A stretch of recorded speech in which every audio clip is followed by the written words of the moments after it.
and the regulations are being prepared ipelekwe bunge for that reason.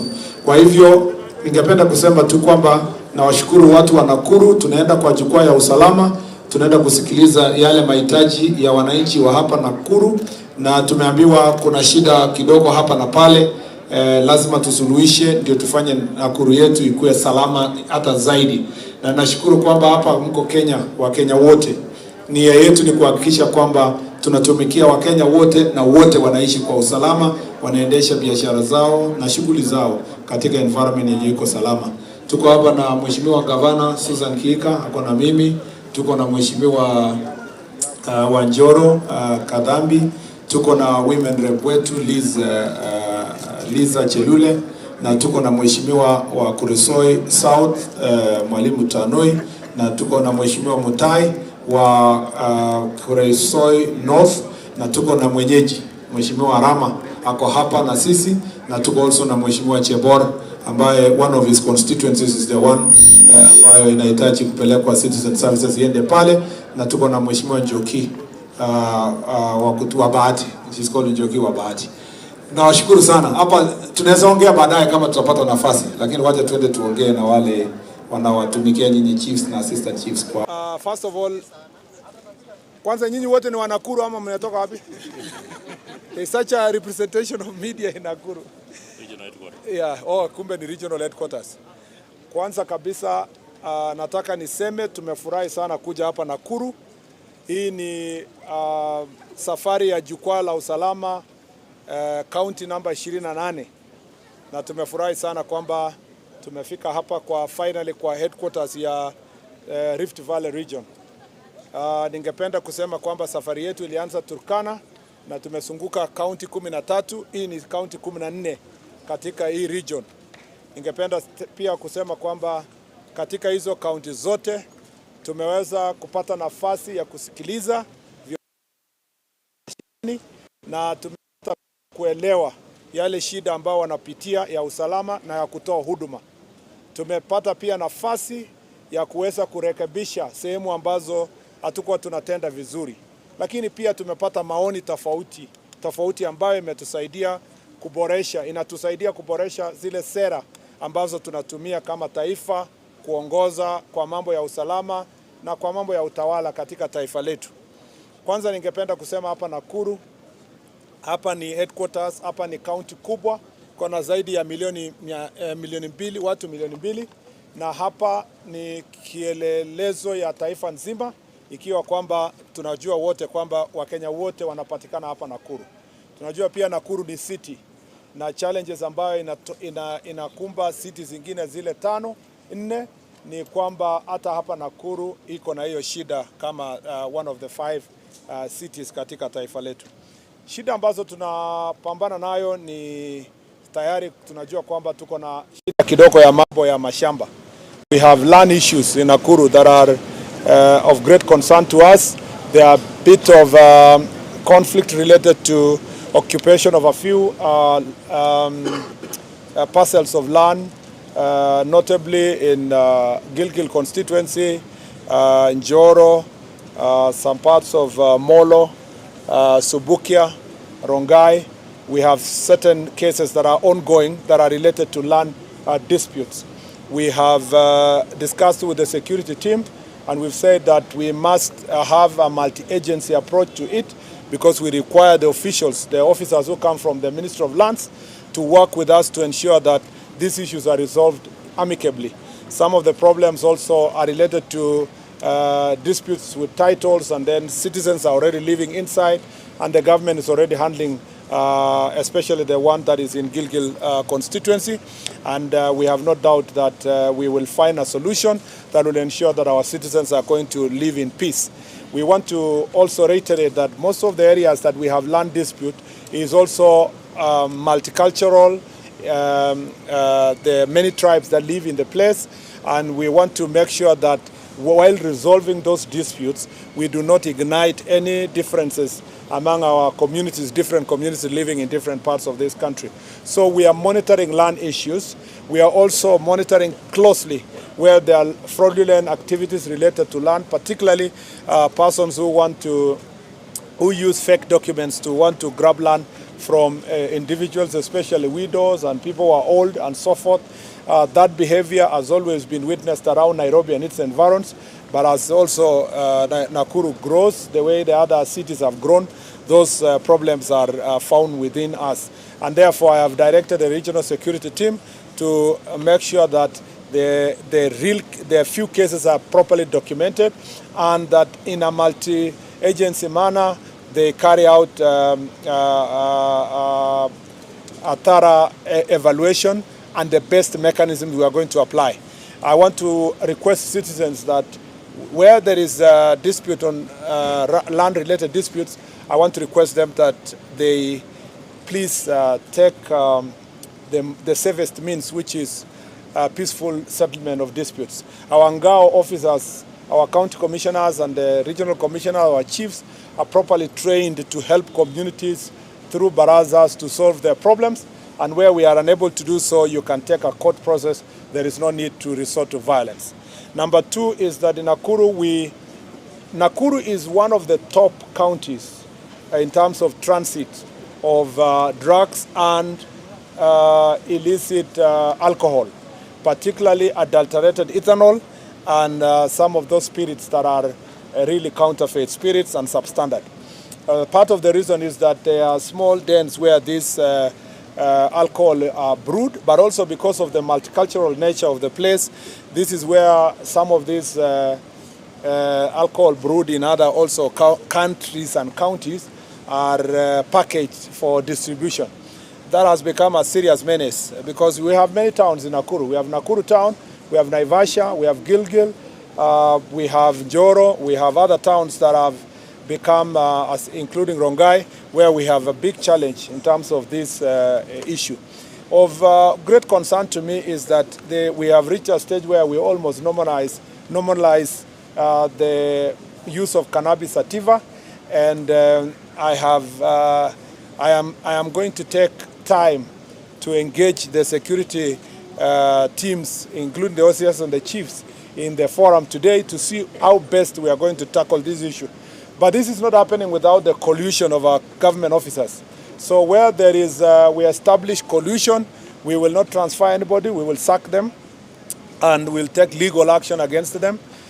We also know that there are big businesses and well-connected individuals that are perpetuating this kind of business.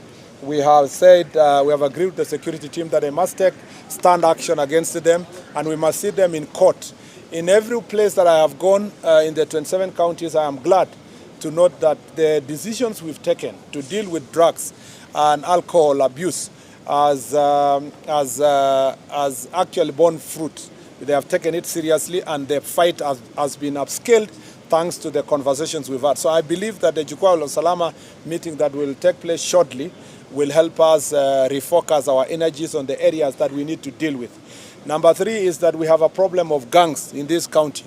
I have said it before, though these gangs are not as organized as it used to, other gangs have been organized before, we know that we still have Watizedi, Confirm, we have, what did you say? I had somebody saying somewhere there.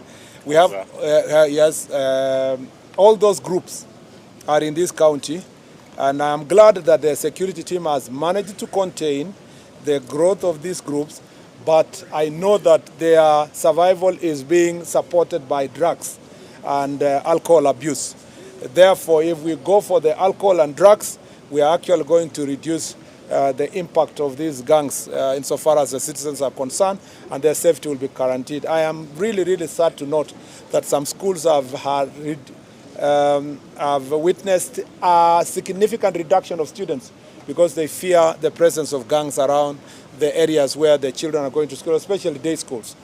Of also great concern to us is the illegal fishing in Lake Nakuru, which is being also supported by big men with refrigerated cold rooms here, together with lorries that come to carry that fish.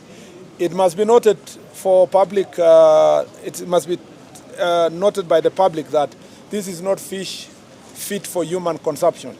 This is actually fish that is not fit for human consumption.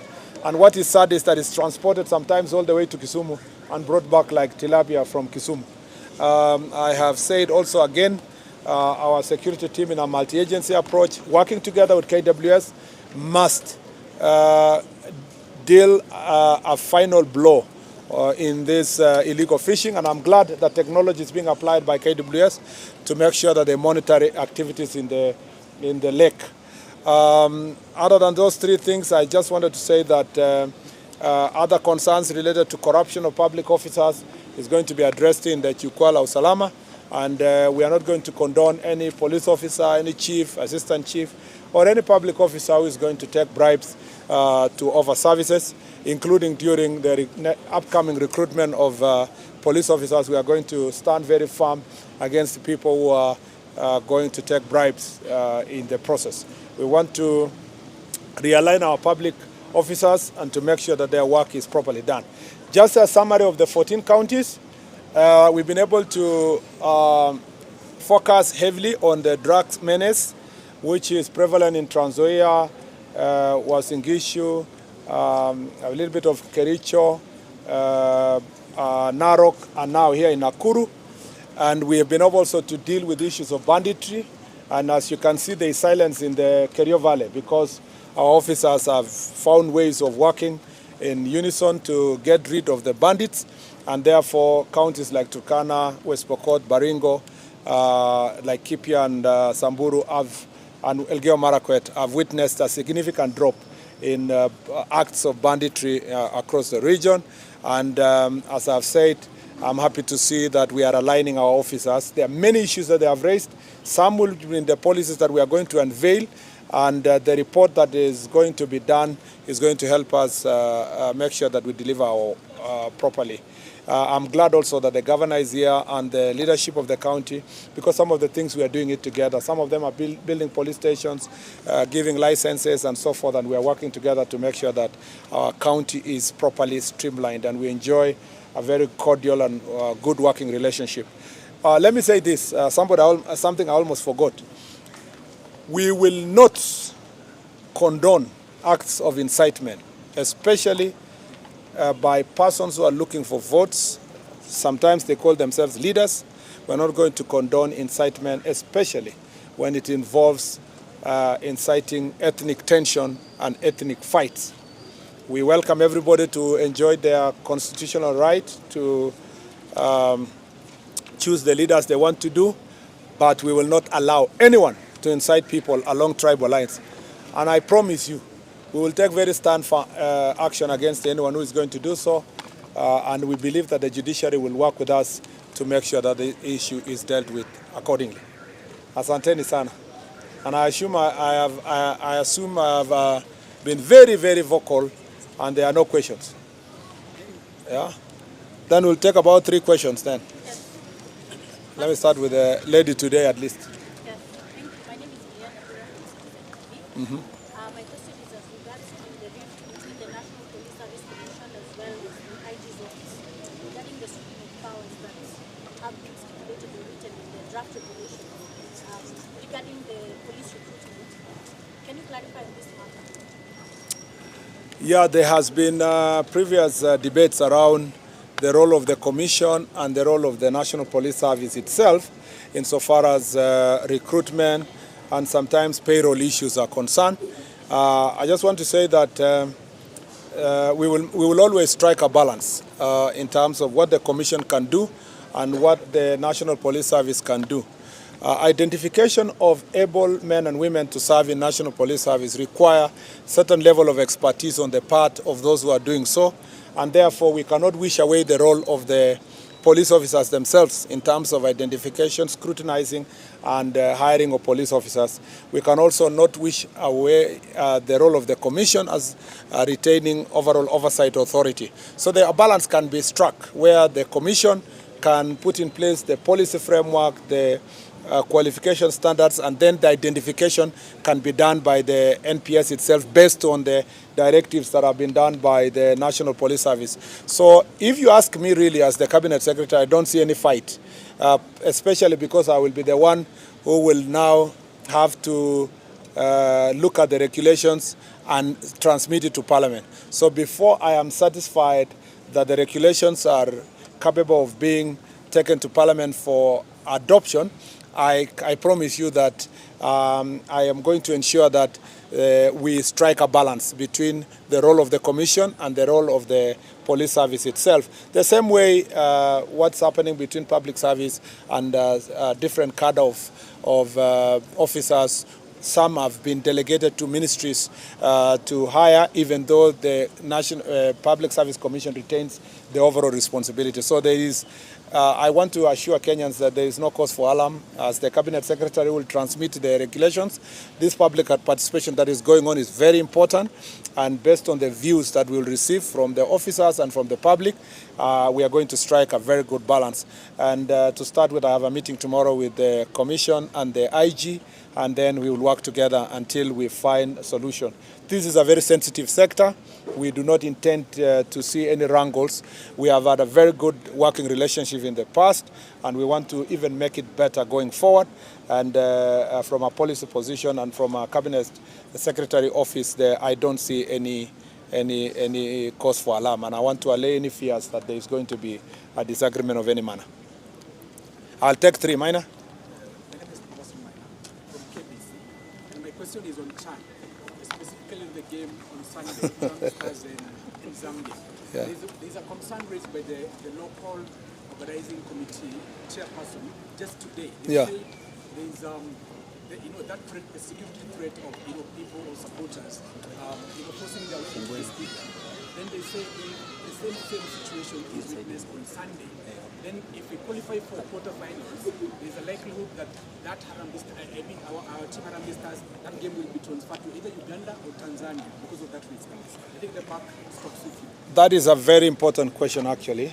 The reason why the Inspector General of Police is not here is because he's holding various meetings now in Nairobi to discuss the question of how to manage security in Kasarani. First of all, let me say that as the National Police Service, we are very proud that our players are part of the team that is playing for our country in this CHAN. And you know that National Police team is Premier League champions. So we have direct interest, first of all, as National Police Service on matters football. But second, let me say that I was in Kasarani on Sunday to watch the match. And I don't think, and the coach has also, Benny McCarthy has recognized that without the support of the fans, we would not have done what we did, particularly knowing that over 50 minutes we played with 10 men. So the fans are extremely important for us, extremely important to have the fans. In fact, they call, the fans are always called the 12th player. And we do not want to miss the opportunity to have the fans or to play before our own fans. I therefore, from a security perspective, would like to beg all Kenyans to really avoid going to the stadium unless you have a ticket. It is going to reflect badly on us. It is going to give us security problems. If the capacity of the stadium is exited, you can easily have a massive disaster and a security challenge for all of us. I want to request Kenyans, for the sake of our team, and if we all want Harambee Stars to reach finals, let us respect the regulations that CAF has put in place, and even the penalty they have given us to play 60% of the capacity. Let's just abide by it, and let's buy the tickets the way it is required. It is important for us to do so. It's also important, perhaps, for the Ministry of Sports, working together with the county government of Nairobi, and perhaps also the governor here and other governors across the country, to perhaps erect big screens around various parks across the country as our teams progress to quarters, semis, and I believe finals, because there will be demand for festivities that come with fans watching together the match and cheering. It may ease the burden of having many Kenyans wanting to go to the stadium. So I want to request Governor Sakaja to also explore ways, working together with our Minister of Sports, of easing the pressure by creating erecting big screens for Kenyans to watch the match away from the Kasarani itself. But I really want to request us to abide by the rules and protect our team, protect our security, protect our integrity. Remember, this is just but a cut and razor. The real deal is 2027 when we host the Africa Cup of Nations. So we don't want to see defiance or to find ways of Kenya being banned from hosting the Africa Cup of Nations 2027 because of incapacity. We have also noted that this thing is positive in nature because it shows that the government of President Ruto has delivered something that Kenyans have been yearning for over 40 years. The last time we held such a tournament was 1987. So this is a hunger that the people of Kenya have for sports. It is a positive problem that we need to harness properly, but let's play by the rules and see how we can support sports in our country. So this is our plea from this ministry. We have also said the National Police Service is preparing enough officers to enforce the directives that were given by CAF, and we will make sure that we provide proper security to ensure that the unticketed funds do not access Kasarani, so that we protect our country. The last question? Yes.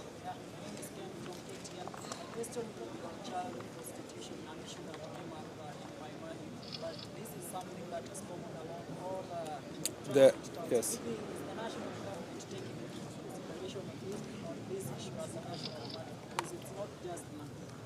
Yes, the issue of child prostitution, trafficking in persons, those are very serious issues that greatly concern us. And the National Police Service issued a statement on the steps that we are going to take. But as I said, we are going to strengthen the DCI agency that is going to deal with human trafficking, including for sex and children, trafficking of children, and all cases of defilement, gender-based violence. We want to make sure that we strengthen that department next time we hire our officers. We hire new officers or recruit new officers. The National Police Service is an area that we are going to give greater focus. I also expect that that issue will be raised during the Jukwaa La Usalama, which we are now late, to make sure that these issues are going to be addressed there. Allow me to give the governor 1 minute to say one word. Oh. Yeah. Thank you. It's unusual, but... I know, thank you. Thank you very much. I think for us, we are very happy to have the CS for Interior here with us in Nakuru today, because a lot of the issues that we have been going through, you have really pronounced them very well, showing that you are quite aware of what the issues we are facing here, or the challenges we are facing here, in terms of security, in terms of issues to do with land, in terms of issues to do with drugs and alcohol, gangs, and the fishing at Lake Nakuru, the illegal fishing actually, and also finally on that issue of Mai Mahiu that has been a problem for us as a county.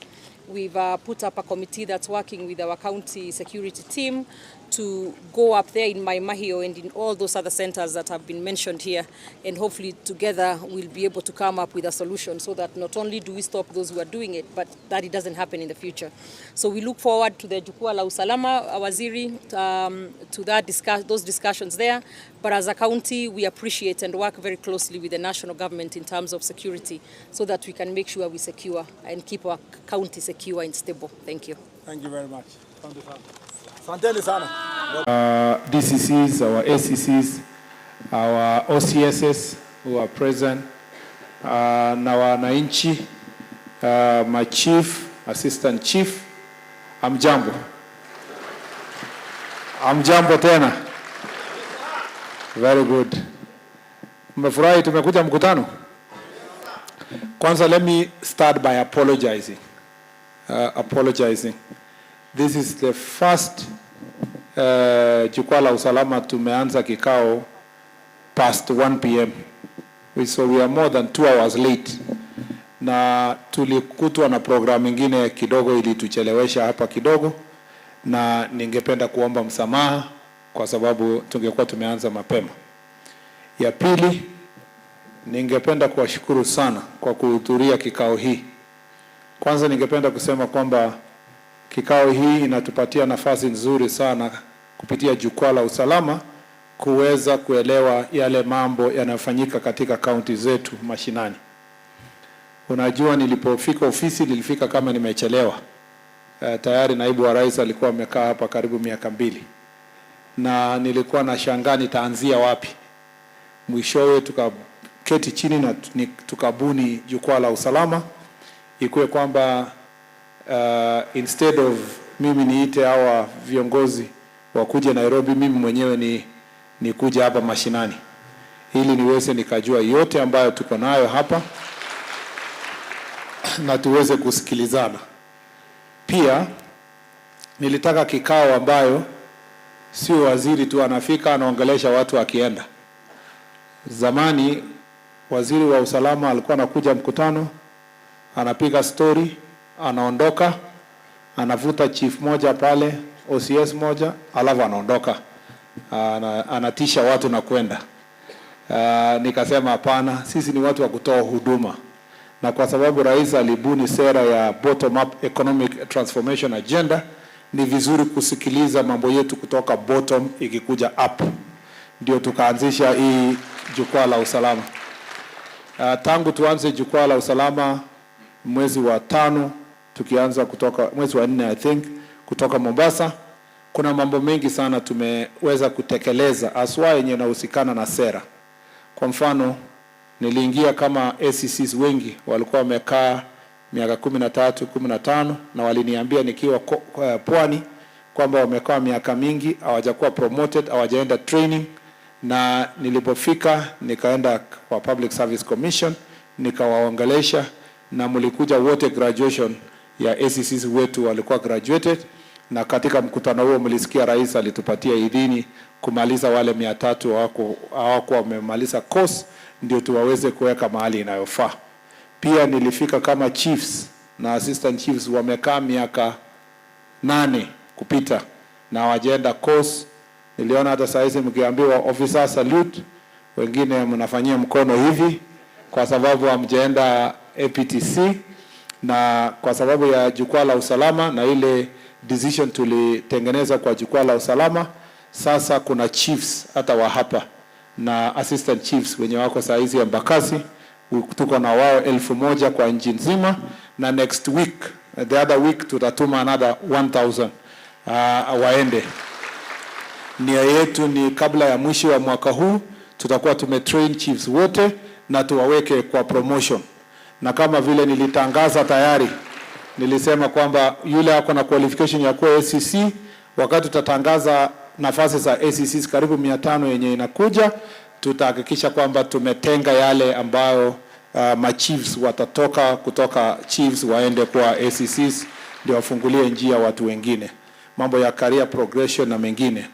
Kwa polisi wetu tuliambiwa kutoka Jukwaa La Usalama kwamba kumekuwa na favoritism kwa promotion, kuna delayed promotion kila mahali, na kwa sababu ya hiyo IG ameketi chini na commission na board imekubaliana kwamba polisi yeyote ambaye ni bado ni constable na amefika miaka 50 anakuwa promoted automatically kwa merit aende kuwa corporal.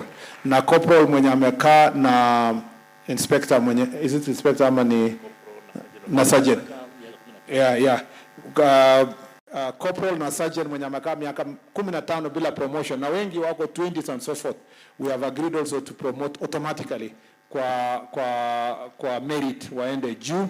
Na pia tumekubaliana kwamba inspectors mwenye amekaa na inspector police mwenye amekaa 10 years also promoted by merit. Asante sana DIG.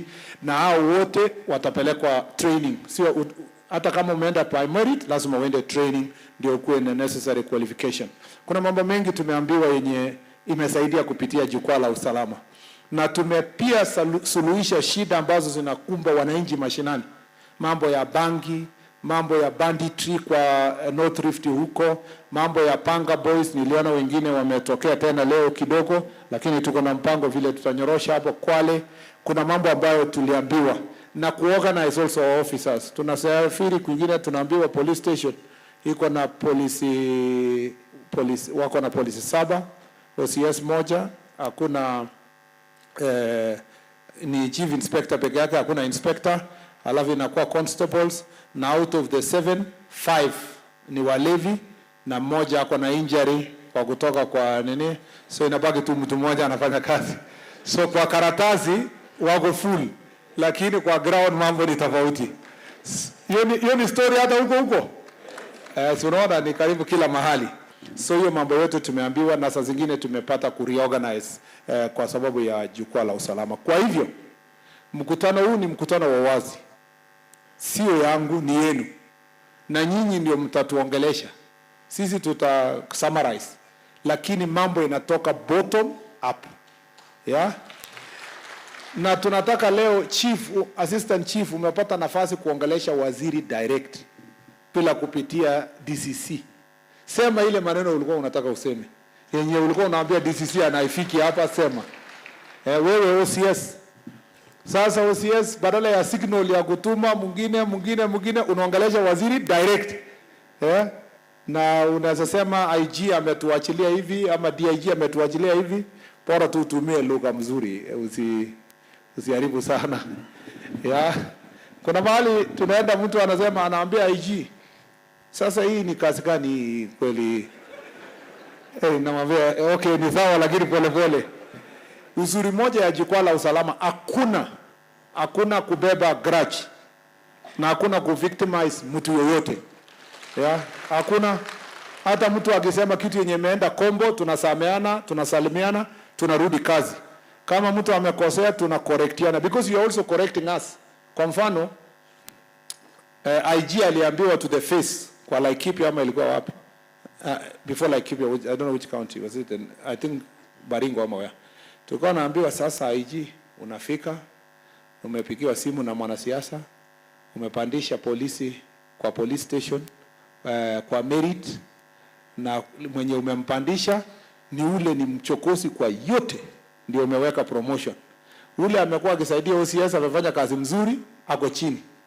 Alafu sasa siku yenye atapandishwa, kwa sababu OCS amekuwa akidiscipline, anamwambia OCS, nilikwambia mimi ndio mwenyewe.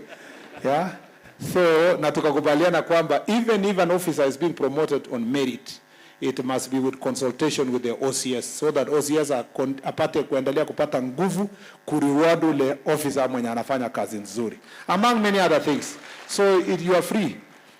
Moja huko Laikipia aliongea, nyinyi mnajua sasa kwa sababu ametrend kwa nchi mzima, kasimama akasema mheshimiwa waziri na IG tupunguze kuandika wamama kazi. Mkutano karibu ikakwisha. Akasema tupunguze kwa sababu wamama wakienda maandamano mbele wanawezani na maandamano. Lakini tulimcorrect, tukamwambia saa hizi police service iko na 14% of women. We are working hard to fike 30% of the women in the police service. Na tuliagree also kwamba it is true, his point angetengeneza tu vizuri kusema wamama wasipelekwe frontline kwa mambo ya border na Al-Shabaab na banditry huko mbele. There is also other areas they can serve, which is we are not equal in everything. There are areas where men can do a better job, and there are areas where women can also do a better job than the men, and therefore we need to move forward together. How many OCSs ni wamama hapa? Inua tu mkono hivi, 1, 2. Simame tu 1, 2. Unajua ukikaa hivi unaweza kuwa nilikwambia simama ndio upate promotion. Ketini, you can see the numbers are still few of OCS women, and one of the OCSs raised that issue tukiwa Narok jana. Na pengine mengi. I have really enjoyed listening to you. Leo sina haraka, hata kama nimechelewa, mkitaka tukae mpaka saa 2 usiku I'm ready. This is the final one ya Rift Valley mzima. Nitawasikiza na nitapeleka mambo yenu kama vile inafaa, na hakuna kitu itasemwa yenye haitatimizwa, kwa sababu tuko na jukumu ya kutimiza. Kwa hivyo mkutano ianze. Asante sana. Asante wa PS. Sasa nitamwalika wa Principal Administrative Secretary afanye introduction to headquarters team.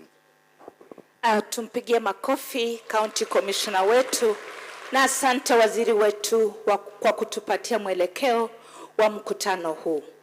Kwa niaba yako waziri, na kabla sijanena, uniruhusu niweze kusimama kwa itifaki ambazo hapa awali zimezingatiwa, na niseme Nakuru hamjambo. Nakuru hamjambo tena. Basi kwa niaba ya waziri wetu, jukumu langu la kwanza ni kuweza kuwajulisheni kwenu wale maafisa ambao wameandamana na yeye kutoka makao makuu, na nitawaomba muweze kusimama ili niweze kuwajulisheni kwa Nakuru. Hapo nyuma kuna Chief Executive Officer wa NACADA anaitwa Dr. Omerikwa. Tafadhali inua mkono wa kuone. Yule ambaye yuko kwa mkono wangu wa kushoto zaidi ni Moses Lilan ambaye ni Secretary National Administration ama katibu wa utawala wa kitaifa. Huyu hapa anaitwa Mr. Masai. Mr. Masai anatoka State Department for Immigration and Citizen Services kutoka kwa Directorate ya National Registration Bureau. Na upande wangu huu wa kulia, tafadhali msimame, tuko na Secretariat. Tuwapigie makofi. Hawa ni watu muhimu sana ambao jukumu lao ni kusikiza na kuweka chini yale yote mtanena, ili tukirudi kulingana na mwelekeo ya waziri wetu tutaweza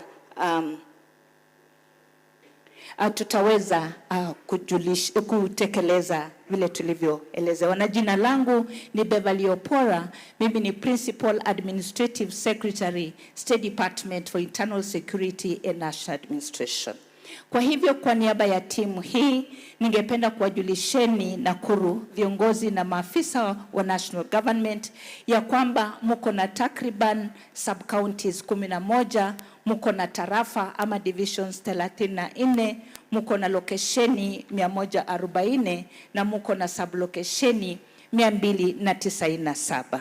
Na kulingana na pendekezo ambao mliweza kuketi chini na kutufikishia, wizara iliweza kuratibu katika gazeti kuu na the Kenya Gazette, tukaweza kugazeti divisheni 10, lokesheni 33 na sublokesheni 93.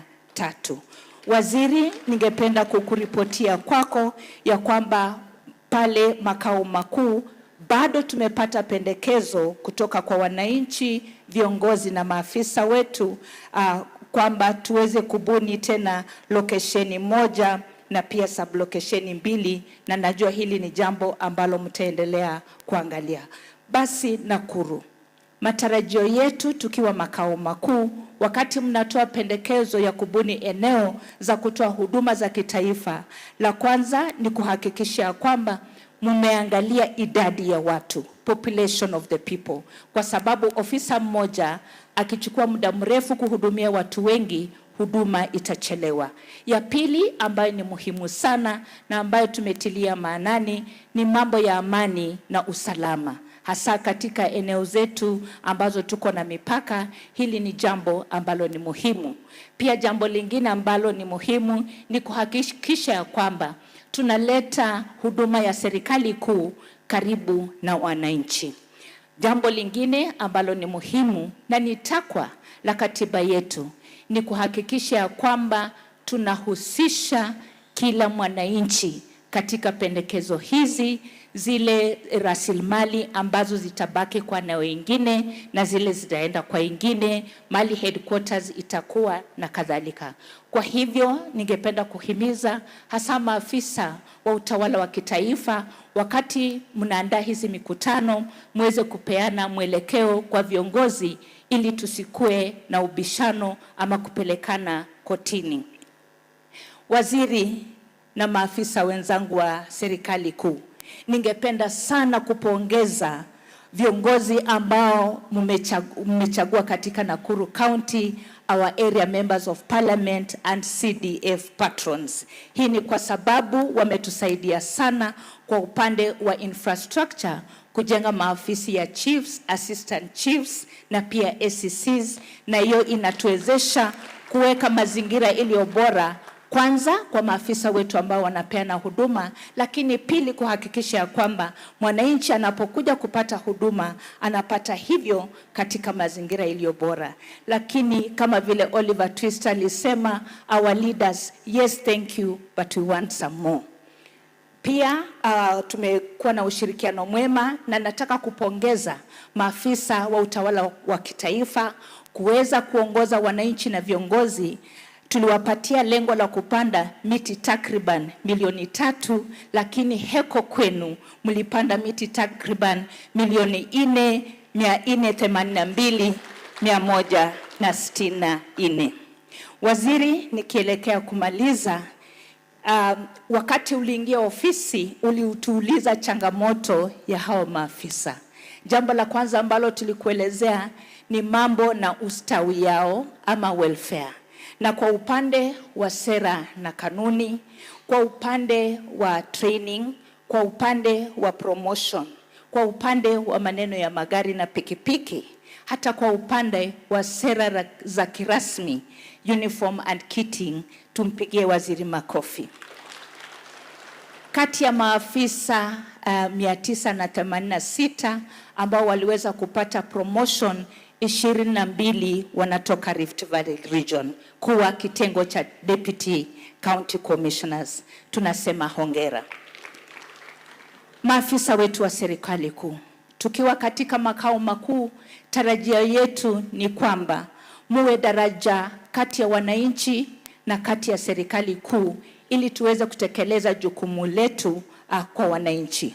Na pia tunahimiza ya kwamba mkuwe na uhusiano mwema, mshirikiane na viongozi ili tuweze kupatia wananchi huduma yao. Na ya mwisho zaidi ambayo ni muhimu, Nakuru mlivyoketi hapa kutoka nyanja mbalimbali, you have what it takes to create a conducive environment for peace and security to thrive, and also for development at individual and community level.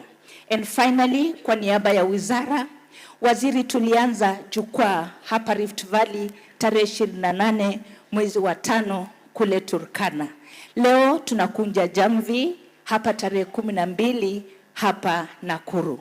The last dance is always the best dance. On behalf of the Jukwaa Secretariat, we have a lot of expectation on Nakuru, and we want to thank the regional security team led by the regional commissioner and the regional police commander for the wonderful support and cooperation you have accorded Jukwaa here in Rift Valley. Tunakoma tukisema Mungu awabariki, abariki na jimbo la Nakuru, na tunawatakia usalama na maendeleo. Thank you very much. Asante sana Pas. Sasa nataka tuingie mazungumzo sasa. Na kama vile waziri amesema, tuko na nafasi ya kunena na waziri wetu. Kwa hivyo lile la kukela leo utatueleza. Ningetaka tuanze na assistant chiefs. Eric kuja pande hii na Madam Florence ili uweze kunena na waziri na sisi pamoja.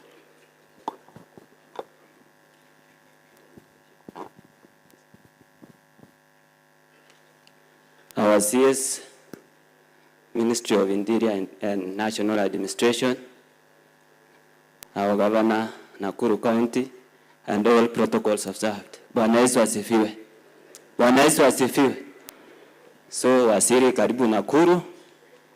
Mimi naongea kwa niaba my colleague Madam Sarah. So tuko na a lot of items to present to you, our CS. Sisi kama chiefs pia sisi tuna maneno yetu. So ya kwanza kabisa tuko na kitu ambayo tunaita resource and infrastructure. Sisi kama assistant chiefs na chiefs, when it comes to mambo na uniforms, ni ngumu kupata. We come from far. Imagine an officer coming from Kiptagich kwenda mpaka Nairobi tukutafuta uniform. Na pia ukifika kule unapewa shati na trouser peke yake, sweater unakosa na umetumia pesa mingi kwenda. Kitu kingine, mambo ya security support. Najua serikali ilikuwa imepanga tutakuwa na National Government Administrative Police Units, lakini hiyo tunasikia tu, hatujaiona we are eagerly waiting for it, ili tupate support from the ground. Tuko na watu wa nyumba 10, tuko na wazee, na tunasaidiana kufanya kazi, lakini wao wameumizwa. Kuna mwingine alikatwa mpaka akaaga sehemu ya Kiptagich. So tukikuwa na askari, kazi yetu itakuwa rahisi. Mambo ya kupigana na illicit pool pia itakuwa rahisi. Pia tuko na court matters. Saa zingine we are arresting officers. We take our suspects to police station. Pia sisi tunaenda tunaandika statement. Siku ya kuapia kotini tunaenda. We are asking or we are requesting, sir, if possible, let the Attorney General stand on our behalf. Sio lazima sisi tukuje na tumesha arrest. Pia we have requested for, if possible, especially pale Kuresoi South na North, mambo ya pombe ni mingi. If possible, Tongabu be deployed with immediate effect ili kazi ifanyike. Kindly. Some officers pia, we are prone to risk. Kwa sababu saa zingine unaitwa usiku, unaambiwa kuna watu wamepigana, kuna incident may happen, na at the legal level, wananchi wana expect us to be there with them. And we don't have any ammunition. So if possible, kindly give us the proper procedure ili officers ambao wako na interested with acquiring arms wapewe.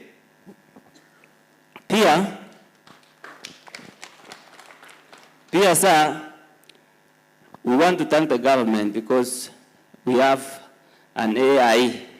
Lakini hiyo AI ni kidogo. Reason being, assistant chief tunapata 15,000, chief anapata 30,000, tukiendelea hivyo mbele.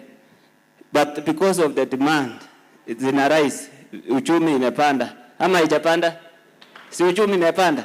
So we are requesting, if you can do something, please, we will appreciate. Najua the cost of services kama stationary, pia sisi unajua we host security meeting at the grassroots level. Wazee wakikuja hata at least kama tungekuwa na AI kazuri kidogo, hata tunaweza wapea chai. Najua wazee walipwe na wapate pesa yoyote. So wakikuja kwa ofisi unawafanyisha mkutano masaa mawili na wanarudi nyumbani mdomo imekauka, sio mzuri. So if something can be done, we will appreciate. Pia mambo ya allowances and salary adjustment.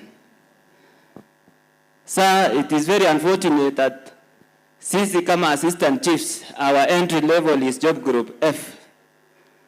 We are equal with the clerks and other people at the lower level of government.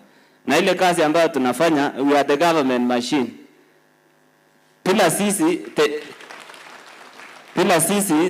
DCC ama the regional commissioner hawezi kukupea report. So ina lazima ianzie kwetu ndio ikufikie. Kindly to consider hapo, at least hata sisi tupate kitu mzuri, tujiendeleze. Another thing is, we have been hearing about extraneous allowance. Tuko na hiyo memo, ilikuwa ni ya 2021. Na sometimes unajipata zimeingia kwa forum. Watu wanashangaa, wanaona people are very excited about it, lakini akiangalia tarehe ni awalini 2021. So please, if you can come up with a policy utuwekee extraneous allowance na risk allowance, we will appreciate. Pia, there are some of the officers we are requesting for compensation. Some of the officers wanapata injury in the line of duty. Wengine wanaumizwa, wengine wanapoteza maisha, lakini processing mambo ya compensation is very difficult. So please, if possible, let the ministry fast track the process so that the chiefs can also feel as the civil servants. Another issue which is a very key here, the issue of salary delays. Sir, there are some officers who have been waiting for their salaries for a period not less than 17 months. For instance, we have an assistant chief from Naivasha, Mr. Kibe. Can Simon Kibe stand from wherever he is? Sir, that officer has not received his salary for the past 17 months. Na ako na watoto analipa fees. So please, something should be done so that the officer can enjoy it. But I don't think he's alone. There are several, yes. Yeah, I think there are more than that. How many are you who have not been Who have not over a year in service without being paid?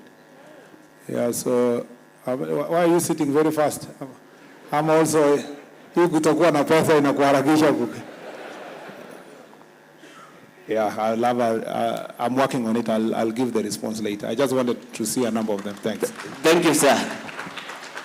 Sir, as I wind up, because my colleague will speak on other issues, we also have a request as the chiefs of Nakuru County.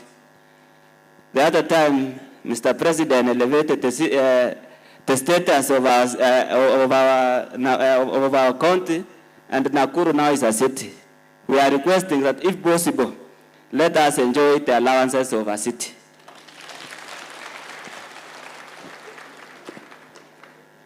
With few remarks, sir, I beg to end my presentation, and I forgot to introduce my name. My name is Rono Kiproticharik. I'm coming from Kuresoi South Sub-County, Keringe Division, Kipsanoi Location, Tegat Sub-Location. Thank you, sir, and may God bless you as you purpose to serve our country. Thank you. Asante, Assistant Chief. The next one, takuwa ni Florence Wambui. Florence? Usirudia ile imesemwa. So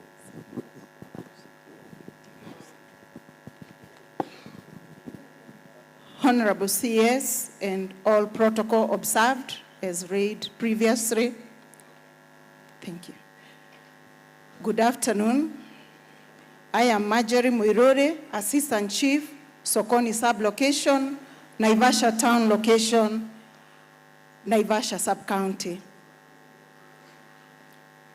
Honorable CS as Chiefs and Assistant Chiefs in this Nakuru County, today we deeply appreciate your commitment and initiating this program, Jukwaa La Usalama, and gathering us together, sir, lending us your ear so that you may listen to us. By your great wisdom, you saw it worth, and we really appreciate. As chiefs and assistant chiefs and chiefs, we are grateful to the government for considering us to enact the registration of farmers through the subsidized fertilizer, and also now in tree planting through the Chief's Action Day on Climate Change. We are grateful to be considered in that program. And as I continue, I embrace my brother's comment and to my own experience, sir, on the extraneous allowance and the risk allowance. I have a personal story whereby, as I was going to raid with other officers at one of the slums in our area, somebody dashed to my neck. But by God's grace, the other revelers saved me, but we were able to get a great contingent of this illicit liquor. But as I sat down with my children and my family, I thought, what if it was over me?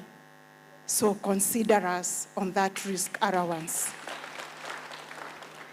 Direct my points on operationalization of new administration units gazetted units, sir. Several administrative units were gazetted in the year 2017, but remain non-operational.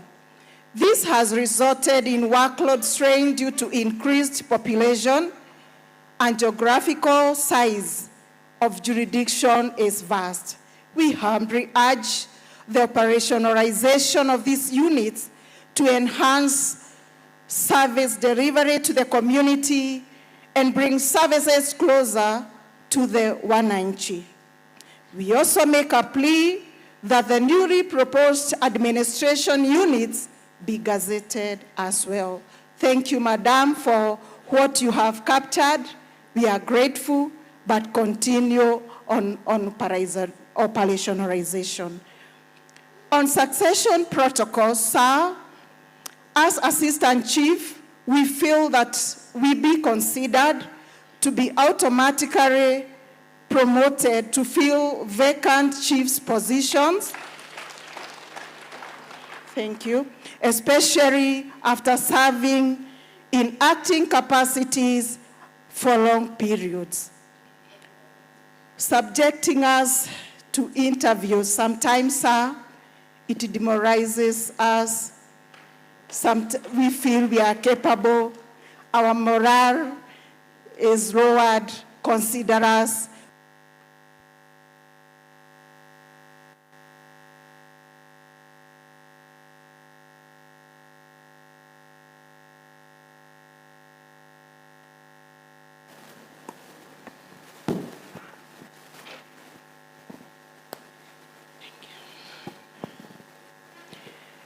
In transport support, sir, we thank the government for motorcycle issuance to ease Assistant Chief and Chief mobility, but sir, previously issued motorcycles were not effective due to lack of spare parts.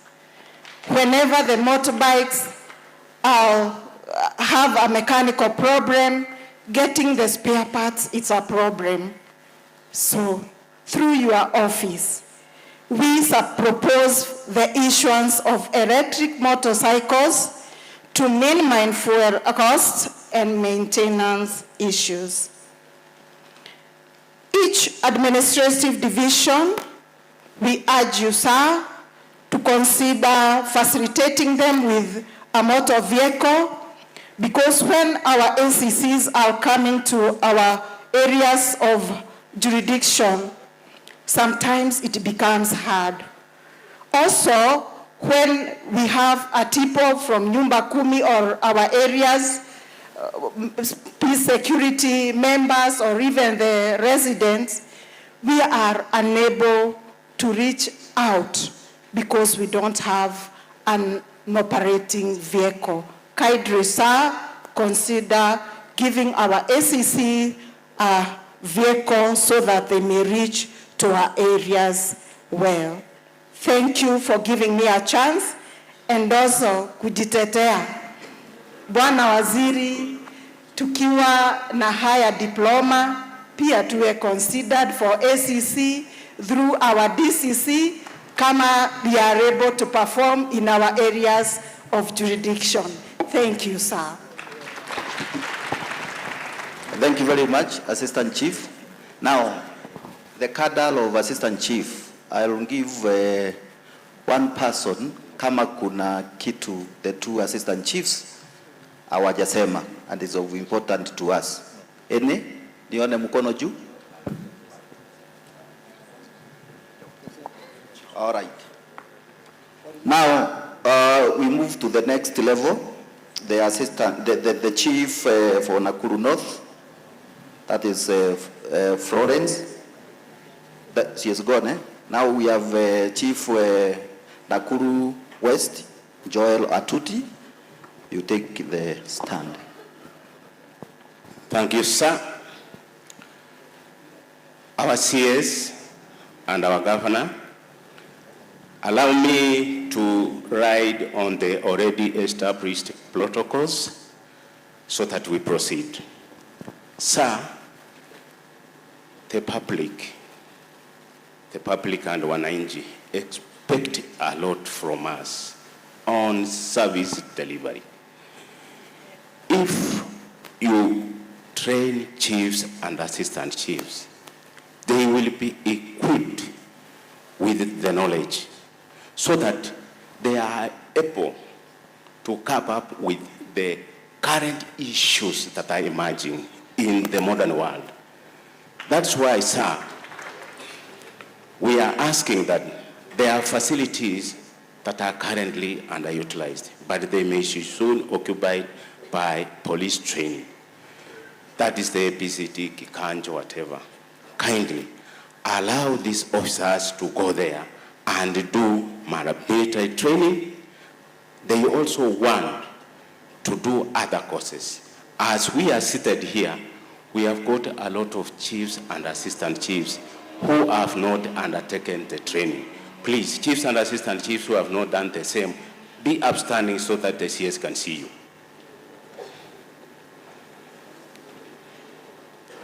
Sir, that is an overwhelming number, considering kindly sit down, considering the current, each area has its own unique dynamics in crime, emerging issues. If we equip them, sir, they will deliver because they are up to the task.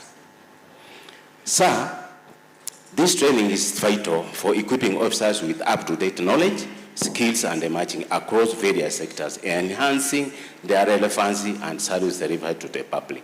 Certificates of completion will be used, making them eligible for promotion and their respective cadres. Sir, let us not only dwell on complaints. They are very good successes, and we appreciate. Your government actually elevated chiefs to ACCs. That's very good, sir, and we appreciate. Right now, we have got 35 chiefs and assistant chiefs with degrees in Nakuru County who we want you to assist in elevating to ACCs. They are all here, sir. Kindly be upstanding so that the CS can see you. These are degree holders, sir.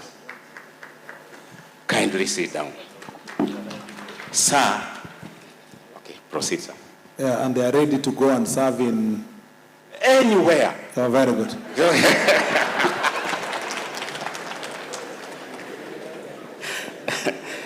Sir,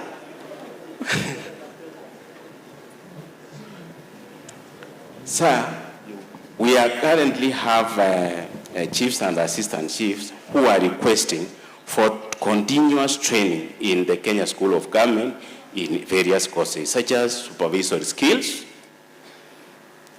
mediation, retirement preparedness, conflict, and disaster management. Sir, when chiefs retire, and even our supervisors, we need that psychological guiding and counseling. You know, when somebody has retired, that thing, you know, it brings some not good. So kindly do that. Alternatively, sir, we were suggesting this. Let us have, because we are always going begging at the police training colleges to absorb us for the training, can we have Ngao Training College? The Ngao Training College will assist us train anytime because we are always going to beg around. Is there space in Kiganjo? Is there space in APTC? Let us have it. And remember, these officers you see here in front, our DCCs, they are very good, as you see them. They are very good trainers. When I was in APTC, myself, I was trained, I really enjoyed because they took various topics, starting from administration, human resource, disaster management, preparedness, issuance of ID cards, how we are supposed to handle ourselves. In fact, they gave us the COD as our Bible. and we actually are delivering because of them. Even in legal matters, yeah? When we develop that institution, we have got very good lawyers. One of them is Honorable Kipchunga Murkomen. He'll take 2-3 topics, come there and teach us on legal matters, and we'll be up to date, sir.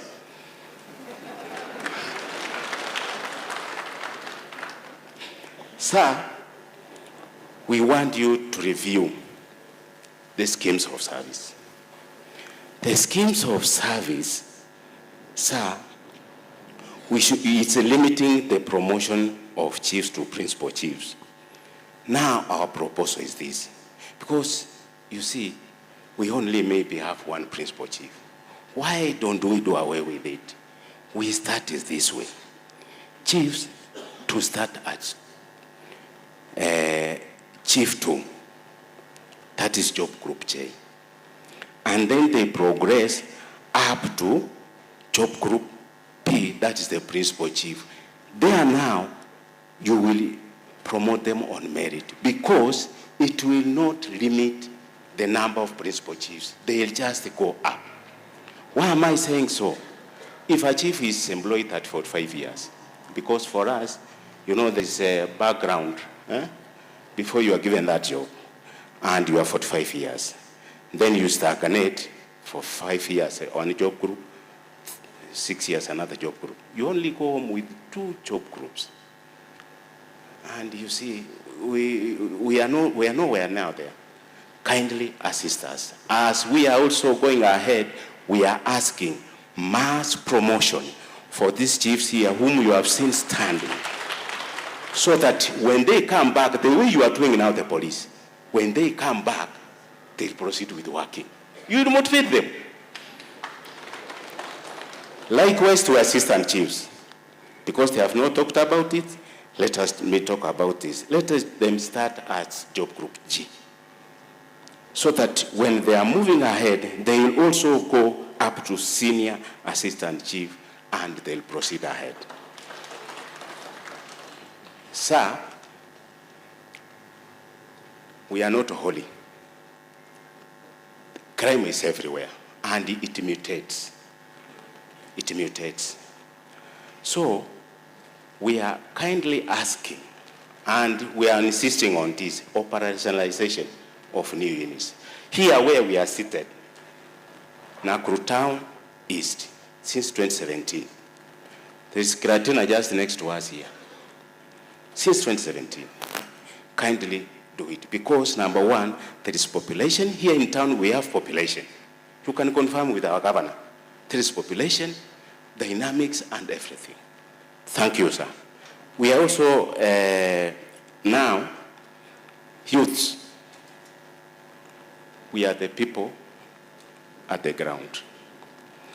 We want you to equip us with resources just to bring together youths, so that they don't go back to where we were just last month. We are ready.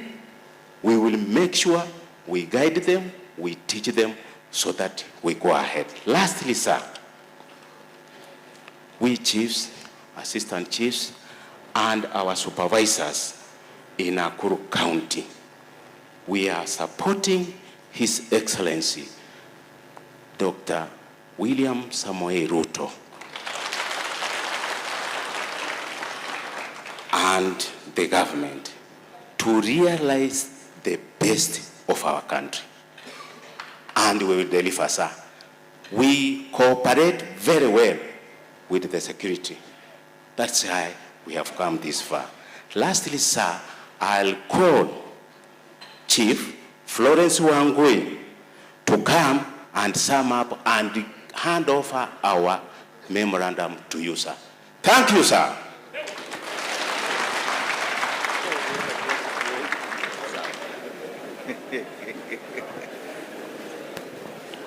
Thank you, sir. Thank you, sir. Good afternoon, sir. My name is Florence Ngugi, Chief Bahati Location. The many points that have been nagging these officers are the ones that are in this document. And kindly, sir, I would like to hand them over to you. Thank you, sir.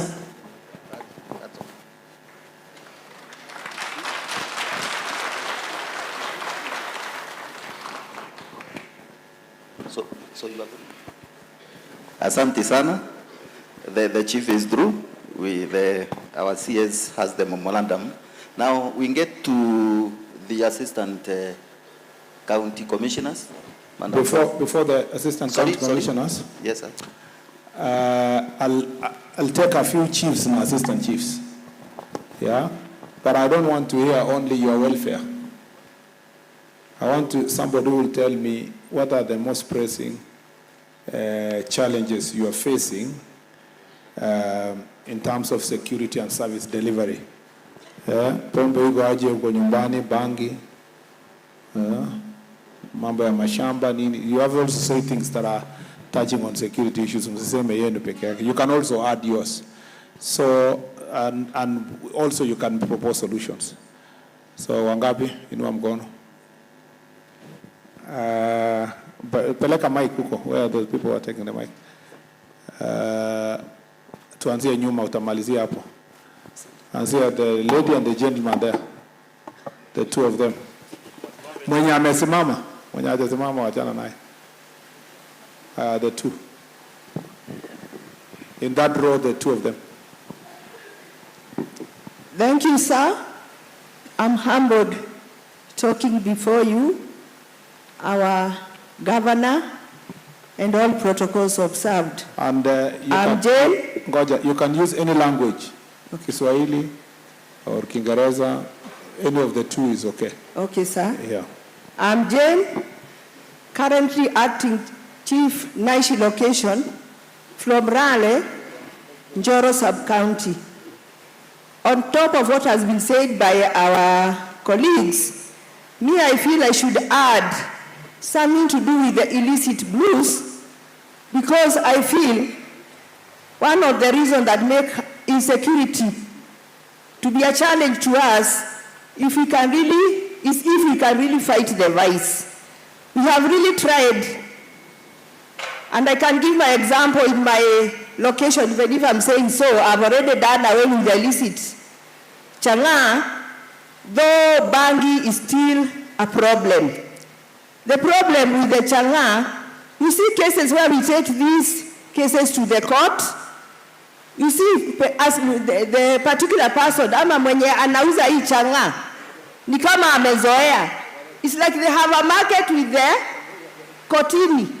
Unamshika even 5 times, na bado hastuki, kwa sababu hata we are even threatened.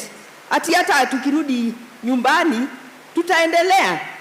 Not because at times we are accused that we are compromised by them. But shida iko kotini. Now that we have a very good platform, our CS. We even have our MPs. Now ndio huwa wapass the law.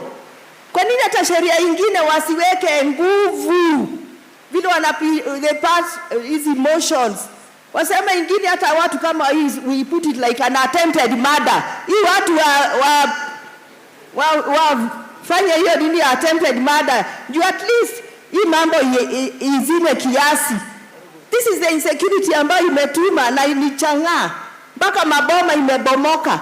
So kama we are talking about the Jukwaa La Usalama, even if maybe we have talked so much about our own welfare, support us on enacting firm laws. Na ikizidi our governor, si ingine tusaidie kubomoa hizi maboma. Thanks so much and be blessed.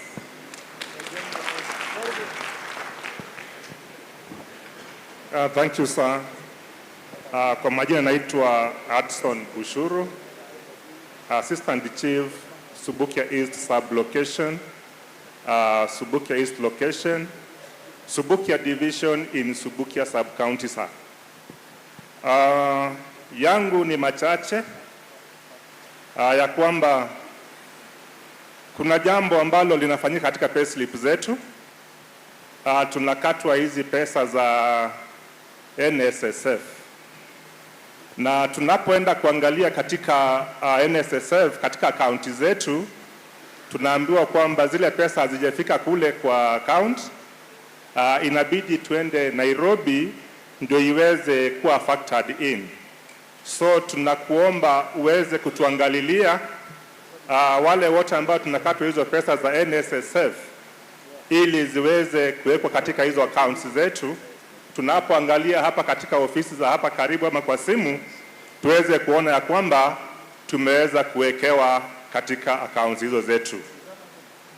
Jambo lingine ni kwamba kwa sababu tukiwa wengi hivi vile tutaenda Nairobi sisi wote, wengine hatujui Nairobi, kwenda kutembea Nairobi tunatafuta ili akaunti zetu za NSSF ziwe well up is also expensive, na pia tunaogopa Nairobi maana sisi ni wa nyumbani. Jambo lingine mheshimiwa wetu ni kwamba tungeweza kuomba ya kwamba hizi affordable housing program, sisi chiefs na assistant chiefs na hata wale ACC na DCC wale ambao tunachangia, tuweze kupewa hizo nyumba bila deposit, lakini tuendelee kuzilipia. Ingekuwa ni vizuri ili iweze kutusaidia, maana wengi ambao watakuwa na deposit ya kuzilipia ndio watazipata, na sisi kama wenye kuzilipia pia hatutazipata, kwa sababu tunaweza kosa ile pesa deposit ya kuweza kuilipa, maana inafaa uilipie 10% ili uweze kuipata. Kwa hivyo kwa sababu tumebahatika kuwa na wewe siku ya leo, tunakuomba malilio yetu uweze kutufikishia. Jambo lingine ni kwamba mtu kama mimi niliajiriwa wakati wa serikali ya KANU. Hiyo ni mwaka wa 2001. Nimefanya kazi na serikali hizo zote mpaka sasa ambayo tuko na hii serikali yetu ya Kenya Kwanza. Tunashukuru kwa sababu imeweza kutupa hiyo nafasi ya kuweza kusavu wananchi na tunaipongeza. Jambo ni kwamba katika hali ya promotion imekuwa na shida. Katika huo wakati mwingine tumekuwa na shida ya promotion. From 2001, wakati huo tulikuwa tunaanza kazi ya assistant chief na job group E. Ndio ikatoka hapo tukaingia F. Now that I'm in J, I've now karibu nifike ceiling. Naomba mheshimiwa uweze kutuangalia katika hizo promotions. Asante.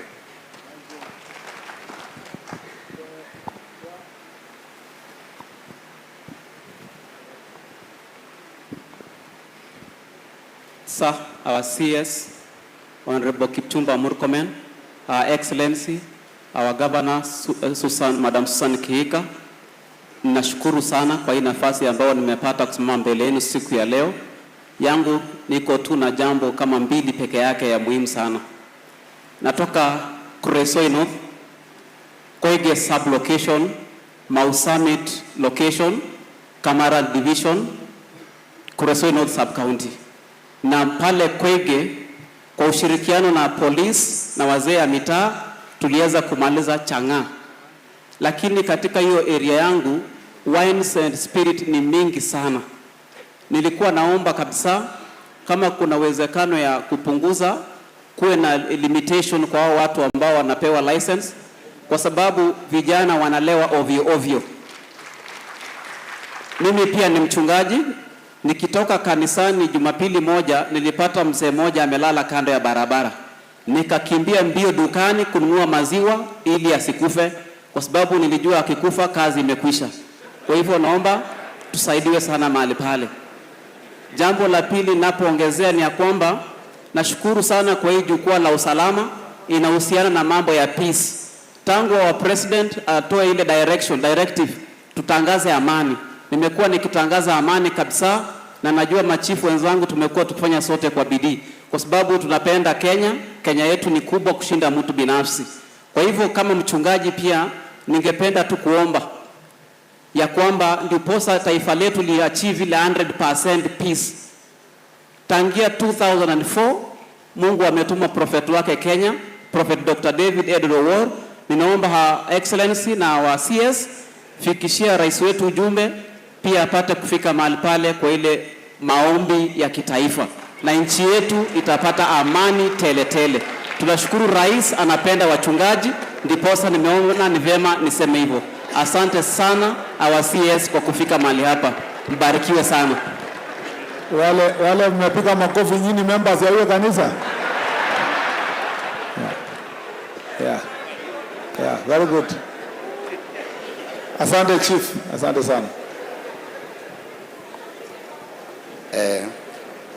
Our CS, the Honorable Kipchumba Murkomen, our Governor, Madam Kihika, our MPs from Nakuru County and all the leaders present.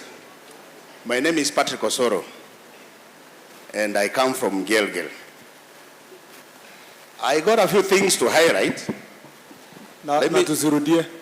Yes, yes, sir. For the people who have remained to Zirudie, everything new. Thank you, sir. My colleagues have talked about illicit brew.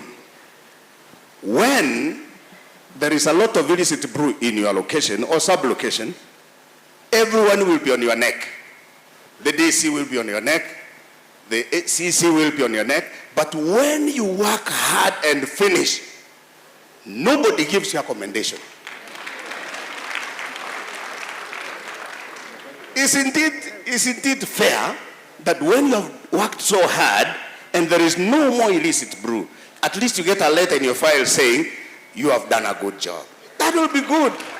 It's a morale booster. On the issue of motorbikes, me have a completely different idea.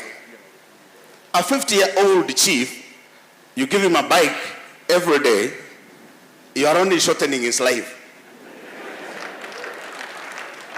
Is it possible that the chiefs can be given a kitty, the government can come up with a kitty, where at least you're given 200,000 from the government, because even the motorbikes, we maintain them ourselves. There is no government cent. So that we get 200,000, you get a car, so that you run around as the government of the Republic of Kenya.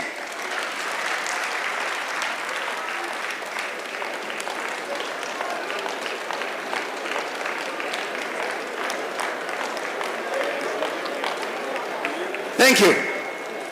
Thank you. On job groups, I came in when I was 45 years, and I had about 10 years to work. Then it increased to 60. Now, if you start on job group F as an assistant chief, because I'm one, if you start on job group F, you work for 15 years. If you stagnate somewhere there in the middle, you will go home with a pension of 10,000.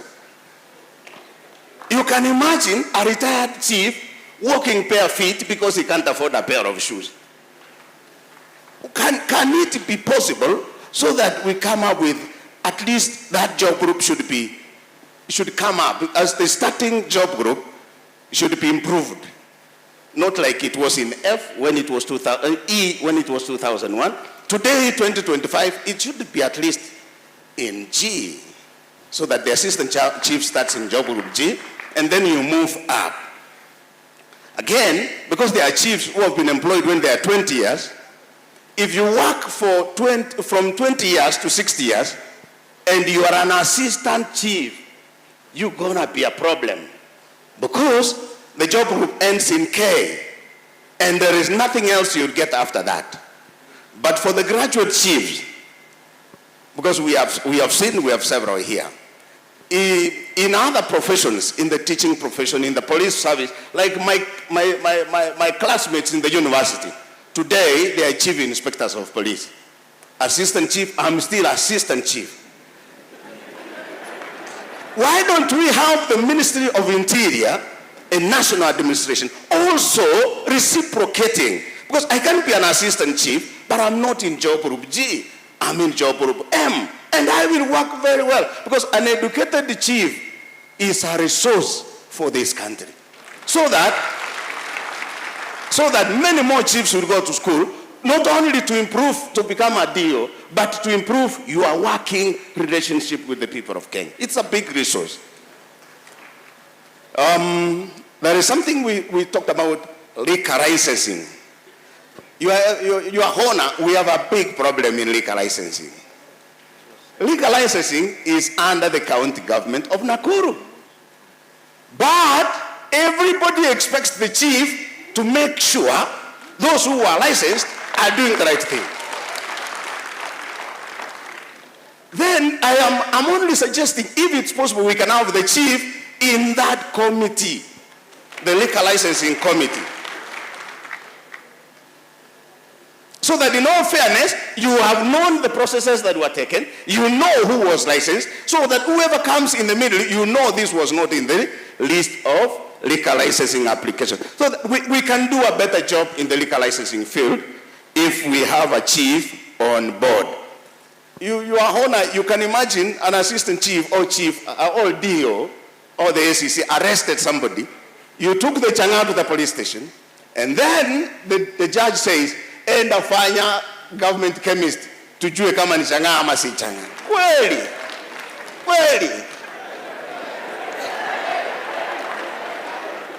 Hiyo mtu ya kupika hiyo changa akirudi, chief hawezi ongea.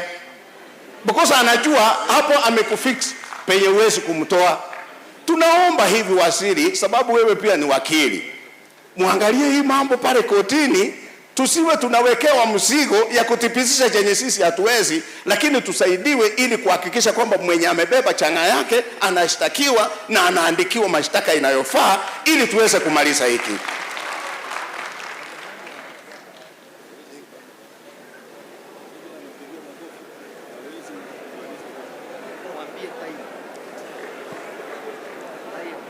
Asante. Hiyo ingine waziri, ukikuja pale kwa mashemeji, ukikuja nyumbani kwa mashemeji tutakwambia hiyo ingine. Karibu sana.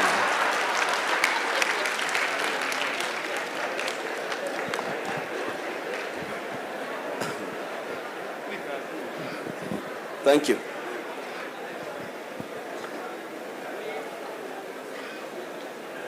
Mheshimiwa Waziri, in this liquor licensing committee, is the DCC a member? Yeah, DCC a member. So ACC? Then so DCC is representing all of you because it's done at the sub-county level. DCC is representing. So maybe we need to think, because we don't have a location board. Is there a location board? No, we just need to think that the county legislation should say the liquor licensing committee in the sub-county should consult, before making a decision, should consult the chiefs at the locational level. Yeah. I know where the problem is. The DCC is not a resident of this area, okay? And he's sitting over board making the decision. So, mpira iko kwenu DCCs, even without the law, consult the chiefs before you make that decision, so that then we can be doing the law as we progress. Of course, you are not chairing. Are you chairing? No, you are not chairing. But you must, in the board, say, before we make this decision, I need to consult our chief to tell us in that location how many wines and spirit shops are there and whether they are complying with the law. So to start with. Thank you, Waziri. I think there is a disconnect there. Let me put it clear. Kuna kuwaga na consultations. Now whenever we send recommendations kwamba this bus should not be given because iko na issues hii na hii na hii, the officers of the governor unakuta wame license already. That's the problem. Waziri, mimi niko na kitu tofauti sababu tumesema ni jukwaa la usalama. Katika Nakuru, waziri, tuko na chronic land issues ambazo zinasumbua year in out. Kama zingine nilikuta Naivasha nikizaliwa hadi wa sasa zinatusumbua. Zimekuwa zikiwa watu wengi, makabila yamepigana, tribes zimepigana, and ni kama so long as kuna amani, nyinyi kaeni na shida yenu. nimeomba waziri hivi, take the mantle tafadhali, as the waziri wa interior, lead from the front, tumalize hizi land issues zote within the county. Number 2, nataka kuongea kitu tofauti na tujipende kidogo. Waziri, niliona kuna a member of parliament, you can member of parliament for Joro, wakati alikuwa ameketi pale. Wakati tulikuwa tunafanyia introduction, wakati namba yake ilisimama, niliona amecheka hadi karibu asimame. Ulijua ni kwa nini? Kwa sababu ya representation ya watu wake iko sawa sawa. Kuna mahali bwana waziri kumefinywa, like in Naivasha, a population of 390,000 people. Si waziri, tunataka rais akikuja, please utuombe sub counties zikuwe 3 za Naivasha. Sub counties. You know waziri, ile infrastructure yote serikali imeweka Naivasha. Kama ukienda Maimayo division and division moja with 10 OCSs, hiyo ni kumaanisha nini? Kuna infrastructure kubwa ambayo ingestahili kuzawazishwa na idadi waweka usalama. That is why we are calling upon bwana waziri tuangaliliwe hiyo mambo ya kuwekewa sub counties hata kama ni zingine 3 na operationalization. Hapa waziri, tunataka kukutuma kitu. Na sababu ulisema mtu akiongea vibaya hapa asamehewe, najua nitasamehewa. Na wale hawatanisamehea au nitetee. Sisi katika Naivasha, I think tuko disadvantaged. Because the other government tulishiriki sana kuunda, wakati iliundwa tukatoroka. Kenya Kwanza government tulishiriki sana kuitafuta, wakati tuliunda tena tumetoroka. Sisi hatuna mwenyewe. Bwana waziri, si ukue mtu wetu wa kututetea. Hii mambo ya operationalization zinakuja, tunazionea view sasa. Kuna sub counties zinapewa, tunaangalia zinaenda. Kazi yetu ni kuandika proposal, operationalize this. And my governor will attest to this, kwamba kama kuna mahali kuna insecurity na mahali kuna taka representation na mahali division ziko kubwa kama district, location ni kama division, ni Naivasha. Huko ndio kunafaa kuangaliwa zaidi.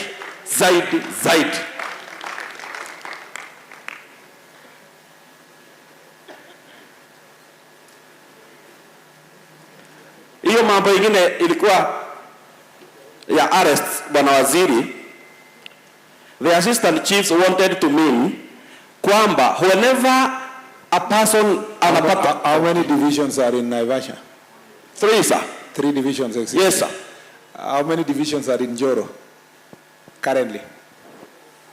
Yeah? 5 or 6? 5. How many are in Rongai? 4 Rongai. Subukia? 3. Bahati? Bahati is? 3. Only 3. And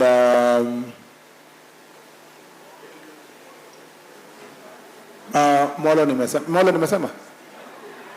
Gilgil is how many? Only 3 divisions. Okay. And wachana town muko karibu na. Okay, wacha niulize, Nakuru Town East 2 divisions. And Nakuru Town West 3. Huh? Unajua, I understand here town, I know the problem where it is. You have a smaller land, bigger population. Okay? So we have to know how to balance. We have the same problem in Nairobi.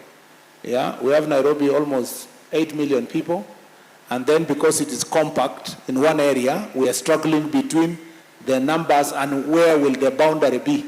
Yeah, and there are many gazetted in town east, gazetted which is not operationalized in town east. In town east.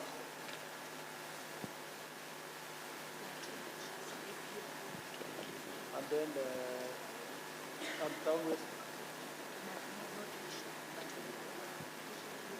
How many town west? Again, let me ask, how many divisions? Three, right? To be very honest, Kuresoi South. How many sub-counties? How many divisions? No, I'm saying the operational ones. 2, Kuresoi South. Kuresoi North, iko shida Nakuru. Ya ukweli. Thank you, sir. If you were to compare, ama wacha nisiseme nilisilete fitina ya kaunti zingine. But if you were to compare with equivalent size of counties, this is grossly. Actually, let me confess this way. Even when wakati mlikuwa nasimama nilikuwa nafikiria mumeamua msikuje mkutano yangu. Because I expected more from Nakuru. Yeah? And it looks like it is not there. So what I will do,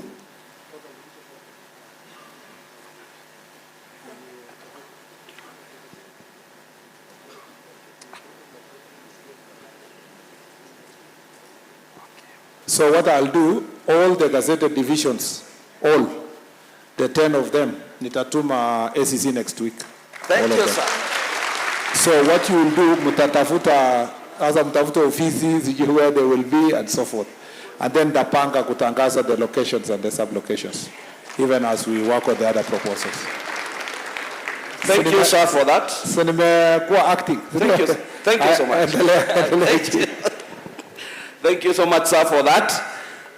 We also request, sir, tumesaidiwa kujenga hata police stations in some areas, na zilikamilika, na tungeomba pia, as we operationalize the divisions and the locations, we also ask for the operationalization of police stations zenye tumemaliza kujenga, pesa imetumika mingi. Like one in Maela, His Excellency the President was there to open the office wakati alikuwa Vice President. And to date, bado ni police post. So we request iwe elevated, sir. Kitu kingine, kuna kitu ilitajwa na Assistant Chief ya arrests. We wanted to mean kwamba kuna officers wanapata kesi in the line of duty, wanashtakiwa. Tulikuwa tunataka kumean kwamba hawa officers, the Attorney General must stand in for them instead of wao kujiwekea wakili. Nafikiri hiyo umeelewa, waziri. La mwisho nikitaka kusema sisi, mimi naitwa Francis Kuria, mimi ni chairman wa Nakuru Chiefs Welfare Forum, and we are committed to assist the government in whichever way, in whatever means possible, and we are non-political. Na hiyo tumeuliza au tuangalie na jicho la huruma, sababu hatuna mtu pale wakati mnapika chakula. Kama hakuna mtu wa kuchota supu, sisi hatuwezi ona imechotewa wapi. So stand up, ingia hapo Mheshimiwa Waziri. Thank you, sir. The last two, hebu amueni ni nani na nani? Huyu mimi. Yes. Alichelewa kusimama, ataongea baadaye. Wananchi kutoka hapo, mkuwe ready. Wakati tunafungua ya wananchi, mseme yenye chief angesema. You and the last one was standing there. Asante sana. Ketini. Mlichelewa kusimama. Asante sana waziri kwa kukucha Nakuru, na nishukuru kwa sababu ya jukwaa ya usalama. Maana mimi majina yangu ni Mark Cherutich, Chief of Chorai location in Gilgil sub-county. The county of part ni Baringo, nimetoka Bartabwa, na nashukuru ya kwamba baada ya mwaka 20 nimerudi Bartabwa juzi kwa sababu ya hali ya insecurity. So ni kusema ya kwamba usalama imerudi pale, na nishukuru kwa sababu ya kazi ambayo unafanya. You are doing well. Point ambayo niko naye ni ya kwamba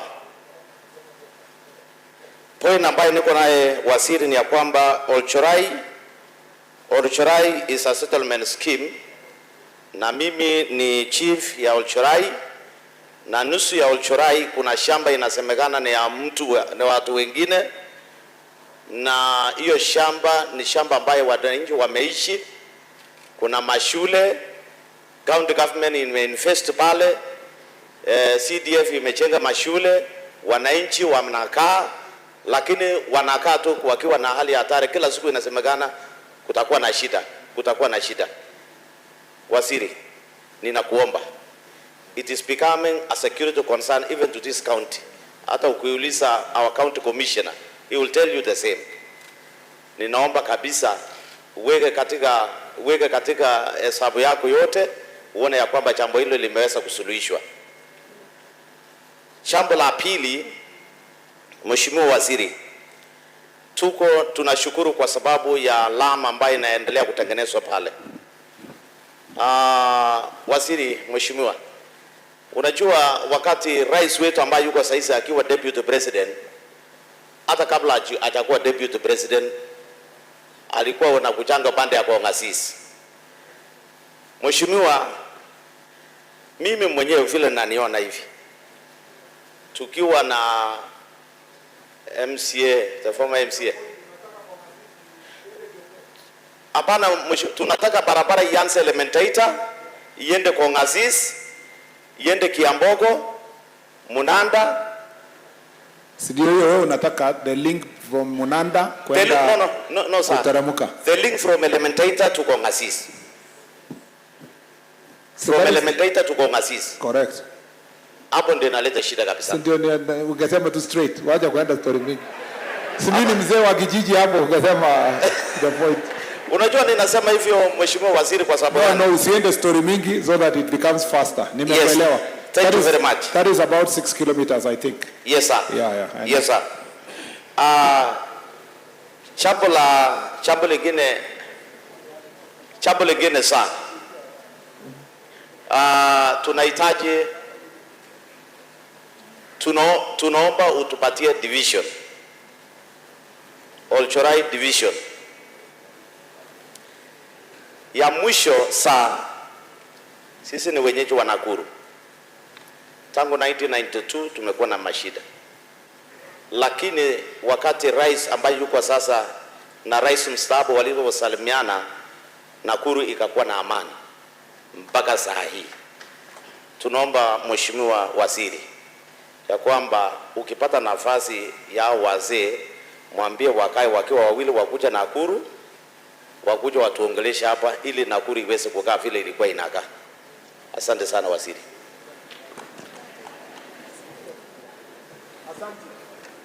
The last person there. Tukimbize kidogo kwa sababu we still have so many people talking. So straight to the point. Mheshimiwa Waziri, Mheshimiwa Governor, mimi ni Senior Chief 1 James Macharia Karanja kutoka Mililoni location. Location yangu iko hapa kwa jeshi na kukaribisha sana Mheshimiwa CS. I'm a son of the forest guard and I'm going to speak about tree planting. It is a very important exercise about tulipewa na Mheshimiwa Rais, and I want to be a champion for that. I want to be the Nakuru County champion for tree planting. Na njia moja ya kufanya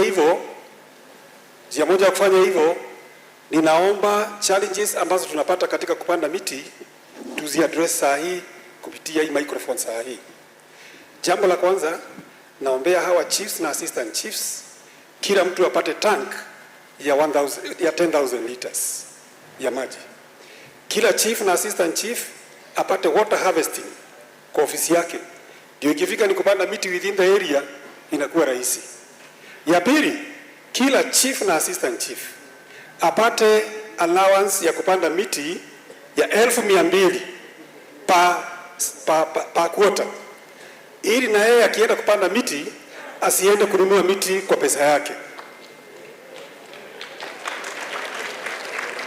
Assistant chief ama chief asiende kununua miti kwa pesa yake. Hiyo ni moja. Ya pili, ningetaka kusema kuhusu KRA na KEBS. Mihuri ya KRA na KEBS inatumiwa vibaya kwa pombe ambazo si pombe ambayo ni haramu. Unakuta imewekwa muhuri ya KRA na imewekwa muhuri wa KEBS. Sasa ukiangalia una mihuri ziko sawa, lakini ile kitu iko ndani si sawa. Sasa tunasema Bwana Waziri, ukalie hii watu ya KEBS na KRA wasiweke mihuri yao ovyo ovyo, ndio mambo ya ethanol isipate njia kuingia kwa machupa na kuuzwa kama pombe mzuri. Pia ethanol na methanol hiyo ambayo inaua watu ipigwe from the source, because we know the source. Ipigwe from the source.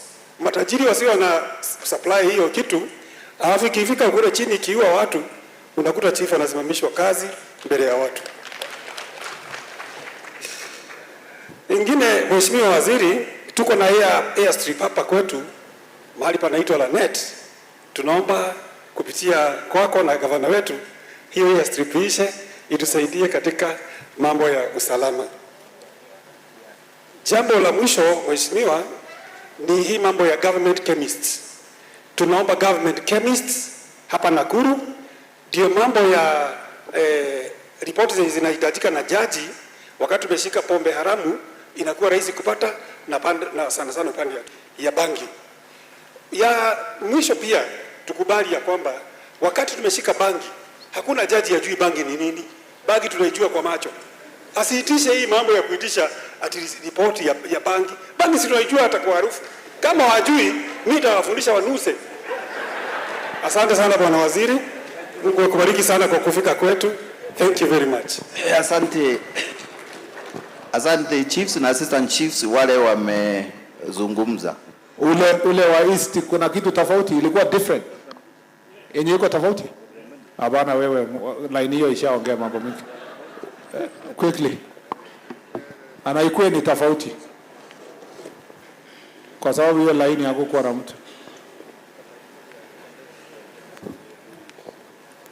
Jambo saa, kwa majina mimi naitwa Alinur Hassan Ibrahim, ni senior chief Nakuru Town saa. Niko na jambo moja. Ya kwanza, sisi kama machiefs ya Nakuru East, we were only 3. We are not even talking about divisions. We are only just talking about location and sub-location. Can you imagine Nakuru Town, mimi kama chief, Nakuru municipality, mimi na dio area yetu iko the same. Chief ni moja, and then crime iko juu. Kwa hivyo saa, sisi kama Nakuru East, we are only 3 chiefs, one is now retired, and we like you to consider us, sir. Thank you, sir. Thank you. That is in terms of hiring, replacing the ones who have retired. I did not understand you. Sir, location ya Nakuru Town Municipality, chief ni moja. Mimi na dio tunasimamia the same area. Okay, I get you. Yes, sir. And then Nakuru East as a whole, sir. Only 3 chiefs. Hata ukisema 3 chiefs and 9 assistant chiefs, sir. Okay. 6. Nimesikia. Thank you. Thank you, sir. Sorry.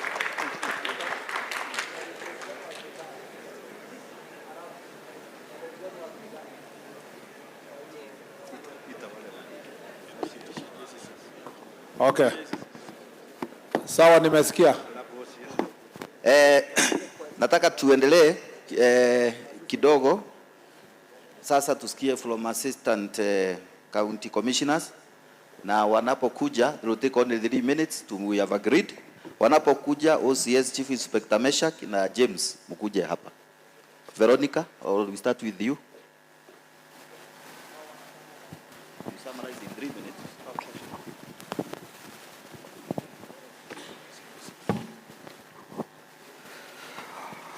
In the interest of time, sir, allow me to follow, or rather to fall into the already established protocol. My name is Edward Mwangi. I'm ACC Kuresoi North Sub-County. Firstly, I would like to convey gratitude on behalf of the ACCs to you and also to His Excellency the President for honoring our plea and intervening in fast-tracking promotions of ACCs who are stagnated in their previous job groups for far too long. We had lodged or presented our grievances to His Excellency the President during our previous meeting at the Kenya School of Government, Lower Kabete campus on 13th of June this year.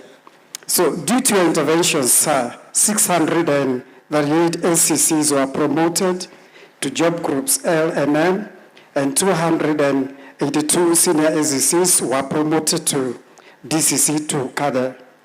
So we're also grateful to the national government's input in building capacity and competence in us through in-house training, such as induction workshops, paramilitary, AO certificate and DPA courses, and also sharing information of available scholarships to study home or abroad. So this has instilled knowledge, skills, and competence in service delivery amongst us. However, there is quite a number of ACCs who are yet to sit for their diploma in public administration that is tailor-made to enhance effective, efficient, and excellent service delivery in public service. Also, the year 2021 cohort, which has already been in service for more than 3 years, and successfully sat for the AO exams and the mandatory paramilitary course are yet to be, are still in ACC 3 level. We once again request you, sir, for your intervention. Well, let me just state, Nakuru County has 51 ACCs, of which 34 were deployed as divisional ACCs and 17 as ACC1, AO1, and AO2. So, sir, as you create more divisions, I would like you to consider the 2021 cohort, because most of them are still at the headquarters, and it is very important for them to acquire skills as field officers. I being one of them. So, sir, as you deploy them, consider me. There is a division just next to me there. It has been gazetted, and I've been eyeing on it.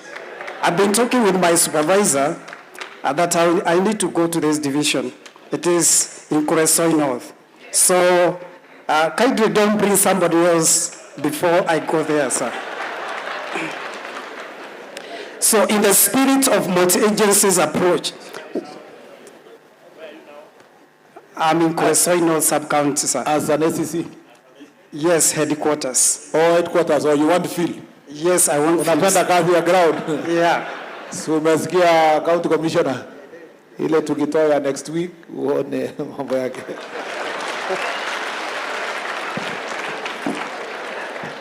Lastly, in a spirit of multi-agencies approach, we endeavor to enhance maintenance of security, peaceful coexistence, disaster management, eradication of illicit breed and second generation alcoholic drinks, addressing gender-based violence, ensuring 100% transition of school-going children, among others. This will enhance the bottom-up transformative agenda and Vision 2030.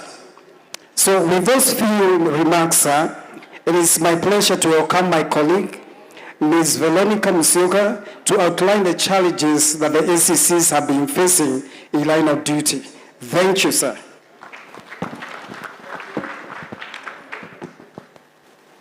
Veronica.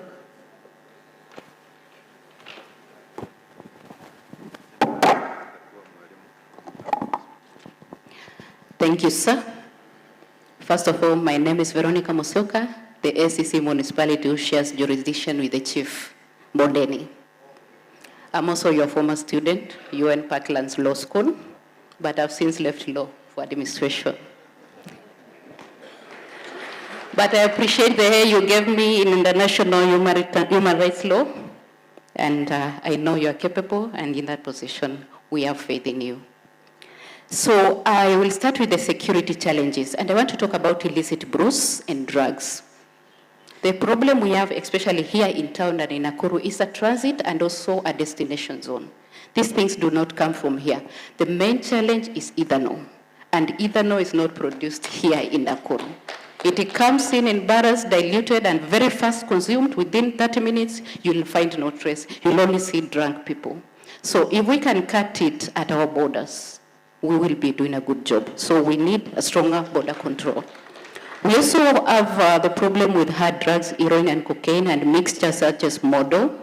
Also, they come in from Mombasa, and also ash from Ethiopia. If we can control what comes in, we'll be able to put this problem in hand. We also have a problem with slum areas. We have a lot of slum areas and foreigners, people who are undocumented, illegal immigrants in Nakuru County from the neighboring countries in East Africa and also from other places. I remember last year we had to deport some South Koreans who were preaching some gospel which was not conducive to us. Lastly, we have a problem with the highway. Nakuru is a place which everybody is going in. So that's why it needs special consideration in terms of deployment of security agents. And also, the other challenge is illegal fishing. There's need for a clear and an equivocal communication to the residents of Nakuru as to why the fish is toxic and why they should not be there, because they say they don't have this research which was done. Maybe if it can be disseminated to us and put it in a language that one Nigerians understand, with pictorial effects of what diseases caused by toxins in fish can cause to the public, maybe we will reach these people who are fishing in Lake Nakuru. Let me go to the working environment, sir. Facilitation. This is a horse which has been beaten for too long, but our mandate has been expanded. Every cheeky thing is pushed to Ngao.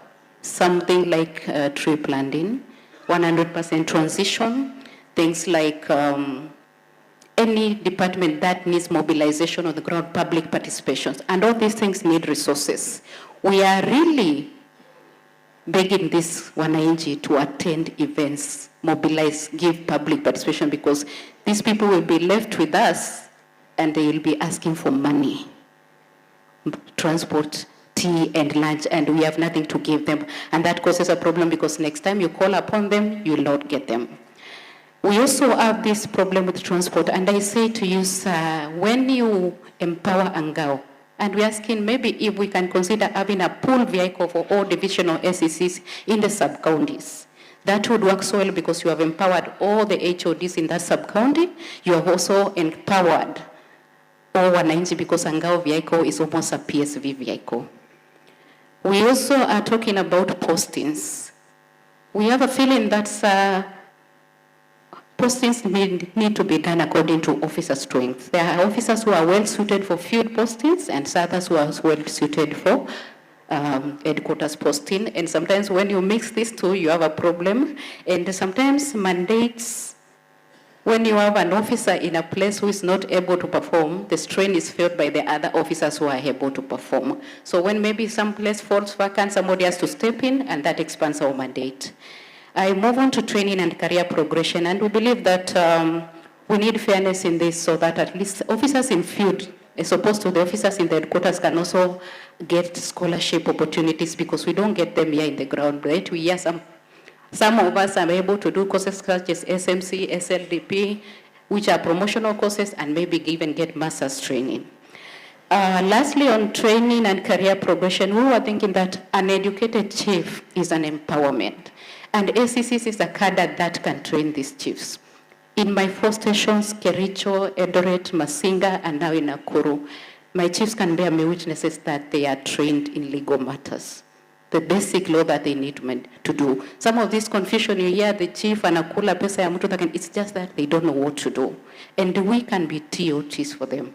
Maybe we can devolve training to regional centers like this so that chiefs don't need to go to Nairobi for training and seek opportunities and be trained in-house. Or we can have our own girls' school where we can discharge this mandate and ensure that our chiefs are not ignorant.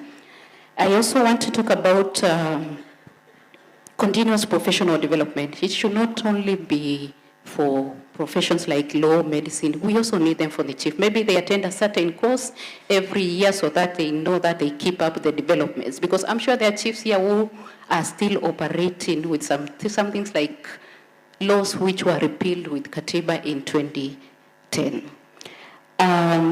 We also need to handle change management, sir. And that is a problem we have because government policy dissemination is only as strong as the person who is disseminating it. And what the mwananchi knows is what the chiefs know. If the chief doesn't know what bita is in a language that is understandable, that mwananchi of Nakuru is not going to know what bita entails. Can we translate these documents into Kiswahili, even vernacular, or put them in simple English that a chief can interpret and a village elder will understand so that the people know this bita is good, this thing that is being proposed by the government is working, and then be reachable for clarification so that at least wananchi watasema pale kitu watuelewe. I want to talk about welfare, sir, on prompt composition of work injury. If you permit me, sir, I have a chief who underwent brain surgery. He was hit during a raid. It was hectic getting him treated. And if we have assistant chief dictator here, he can stand this. His car still scares me in this town. So, sir, maybe we can follow up on that because motivation of such officers is good. It's still healing. I want also to say that uniform things have been said, so I'll not repeat that. And I also want to talk about housing. That is the officer who was injured? Yes, sir. Okay. He underwent a brain surgery in February, sir. Okay, so see Madam Beverly before we leave at some point. We also request maybe what we have in government, because this is a body, an institution that has institutional memory, is that maybe we can restore professionalism, decorum, and structure. What is needed is more of structure. Sometimes in a place where I was, mwananchi came and told me, you are leaving this place, umetutesa sana. That was in Kipkelio, Kericho, Kamasian County. And true to his words, the next day the brewer who had told me I'm going, I got my transfer letter. So if the brewer can know before me, that means the chain of command is broken somewhere, and then maybe we are not enforcing the Official Secrets Act.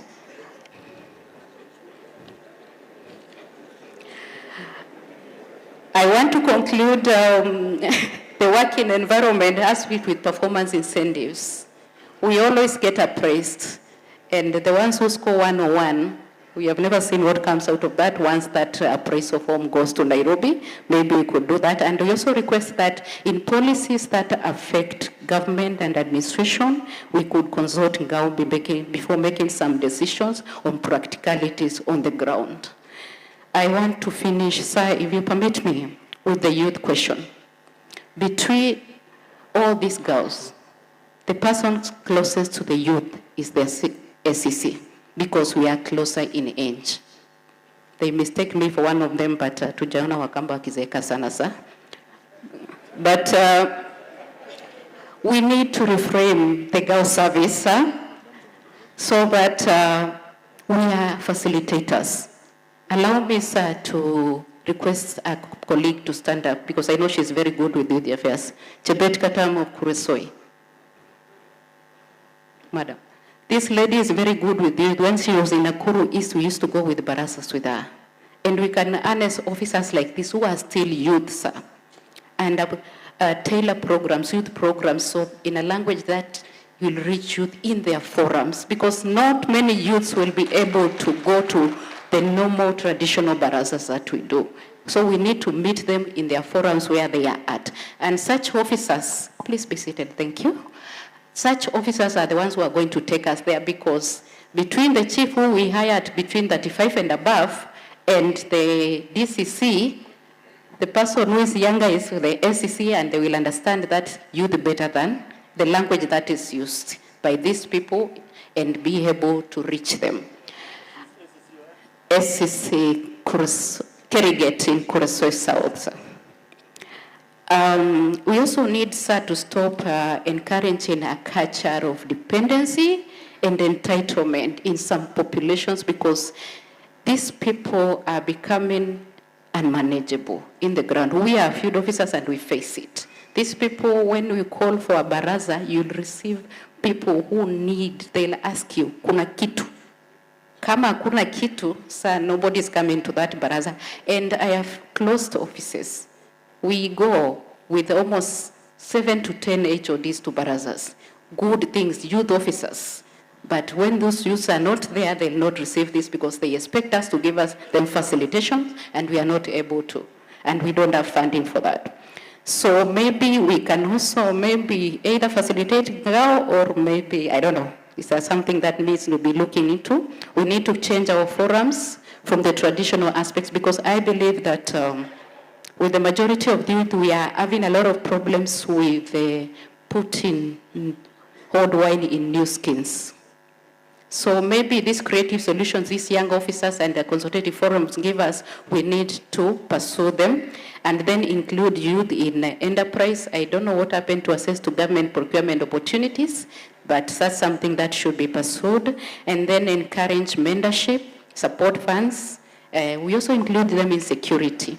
I've heard somewhere somebody who told me that I'm capable, and we have youths who are capable of being assistant chiefs, but the age locks them out. So maybe, I don't know, something that we can look into. About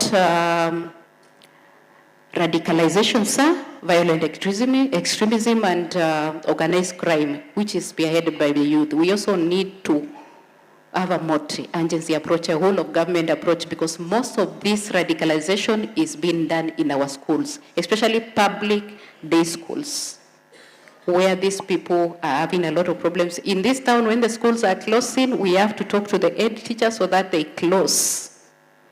They close in shifts so that they don't meet in the streets. So they need to look into that, and maybe we need to be aggressive towards that so that these fights in schools stop out. And thank you. And then lastly, we need specialized youth officers, people who can reach this youth. And allow me, sir, to conclude the youth question with that. Thank you so much for hearing us.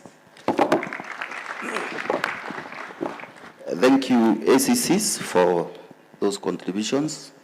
The OCSs. Now I want to move to the OCSs, and that team will be represented by Chief Inspector Meshach and Chief Inspector James. Meshach?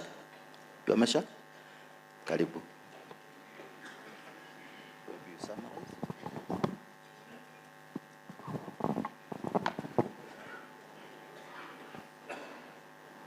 Our CS of Nesmas Kipchumba Mulkomen, Governor Madam Susan Keiga, members of Parliament, our DIG Gilbert Masengeri, Mr. Joseph Rimo, and our RC Jasper Umbati, and all other senior officers present, I greet you. Good evening.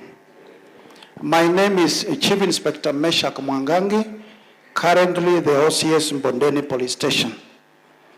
I was picked up to speak about only 3 items, and then I'll only stick to them, and then I will be done. Our chief guest, thank you so much for visiting us. I'm glad this is not the first time we are meeting. I was with you when I was in Parliament Police Station, and the other day at Elgon View, at our home there.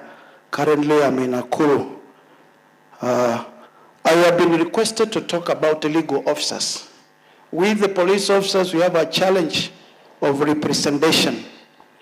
Most of our legal officers are based on police headquarters, and it is our prayer if they can be downloaded all the way to, if not county levels, to regional levels, so that they may be able to assist us, especially when we are doing our statement recordings with the high power. When we are having matters in court, we also need to be assisted. So it is our prayer if they can be downloaded. I'm also informed we have several police officers who are qualified lawyers. We also request for them, instead of being It's also good to be an OCS as a lawyer, but if they can enter into that office of legal representation, it will help us. Most of the time, our officers are getting problems with IPOA because we end up recording a very distorted statements which end up incriminating us. So it is our prayer if something can be done concerning that. The second item is the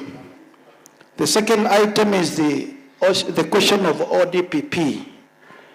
Most of the items that I was to talk about has been mentioned by those who have spoken before me. Mine will go especially to the issue of illicit brew. We, as the station commanders, we are the one who are responsible to taking all the exhibits that are required to be taken to the government chemistry, and we have a challenge, especially with the illicit brew. I think in this country we have got only 2 cities, I think Mombasa, Kisumu, and Nairobi, where we can only take exhibits for analysis. So it is our prayer if Nakuru can also be given that government chemistry. So we want to request, this goes also together to the judiciary. When we go to register cases of illicit brew, they tell us we have to bring the exhibit, the report from the government chemist before. And even those who have brought to court, they have not refused their chang'aa. Wanasema ni yetu. Lakini unaambiwa kabla hawajasema ni yao masi yao, tuletee report. You can imagine our chief guest, on Monday nimetuma officer Kisumu. In the afternoon nimeshika mwingine wa chang'aa. Then I pick another officer, go to Kisumu. One is at Kisii, the other one is at the stage. I will have police officers traveling every day to government chemistry. So I know there is a ruling that came out, especially in Nakuru, concerning the same, but I think it can be reviewed. After people have taken a plea, we can take them to the government chemistry. If they refuse, thank you, sir. And in most cases, they don't refuse. So that is the biggest challenge that we have, especially with the hard drugs and the illicit, the chang'aa. We also have a challenge with the chang'aa, especially in my area of Bondeni, but I can assure you we are trying our best. We hope that our best will bear some fruits in the near future. The other item that I was requested to mention about is about transfers, our guests. This is where most of the station commanders have got challenges. I was speaking to one of our senior officers, I was telling him, from chief inspector and above, if you tell us to jump, we will not ask you why. We will ask you how high or how many times. We are willing to obey. But down there, we have officers who can face us. Wanatuambia Mwangangi sifanyi hiyo. Some of them, Your Honor, they are so drunkard. I have a strange request, if it can go through. If these drunkard officers can be transferred to their home village, pale kwao nyumbani. I've been an OCS for quite some time. I'm one of the senior OCS around here, and I think your declaration is going to benefit me. I've been an OCS for this is my 13th year. As an OCS, I've been approached by a wife, sometimes a mother, asking me, kwani huyu kijana yangu amumupeangi leave? Nikiangalia record, it does not miss a leave, but they don't go home. You can imagine amekuwa transferred pale kwao.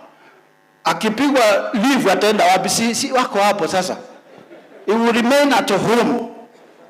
So instead of someone kutusumbua akiwa mbali, si waende pale nyumbani. And I believe some of the things we do outside our homes, we cannot do them at home. We will tend to behave a little bit. Especially those who are too drunkard. I have a lot of them, and they are all over.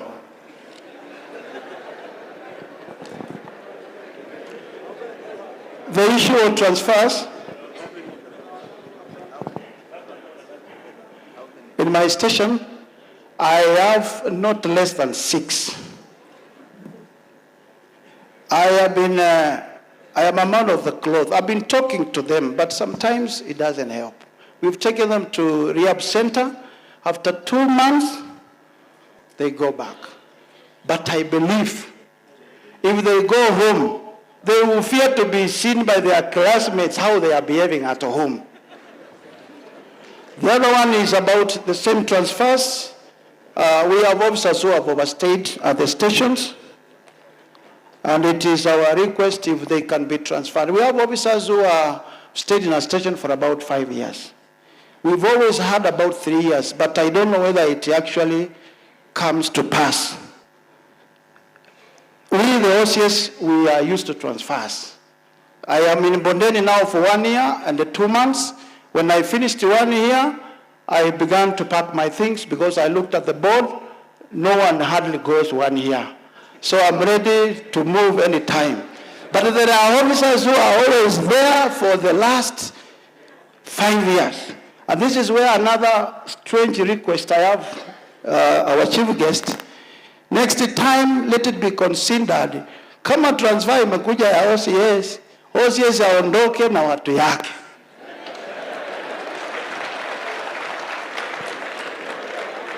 OCS mwingine akuja na watu wapya. Challenges come, they ignore the OCS, and I'm not campaigning nikakae kwanza, wanangua OCS, he comes to face the same guys. They will bring him down again.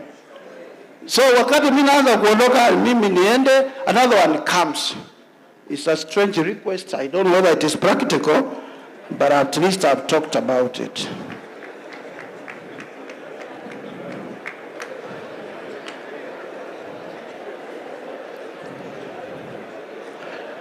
When I was about to come, I was not intending to speak about anything else that was not in my, what had been requested. Somebody whispered to me and told me to mention something about officers who have been injured in the line of duty. There are so many of us who have not been compensated. So I think that should be considered to be able to assist them. And the last, and I believe the least, it's my own, and probably to the camera, because most of all of us, we are doing the same job. When you listen to the social media, to the TV, you read the newspapers, we hardly hear anything good about the police.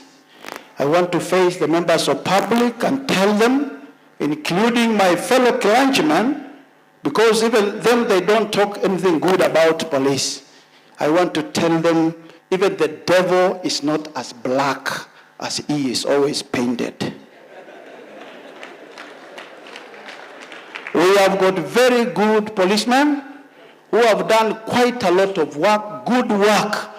So wakati wanaposema ile mbaya, tunaomba waspe at least a certain page, hama tule to cutting to a katikati ya newspapers, to say something good that has been done by the police. We should also need to be appreciated. Ukivaa nguo vizuri na uambiwe iko smart, hata kama sio smart, you tend to feel nice. Let us, members of public, learn to appreciate the police work. We go through terrible things. Mimi, I'm almost exiting the service now. In the next 3 years, I'll be watching you from the view sasa. I'll become an elder. So, to the members of public, tutambue ile kazi kidogo tunafanya mzuri. Tumeteseka sana, lakini mtuambie asante, mtungonge, alafu mtuambie asante. Otherwise, Chief Guest, nimeshukuru sana. I believe Afande Masengeli, you have heard. I don't know why the CS, I listened to him in the radio. He said, Corporal to Sergeant, na akifika kwa inspector, he always keeps quiet. Even now, amefika kwa inspector na akanyamaza. Afande hakusema, alisema inspectors wapewe chief inspector. Lakini hakujua kuna chief inspector nao wapewe something pale pale. You not mention that one. I believe I have reminded for myself. At least Mungu amekusaidia kuandika chief inspector. Kuna mtu your age is a corporal. Thank you, sir. Otherwise, nimeshukuru sana. Thank you. It was a privilege talking to you, sir. Thank you very much, Chief Inspector Meshak. Chief Inspector James Tedet.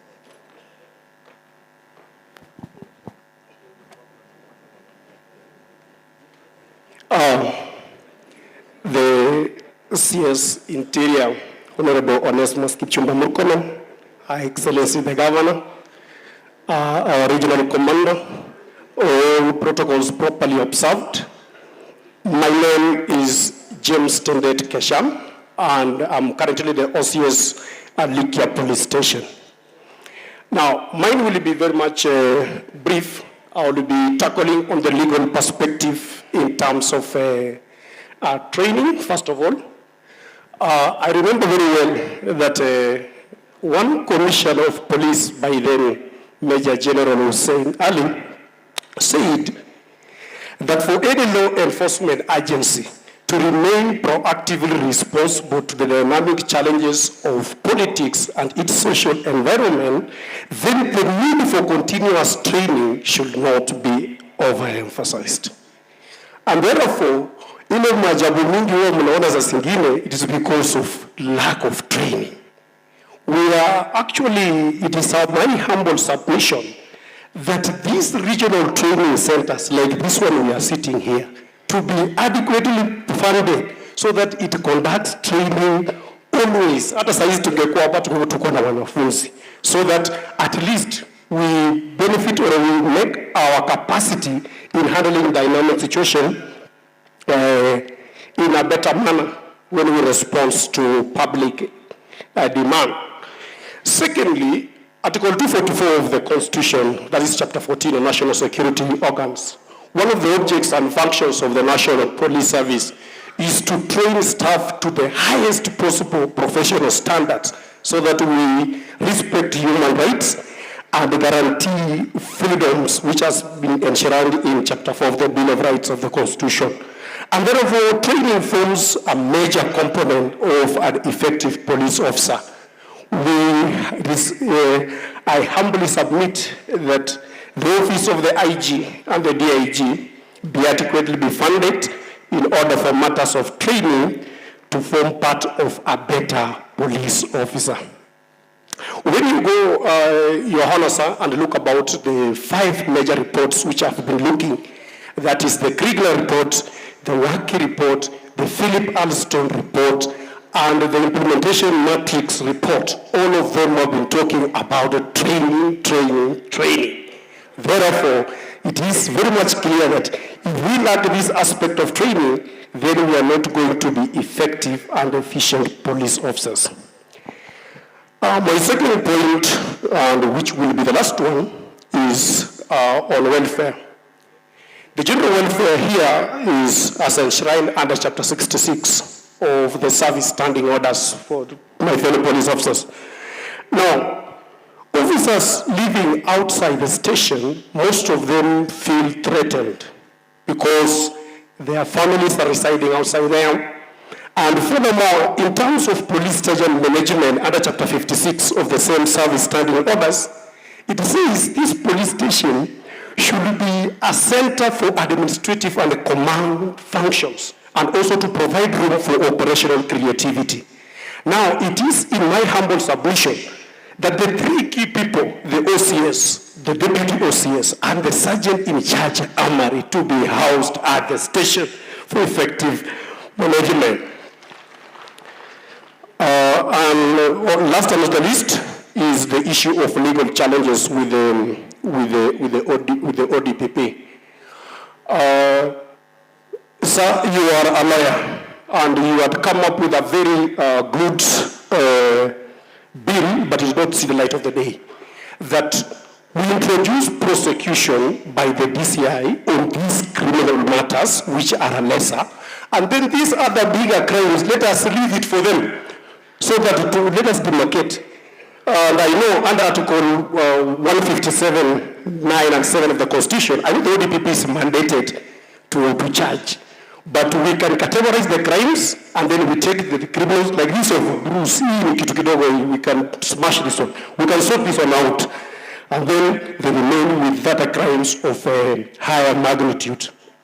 And the same issue, the National Police Service Act has been amended several times and it has not been made, its framework is not even understood. The definition of an inspector when we enacted the National Police Service Act was that he is a gazetted officer. But when the amendments came, it gave another version. The Kenya Law Report has not even published direct the whole act that this is now what to follow. With those few remarks, I was only to tackle the legal perspective part of it, having been a legal champion for quite some time, and I wish to end there. Thank you very much, sir. Thank you. Sir, we are through with the OCSs. Do you have legal training? Okay, paralegal studies, well done. Okay. Yakikazi. Asante. Yes. Is there any other OCS or something that has been left out? OCS? Kuna moja pale. Any other? Mpatie tuko hapo. Hakuna lady? OCS moja? It doesn't mean that we ongee tu for the sake of it. If there is no issue, sawa, tutafunga na yeye. Proceed.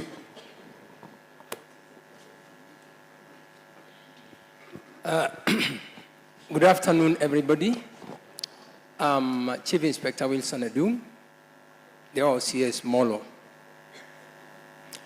And it's a pleasure to stand before you as you sit in that podium. Trying your best to plan, as planning is very important. Failing to plan is planning to fail. Secondly, I would wish to talk about two very important items that have been overlooked. One is the use of gadgets that have been dedicated especially to the DCI. These gadgets, especially the tracking ones, are not adequate. And if not adequate, they are not effective or as effective as the public expect. Therefore, it is my humble request to have them provided adequately. I am also asking a question. Initially, during the previous regime, there was a plan to equip every police station with tracking gadgets like the ones used for tracking mobile phones. That is, pursuing criminals of all walks of life. For example, cybercrime, murder, robberies. We have them in our stations, and it's a problem with us at the station level. But when it comes to tracking them, it becomes challenging because at times, even those given the mandate to do so are not able to do it because the items are inadequate, and at the same time, some of them are not doing it effectively. Point made. Go to the next point. The next point is also another one relating to the use of drones. We have to collect intelligence, and we should not leave intelligence collection to SPIF alone. Let us support them by engaging them using technology. Technology is very important. When you look at what Francis Carlton did when he came out with the issue of fingerprints, that was science. When you look at what Friedrich did and they found the so-called DNA, that was science. Police is both a science and art. Can we support them? Thank you, sir. Thank you very much. Tumemaliza na OCSs. I want to go to sub-county police commanders. Timoni, step forward and says Cecilia Chepkoech, And as you do that, AP Services, Chief Inspector Eileen, step forward so that you can be presenting your issues.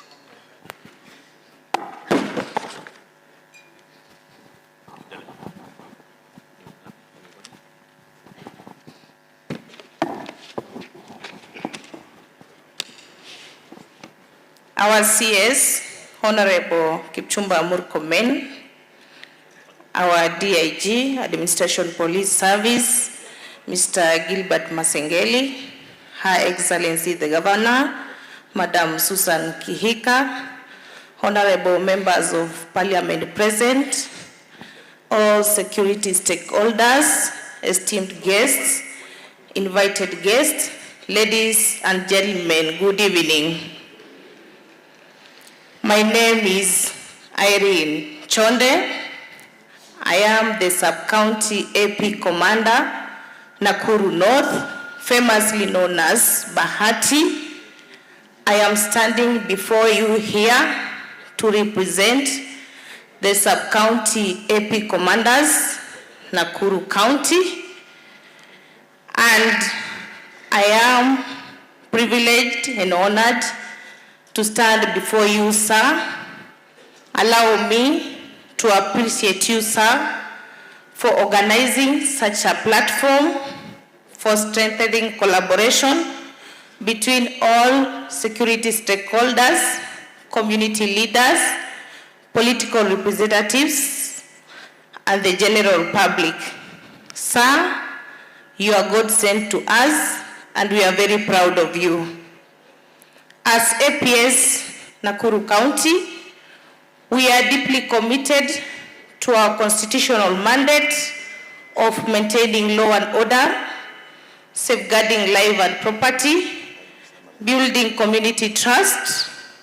However, the effectiveness of our service delivery has been hampered by a number of challenges. Waziri, allow me to highlight the key policing challenges facing the Administration Police Service in Nakuru County. Number one, personnel shortage. As APS, since the merger, we had 24,000 Administration Police Service officers transferred and integrated to Kenya Police Service, and as such, it created acute shortage, and as a result, we had our officers get stressed, burnt out. We had increased cases of mental illness amongst our officers. We had our officers lost their young families because they could not get permissions to go home for leaves and offs. They had no time for their families. Sir, we kindly request during the recruitment if we can be given a better slot as APS officers to bridge the gap and address the shortage. Number two, we have a problem of transport and logistics. Most sub-counties in Nakuru counties is very fast, sir, and as such, we have shortage of fuel because the fuel that we are given is not enough. For example, in Nakuru North, we have geothermal development company. Alongside sub-county duties, we only have one leased motor vehicle, and the area that we are supposed to cover is so vast. The leased motor vehicle that we have within the sub-county is only one. The fuel allocation is not enough, and we humbly request that if we can be given another vehicle, we will be very grateful. In Naivasha sub-county, we also have critical installations like the KenGen. We only have one motor vehicle, one leased motor vehicle, sir, and the fuel allocation is also not enough. If we can be given at least 600 liters per month, we will really appreciate, sir.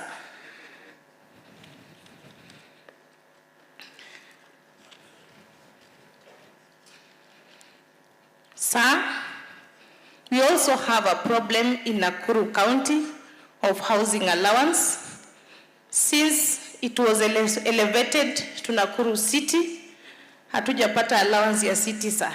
Na Bwana Waziri, if we can be considered to pay allowance ya city for the house allowance, we will be very grateful. Because as at now, the rent in town and the market value is so high. Our officers, they go as far as 5 kilometers out of town to rent. When we have emergency issues, they cannot respond promptly, and as such, we request that if that can be considered, we will be very grateful. Sir, I have 3 proposals that I wish to submit to you for considerations.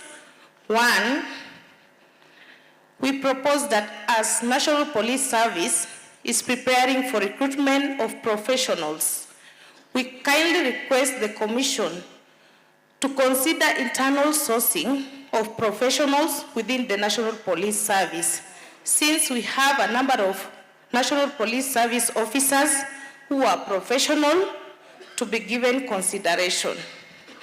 The officers you see here, sir, most of them are professionals. And if they can be given that opportunity, we'll be very, very grateful. Secondly, sir, as APS, we appreciate you very much that in your tenure as the CS Interior, we have one of our own, DIG, Mr. Gilbert Masengeli, and we propose that going forward, appointment to the position of DIG should be from the respective service, ensuring institutional representation and fairness. Thirdly, sir, we respectively propose that the position of the Inspector General to be rotational, alternating between the Kenya Police Service, the Administration Police Service, and the Director of Criminal Investigation, so that all formations feel equally represented at the highest level of command. Ladies and gentlemen, security is a shared responsibility. If these challenges can be addressed collectively, holistically, we shall have a motivated, effective, and community-oriented police service in Nakuru County. Let us continue to partner together to ensure sustainable peace for all. Thank you very much, sir. God bless Nakuru County. God bless our great Republic of Kenya. Thank you. NPS Timoni, 2 minutes.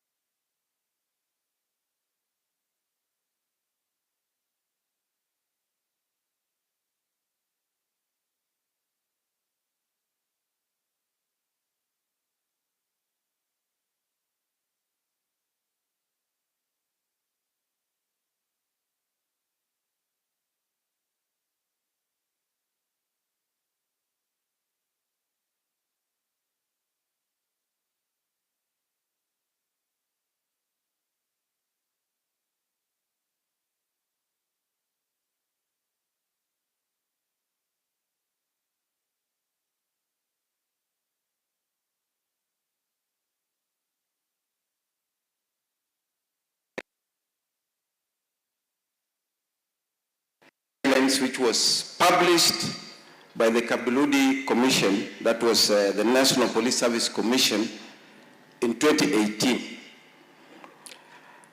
In this, we had hierarchies of how people should be promoted, and it is something that if followed, hii maneno mingi tunalia itakuwa imeisha. Within this promotion, we came up with two issues that is affecting our promotions. Kwa police hapa, ukikuwa PWD na we ni Chief Inspector and below, hole wako. Promotion imeishia hapa. because huwezi kuenda kwa interviews upige mguu na huwezi enda kiganjo. So our honorable minister, wale wamepata accident na wako kwa ranki ya chief kurudi chini, waangaliwe pia na wale ulisema ya 50 years. The other thing ilikuja kwa upande ya wamama.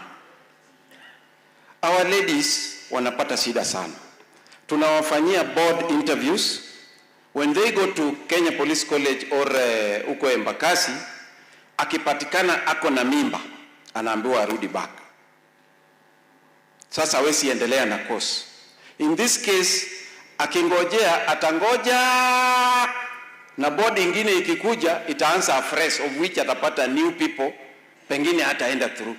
Tunaomba wamama kama hawa uwapatie merit instead of saying warudi wangoje.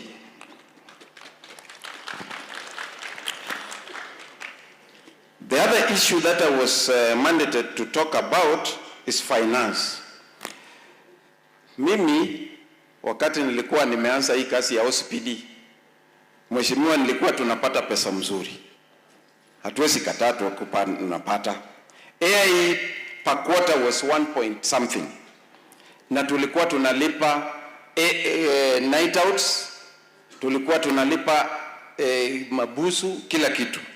But currently OCPD inatumiwa 30,000, which tona moja tu ya photocopy ni 18,000. Tona ya ile printer is 7,000.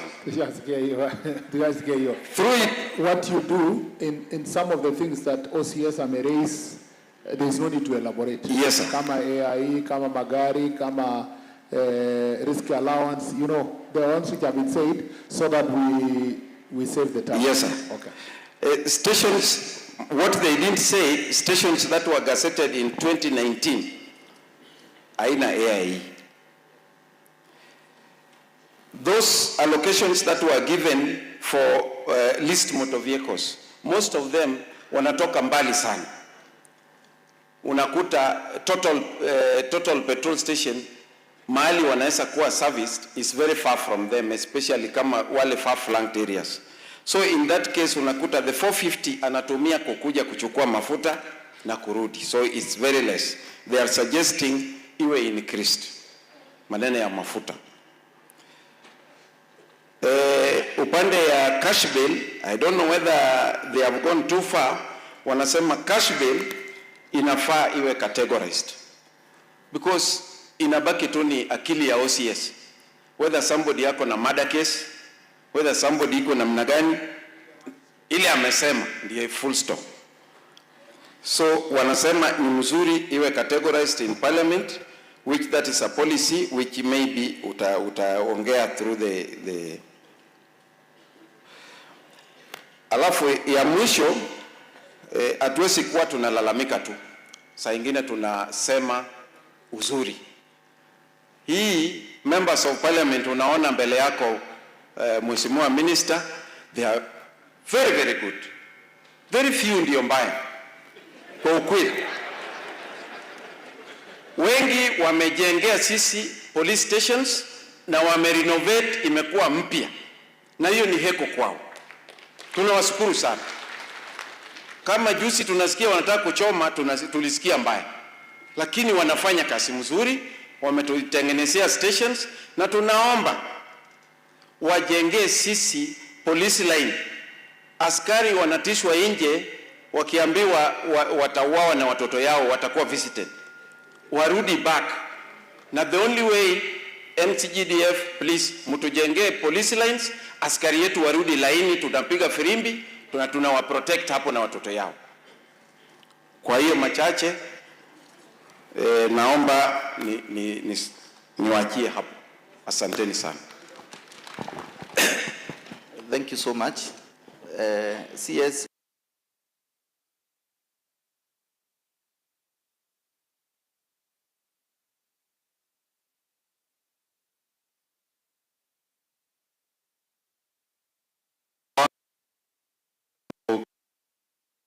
Onesimus Kipchumba Murkomen, and other protocols has already been raised. Allow me to raise on them. Good evening to you all. I'll be addressing you on behalf of the DCI, Nakuru County. My name is Mr. Nevat Marubo, Superintendent of Police. Currently, I'm the Sub-County Criminal Investigating Officer, Nakuru East Sub-County in Nakuru County. I will raise an issue on police communication. Sir, police communication, we channel it through WhatsApp. WhatsApp is a foreign-owned mobile application software which with its servers located in California, USA. So the servers are not here. So in each and every time, as an SCCIO, that's me, needs to talk to the County Criminal Investigation Officer, that's the CCIO. The message that I said first reads to the server. And that server, the owner of that server is a Mzungu. He will read that message. After I received that message, after I sent to the CCIO, he will say to the Regional Criminal Investigating Officer. He will see the language that I've used is not very nice. He will edit that message. He will say to the Regional Police Commander, Regional Criminal Investigating Officer, and the regional will say to our Director Criminal Investigating Officer. Our Director will say to the Inspector General. Then the Inspector General will say to you, just look at that. Our proposal, as the SCCI of Nakuru, we have sat down and thought, we should look for a software developer. We come up with our own communication. We have servers. It will be hosted there. And we can call it POCAM. It will be confidential. Our information will not go anywhere. Even if the WhatsApp message is written end-to-end encrypted, it's not encrypted. It's going to somebody's server. Sir, I request you look into that. That's our Habo application. I will just go to the second point. It's just a sentence. Sir, we just request for a full operational criminal research intelligence bureau offices with all prerequisite devices. I rest there, my case, sir. Then I go to the round one. I have good things. I have good things, sir. Yes, we request for a fully set up and operational criminal investigations in all sub-county offices. Since we have so many cases of homicide, and the evidence of homicide cases, 90% is at the scene. If we have full operation, you see an officer comes, he has his own vehicle, he controls the scene, he takes the scene, he takes everything, we have high conviction. We will not cry much. Then I'll just add something on allocation of fuel and vehicles. All the sub-county criminal investigation officers, we have vehicles. Sir, we request for additional. The request is based on this, sir. We are allocated for 140 liters. That says 15 liters in a day. You can estimate a vehicle needs 1 liter for 10 kilometers. That's 150. If we need to take someone for a DNA, and it's that up to Kisumu, it's around 300 kilometers. So the fuel allocation will take for 2 days. We request for that. Yes. Then I'll just talk about RAD cases. The RAD cases, we are having an issue. We are writing letters to the Ministry of RAD, it's taking a lot of time. We are forced to go to request for miscellaneous application. We request to look on that. We appreciate our relationship with GAO. It's very good, cordial, and they share information about criminal promontory. Thank you, sir. Thank you very much. Thank you very much. Sir, allow me to give the Deputy County Commissioners 1 minute. This is Ijoro.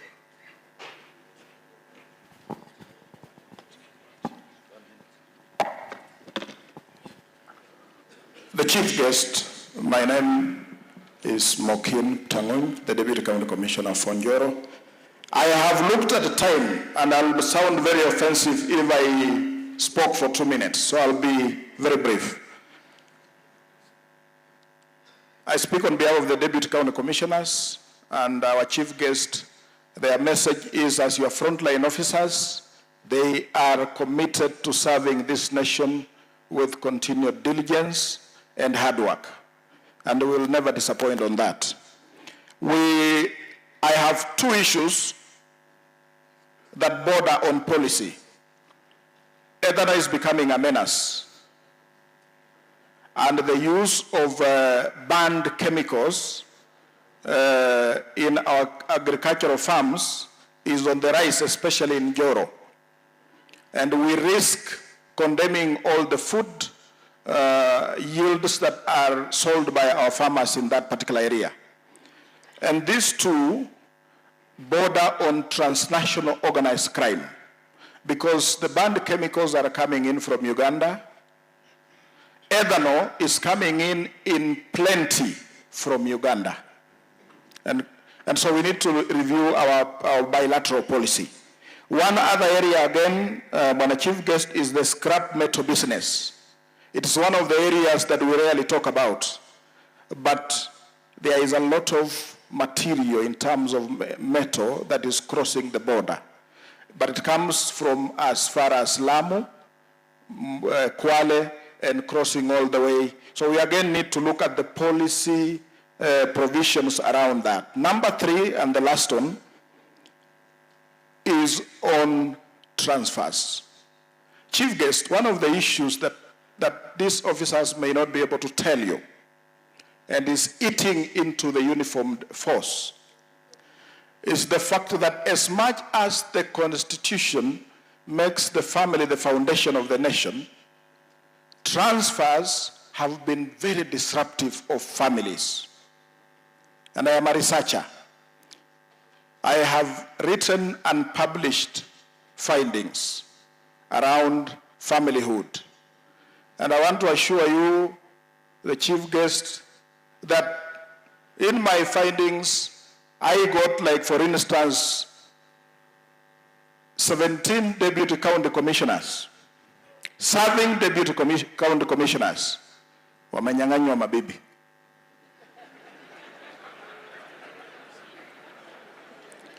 I have over 176 police officers. I am saying my unpublished findings. Over 176 police officers, because they are uniformed officers, wamepoteza mabibi. Reason, they serve in distant places. They have no time to tend for their families. And remember, women and men are not cows to be tied to trees.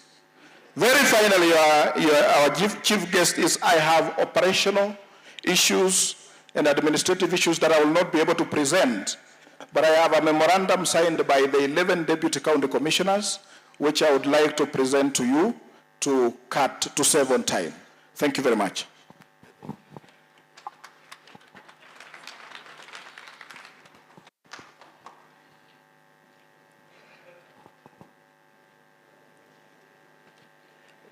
Thank you, Deputy County Commissioner. Sir, we are through with the officers. If we can manage time,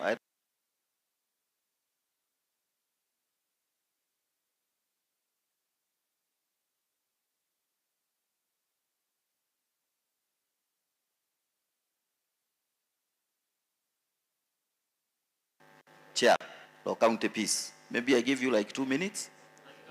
Mbili. Then Florence, Chepkolil, prepare, and Linda.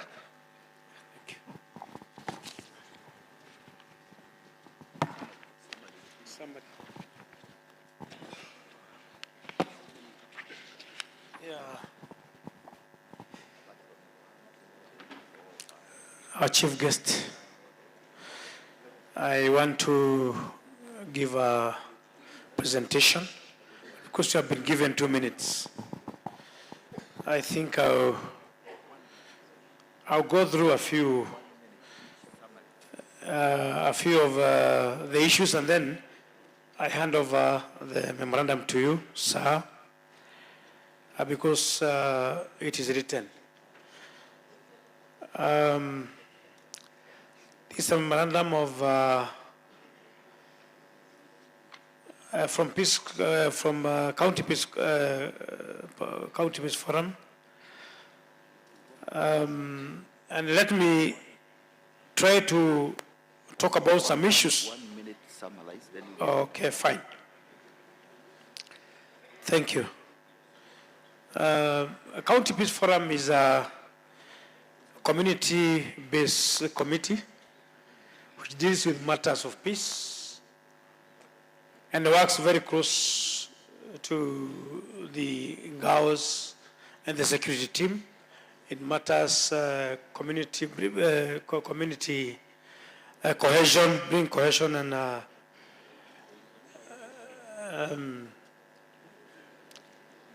yes, ni sawa sawa. Yeah, okay.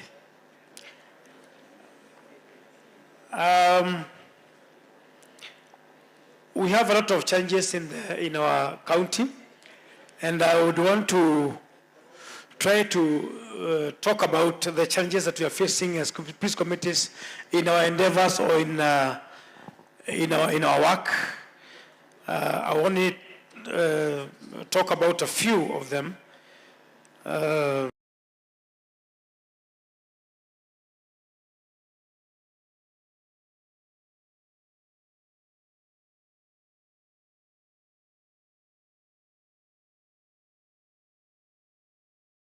Okay. So that, because we have about 10 people to speak, so it's better to go faster. Thank you. And then those who are taking health break, you go quietly, and then you come back. You know, chiefs na police na everybody, watu waliwasikia, so you must listen to now the members of public. They're the ones who are giving you feedback. Okay. But let's make it faster. Okay, thank you, sir.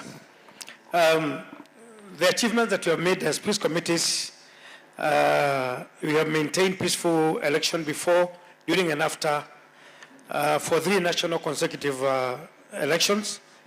And we have been able to promote cohesion, healing and social, reconciliation and healing cohesion and social cohesion. And then we have managed to coordinate peace activities across all sub-counties. We have also been able to strengthen early warning and early response systems. And we have been able also to establish integrational communication platforms, created an environment conducive to sustain development. We have been able also finally to reduce tribalism and impunity in Nakuru County. So allow me to hand over this document to you, and then for the interest of time, and then have only one issue later. Yeah, only one issue later to talk about an issue in Bahati, somewhere called Banita. The work there has not been well done. I would want to request you, sir, when you have time, you visit that area, and then you conclude the allocation of plots. Yes, several committees have come in that area, but there's still, and there's still some insecurity around there. And also somewhere called Arahoka, we had a police station which was constructed there, but it has not been opened. We don't have police, we don't have anything. I think that one, thank you very much. So thank you. Thank you very much, County Chair. I think I'm a young man, so I'll be very fast and very short. My name is Boniface Gashoka. I am in charge of the National Bar Owners Association. And sir, I want to address you directly. Number one, we have a problem with ethanol. And ethanol in Nakuru is just coming. And my request is one, in the previous regime, there was a unit in KRA called KRA Intelligence. And one thing that you have guaranteed us is that you're going to give us security. Allow me to speak something that I will need your security. container moja ya ethanol ni 50 million. Na ikifika hapa, we are giving these officers a lot of hard time.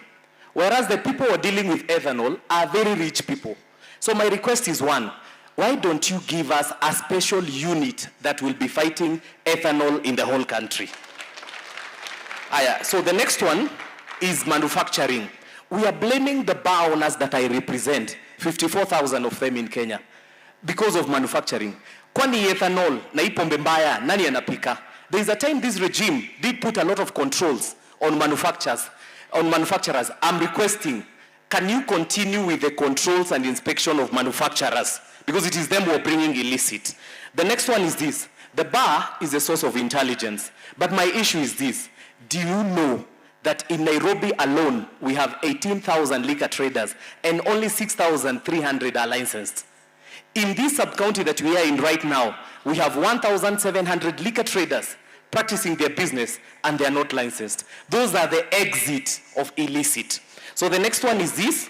Please, Nakada, you're really fighting, you're doing a good job when you're fighting bang. But really, my friend, Dr. Amarikwa, tunaenda mpira chan. Kila mtu huko anavuta bangi. Please stop it. Stop that behavior. So the next thing is this. Waziri, kuna kitu inaitwa unga. Kuna veterinary drugs na kuna chemist drugs. Nimeona MCA wangu wako pale in Gilgil. Kuna dawa inaitwa Roche. Hiyo kitu ndio vijana wanakula wanaharibika. And Roche nowadays, when we were in high school ilikuwa kidogo. Siku hizi imejaa kila mahali. Hiyo dawa inaitwa Roche. It is full everywhere. So lastly is this. On the partnership that I'm requesting for us to have. Mimi niko na issue ambaye nataka ni kuaddress. Na najua hawa marafiki zangu hawajakuambia. I am requesting for us to put a control on the DPP dropping charges of ethanol charges or illicit. Hao wanashika, wanapeleka vizuri, wanafikisha kotini. Ikifika pale, kuna story inatokea. Then wale culprits wanaachiliwa. And lastly, Madam Governor, I've really been requesting for rehabilitation. Please, now implement it. Thank you so much. God bless you. Bwana asifiwe. Kwa majina ninaitwa Florence Chepkorir, mimi ndio treasurer Nakuru County. Na nimefurahi, karibu waziri, karibu nyumbani. Number one, ile kitu nataka niseme hapa kama maendeleo ya wanawake. Wamama muko? Wamama wamekuja wengi kama maendeleo ya wanawake. Na tuko na plot hapa chini, block 15. Yenye ilikuwa grupu ya wamama. Na hiyo kuna mtu ameiba na amechenga, ameanza kudevelop. Tunataka hiyo groups, hiyo plots irudishwe kwa wenyewe. Kwa sababu hiyo plots ni ya wamama. Number 2, tunataka maaskari wetu wakipewa ruhusa waende nyumbani, warudishe bunduki kwa hamari. Kwa sababu wakifika nyumbani anamalizia watoto yao. Tafadhali tunaomba hiyo kwa sababu hiyo imemaliza sisi kabisa. Number 3, nataka niombe police station yetu ya Ronda kwa sababu ninatoka Nakuru West. Nakuru West Police Station Ronda Police. Hatuna gari ya police. Tukiwa na shida tunangoja Kaptembwa Police Station irespond alafu atupe gari. Na unajua Masembe wasiri, kuna mali inaitwa Masembe imejulikana, mali ya bangi inaitwa Kalewa stage. Unajua hiyo stage, hata kila mtu anajua all over Kenya. I know hapa Nakuru tumebeba communities yote. Wale wanafanya political divisive tunasema walaniwe katika jina la Yesu. Sisi Nakuru tunataka tukae kitu moja. Tuko na mountain moja hapa Nakuru, sijui inaitwa nini hapa, ugali. Hiyo ndio tunajua kama Nakuru County. Sisi tunasema kutoka City Peace. Thank you, mubarikiwe. Kebenei.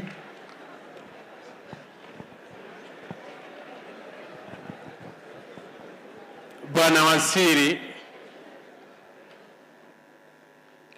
Bwana Kipchumba Murkomen, gavana wetu na wote. Waziri, karibu Nakuru. when I look at this one, Jukwaa La Usalama, is a very good initiative. Ulifikiria, it is an interactive session. I've been seated there, listening. And I was impressed.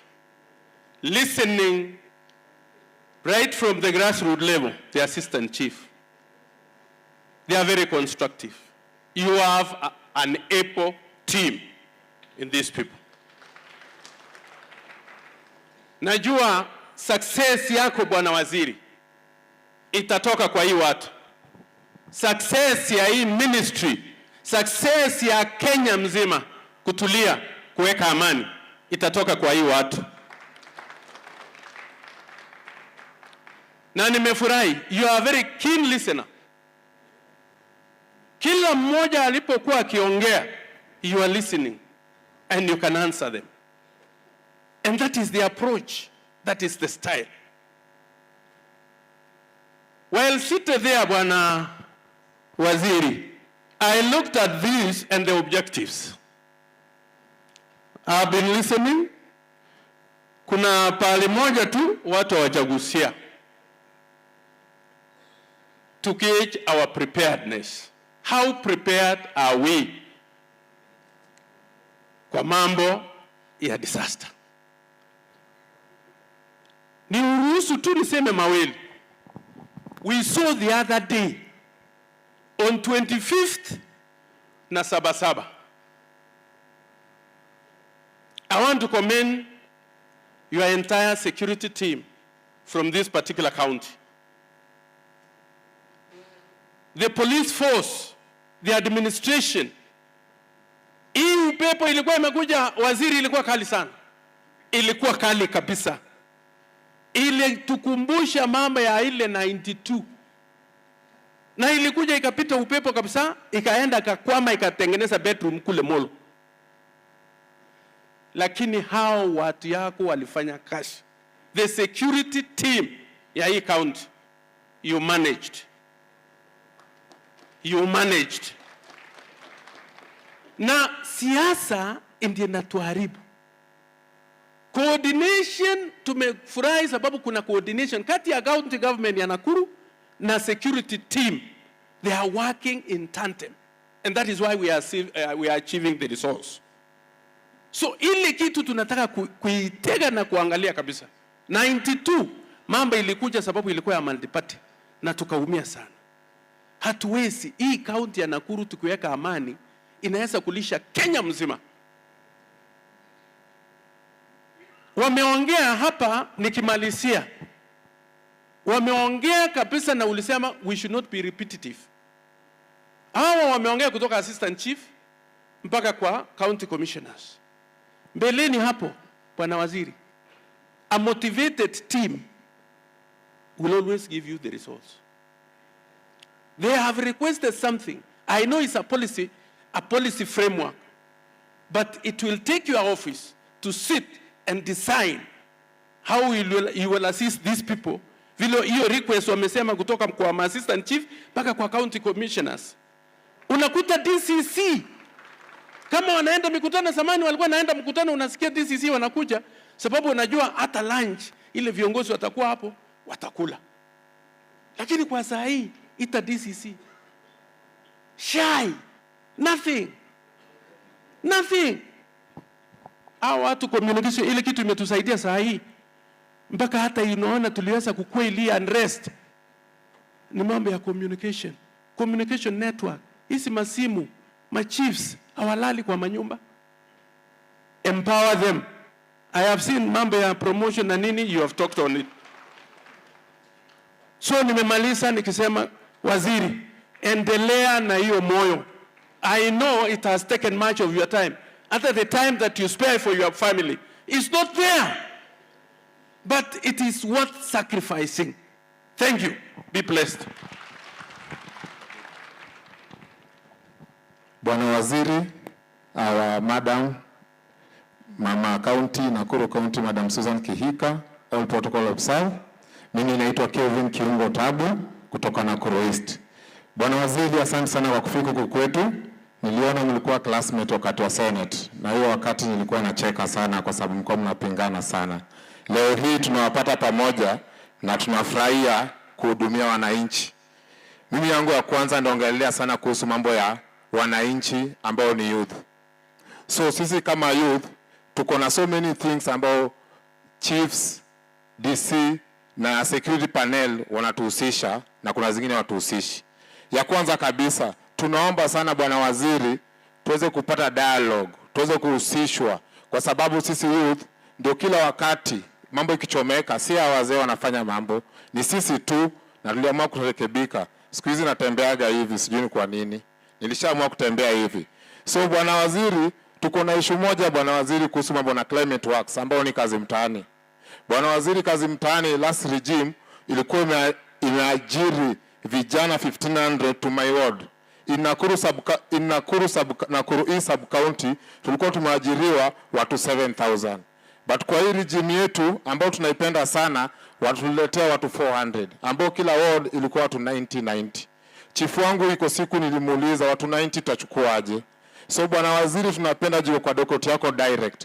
Tukitoka hapa leo hii utakuwa umeongea na president wetu ambao tunampenda tuweze kupata kazi mtaani ambao kila mtu ambao aliapply bwana waziri atafikiwa. Bwana waziri, sisi kama Nakuru Town East tuliapply only 7000. Na 7000 bwana waziri, tuoni kama inaweza washinda wewe na governor. Tupate tu hao watu wafanye kazi, tutamaliza crime, tutamaliza drugs. Juu sisi ndio tunajua pen drugs iko, sisi ndio tunajua pen crime iko. Tungependa sana hiyo mambo na climax works iguziwe, itililiwe manani. Ya pili bwana waziri, kuna reform youths ambao walireform, walikuwa jela, wametoka jela, tena wako home tu. Tungependa sana bwana waziri au reform groups waweze kupata good conduct kwa sababu imekuwa shida sana. Kuna mmoja ama wawili niko nao wanafuende majuu lakini good conduct noma. Na kwa sababu mzee anasema ni tuta ni mbwekse, acha tufanyia vijana wetu pia kwetu mbwekse wakienda majuu bwana waziri. Kuna group ambayo iko Nakuru West, ambayo iko Nakuru East, ambayo inaitwa Bonga na Bro. Hawa vijana bwana waziri, hawa Bonga na Bro ni watu wanaohimiza crime ni noma. Na bila hao vijana hatuwezi fikia Nakuru County. Nakuru County ni chapter nyingine. Tutaki kusumbua mama. Mama sana anafanya kazi. Juu mama anafanya kazi, sisi kama vijana tulishaamua hatumsumbui tena, hatusumbui president, hatusumbui waziri. Waziri hakuna pale tutakuwa na kusumbua kama Nakuru County. Na tangu aende hata unaona mambo ni mzuri. Tangu ile mjamaa tu atoke huku, mambo simekuwa sawa, si ndio? So mimi yangu ya pili, issue yangu ni tree planting bwana waziri. Tunapatia demonstration tree planting. But sisi kama vijana, situpatie seedlings, tuzijenge, mnunue kutoka kwetu direct. Tupatie MP. Juu nimeona mahali pengine assistant chief akisema wapatie tanga. Hizo tanga na naomba wasipewe. Tupewe sisi. Tuweke tree nursery, tuuzie government. Bwana Murkomen, ukinunua tree nursery kwetu itakuwa faida sana kwa vijana wetu wa Nakuru County. Ya tatu bwana waziri, tulikuwa tunaangalia affordable houses ambao tunaomba bwana Madam Governor iwe social houses. Niliona juzi ulikuwa na bwana Rama ukaenda huko juu, lakini sisi ndio tuko mjini. Sisi watu wa mjini tunaomba hivi bwana waziri. Wewe kama waziri, kuna mali hapa kwa NOS. Hao NOS ni watu 60 tu, wako na eka 5. Hizo eka 3 chukua, jenga affordable houses, toa watu wa Flamingo, watu wa Kimathi waingie hapo, then utengeneze huko ngine bwana waziri. We have solution na tunaweza zitengeneza tukiwa na wewe tu. Bwana waziri, tunaomba sana rehab center. Tuko na moja tu Nakuru County ambayo iko Gilgil. Na hao vijana hao wote wamereform, wengine wako drug. Ikuja hapa town, bwana mgama atakutafutia nafasi tuijenge ya kisasa, ikuwe affordable, ambao kila mtu ambaye iko ghetto aweze kuipata bwana waziri. Bwana waziri, mbili zangu za mwisho. Bwana waziri, kuna issue assistant chief. Nani hawezi hapa kazi assistant chief? As long as you are youth unaweza. Lakini nimekuwa 35 years old. Tuwezi apply. Mimi sasa niko na 30 years old. Siwezi apply kazi ya assistant chief. But ikisongeshwa chini from 25, hivyo itakuwa vizuri sana. Tuweze kuapply, pia vijana waweze kupata kazi. Sasa hii mambo imekuwa digital. Ukiwekea wazee hii mambo ya digital, wataweza na agency. Lakini si vijana tuko sure. mambo na Gen Z, tukipata hizo nafasi za chief, tukipata kazi za askari, tutawezana na hawa Gen Z, tutaelewana na tutakuja wote kwa serikali. Bwana Waziri, tunaomba sana President wetu ni mtu mwenye anafanya kazi nzuri upande wa staff. Alipatia Harambee pesa mingi sana, ni heko sana. Na tungependa sana aifanye sasa, tukue na Nakuru Chapter League. Nairobi ilishafanyika, Madam Organize, sasa tukue Nakuru. Pia sisi tumerepresentie malalamishi yetu. President pia aweze kuzifanya nini? Kuzipata. Madam, lakini tusisahau na waziri, kuna promotion na kuna demotion. Hawa chief wasikudanganya tu ni promotion. Ule ambaye afanyi kazi adimotiwe. Ule ambaye anafanya kazi apromotiwe. Ikuwe siri. Nimesikia sasa akisema mtu ni mlevi na pale kuna vijana wako kazi. Avutwe kazi, wengine waingie kazi. Mwana anafanya kazi mzuri, apewe sifa na apewe. Na natumia example yako Bwana Waziri. Ulikuwa Minister of Transport. Sasa wewe ni Minister of because you did a good job in that docket. The reason why you are the best place. Madam alikuwa senator. Sasa hizi ni governor. Hakuna siku utakuwa mzuri. Na mlikuwa wengi. Wengine wako kazi. Ni same kwa polisi, same kwa chief, same kwa DC. Mwenye alikuwa na nafasi mzuri, apewe kazi. Ya mwisho kabisa Bwana Waziri, tunakuomba sana. Nilikuwa naona news siku fulani naambiwa, mmoja alikuwa anafika mahali anasema, wewe utakuwa chief na unakuwa. Mimi leo hii ningependa sana unisikie tu mtu mmoja, wewe sasa ni chief na unaingia kazi. Shukrani sana Bwana Waziri.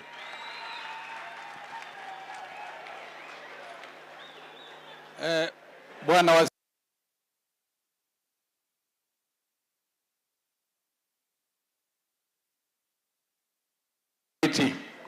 na ningependa kuchukua nafasi hii hasa kukushukuru kwa sababu umekuja Nakuru ukataka kusikia maoni ya watu ya Nakuru. So ningependa kusema ya kwanza, watu hao unawana watu wa security, machiefs, ile amani ambayo tuko naye Nakuru ni hao watu wametusaidia na ningependa kuwapongeza sana. Jambo lingine Bwana Waziri, kuna hii mambo ya michezo. Wakati ule kulikuwa na ile watu wa kwenda barabara. Sisi kama Njoro tuliorganize peace in tournament na wao vijana walicheza. Hata wakati ule watu wengine walienda barabara wakakosa kufanya hivyo.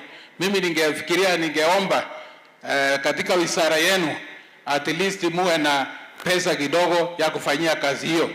Ya pili, shida ambayo tuko nao kama peace committee ni upande wa pesa. Nilikuwa nikifikiria kama tungekuwa na pesa kidogo kwa sub counties ama kwa county ambayo itakuwa ikisaidia kazi hiyo, na hiyo itakuwa mzuri.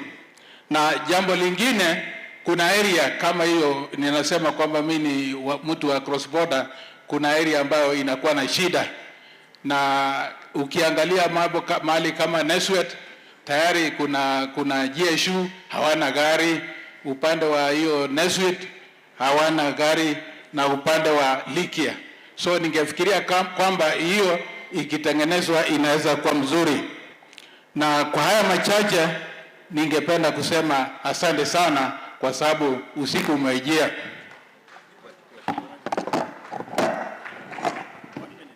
Okay. Cabinet Secretary Bwana Kipchumba Murkomen, our Governor Her Excellency Susan Kihika, wananchi wote hamjambo. Kwa majina naitwa Linda Kagea from Kenya National Chamber of Commerce and Industry Nakuru Chapter. We are a business member organization where we lobby and advocate for a business-friendly environment for the business community. Our CS, Karibu Nakuru City, as the business community, we are requesting that we make our city be a 24-hour working city so that we can do our businesses all through.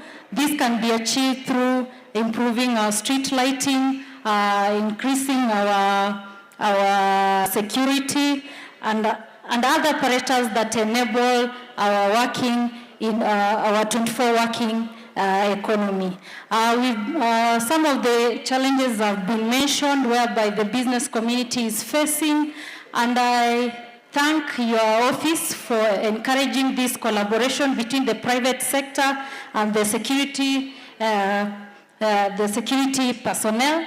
Now, so far, we've done some work with the security agents. Like previously, we had installation of police stations, that is Lions, Joralam, and industrial area police stations.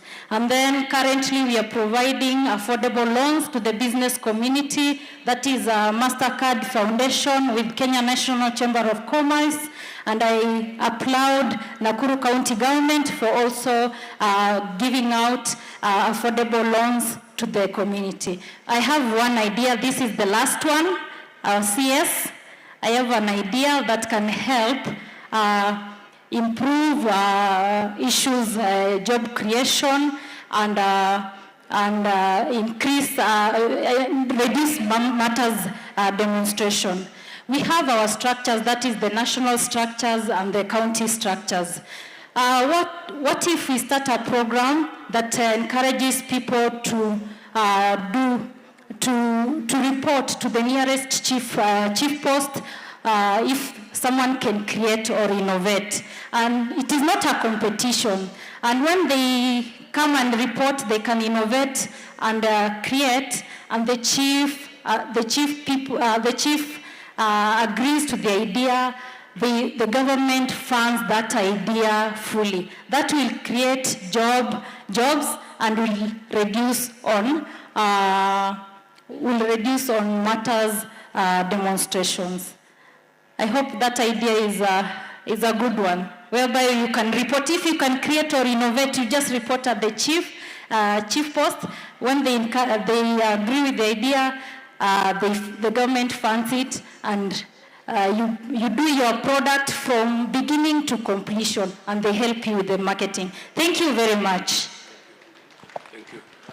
Bwana Waziri, my name is Reverend Mutai kutoka Njoro, na yangu naenda direct. Bwana Waziri, kati ya wale 10 wameongea, nahitaji kusema shukurani kwa ofisi yako na administration na police. Nahitaji kushukuru hii police, wakipewa ruhusa leo waende nyumbani siku 4, hii nchi inasambaratika. Ama chief na assistant chief wakikozekana leo kwa ground, hatutakuwa na maisha. Nikuje kwetu Njoro, tunakushukuru kupitia county commissioner. Ile kazi amefanya kaunti hii ya Nakuru, tunasema ni asante. Wametufanyia kazi ya usalama, wametuongoza vizuri, hatuoni tatizo lolote katika Nakuru County. Ukiona DC wa kwetu anacheza mpira na vijana na kuunite watu, DC ya Njoro amefanya kazi vizuri sana. Security team ya Njoro wameweza kutuliza hiyo Njoro kwa ile shida ya kabila ya jamii ya Njoro. Ukiangalia OCS ya Njoro na deputy yake, ile kazi ameweza kuunganisha Kipsigis na Ogiek. Hakika na hawana gari, hata kama gari imeombwa, wacha nirudie niseme Naiswet wanakomboa motorbike ndio waendee mhalifu, ndio wafuate ng'ombe ikipotea, na hiyo kazi ya wizi ya ng'ombe imepungua kwetu, ni kama imeisha. Mimi nahitaji kusema shukurani Chumba Murkomen na county kwa ujumla, na governor na timu yako na wabunge. Ile kazi mmefanya kwa hii county kuunite. Kwanza governor, asante kwa kuunganisha wabunge na MCA na kufanya kazi pamoja. Hiyo ndio tunahitaji kuona Nakuru tukiwa kitu kimoja ili tusonge mbele. Nikimalizia Murkomen, ni kusema ya kwamba kuna machief. Ukiangalia chief ya kwetu hapo Egerton, Chief Devaro amefanya kazi ya mengarisha area. Kama kuna cheo anaweza songezwa. Ukiangalia Mauche, kuna Madam Rob amefanya kazi vizuri. Angalia machief wote wamefanya kazi, na kuna ile inaonekana wamefanya kabisa. Jaribu kuwasukumia kitu. Nikimaliza police, ongezea mshahara kidogo, hii mambo ingine itaisha. Traffic, ongezea mshahara, ndio hii Mary Koyo round ile tunafanya kwa barabara kwa matatu iishe. Ukiongezea traffic pesa, hatutafanya hii Mary Koyo round ya barabara. Unajua tunatoaga hiyo Mary Koyo round hiyo ya lami hiyo, lakini ukiongezea pesa wataangalia insurance, miguu ya gari imeharibika, mambo kama hiyo. Finally, Murkomen, Mkalenjin akizaa mtoto mmoja atakula miti zote, dawa akitafuta dawa ndio asae mtoto ya pili. Na hata Muafrika Ukizaa mtoto mmoja, usikia uko na mtoto mmoja, utakula dawa zote, miti yote, utaenda hii makanisa yote uombewe, usae mtoto ya pili. Mtoto ya ngapi? Hebu weka mkono namna hii. Mtoto ya ngapi? 2. So tukae namna hiyo, tuzae watoto wengi na Mungu atubariki. Kama Lisa hapa amezaa 3, anaenda kuzaa ya 4. Kama Tatija pale amezaa 3, anaenda kuzaa ya 4. Vile vile Madam Governor anaenda kuzaa ya 2. Nimemaanisha maneno mengine mzuri. Mungu awabariki. Waziri na gavana wetu, viongozi wa tabaka mbalimbali, naomba niwasalimie kwa heshima. Amujambo. Majina yangu ni Roslyn Chebet Kuresoi, natoka jamii ya Ogiek. Mimi ninaongea kwa niaba ya Istimau. Bwana Waziri, mimi langu hapa nimesimama, naomba tupewe division Mariashoni na Naiswet. Ndio jamii ya Ogiek wapate kuajiriwa na jamii ambayo wanaishi Mau. Kitu ingine Waziri, sisi tunaishi huko kama ndege ambaye inatega katika juu ya miti, haijulikani siku gani itakatwa. Naomba Waziri angalia huko sana. Wewe unajua Mao vizuri. Tunaomba magari. Huko Mao kasi ni mingi sana. Ukiona Maonaro, gari yenye siko huko imemaliza mileage. Mauche hakuna gari. Naiswet hakuna gari. Mariashoni hakuna gari. Hii maaskari watatembea aje? Na unajua huko venye iko. So ninaomba hapo muangalia hapo sana. Nashukuru sana watu ya peace kwa sababu mmefanya kazi mkishikilia na serikali. Mambo ya siasa muachie sisi watu ya amani. Tutengeneze girao, nikikuja sawa mkuje. Asante. Honorable CS, I'll talk about the mental well-being of our officers. According to the World Bank organization, an estimation of 12 billion working days are lost globally each year due to depression, anxiety related to work. And to this, I want to tie with Nakuru East. Nakuru East, in 2009 census report shows that we had 163,599 population, and when it came to 2019, we had an increase of over 30,327 people, which has a significant growth of 18.5% in our sub-county. With this, I want to say that if you look at our jurisdiction, our area chiefs say that there are 3. And I'll go deeper by stating in Bondeni location, the area is too wide. We have quite a huge number and our population is still growing. We are humbly requesting that our chief be given an additional locations, adding up to 5 locations within Nakuru East. And I want to go to the next point, which it's about additional police posts within Nakuru East. I will propose that we have 2. One, it's in Buruburu in Manyani, and the other one in Pembembili, which will be able to help us curb crime because we have a huge population. And then lastly, I'll talk about frustrating transfer of police officers. We have people who have ill motive to talk about police officers when one have been arrested and does not want to comply. They will say that that police is arresting that particular person. And they will go further by writing notifications to the higher authority to condemn a particular officer. Kindly, sir, when you get such information, please come back to the ground, do a survey to ensure that this particular police officer was doing the right thing or the wrong thing before transferring any particular police officer, more especially the OCSs, because if you look at our statistics, the way our OCS was talking in Bondeni, we will find that we had police officers who will not stay for more than 3 months. This is because people have ill motives behind. But more important, kindly look into the mental well-being of our officers, because that is the thing that affects in service delivery. Thank you. Nataka tutulie kidogo, tunaelekea kumaliza. Hata huyu akuja ni introduce. So we have another population ya university in Nakuru. we want them to say a name. One of them speaks for the other. Okay, the Interior CS, Governor, and all protocol officers. I'm called Silas Kiplangat. I'm standing in for the colleges. I study in Nakuru, Kenya Medical Training College. And Bwana CS, I want to just give some few points about the state of students and the security within our county. Madam Governor, we want to thank you and your office for improving our security for the students within our county. You came and installed the security lights that has improved our security. Another thing, Bwana CS, we want a relationship between the police and the Gen Zs to be a relationship that is good, because most of the youths tend to have, when they look at the police, they don't have a good relationship. Another thing is about the youth empowerment. Through your docket, please empower these youths. When you empower the youth, there will be no crimes around.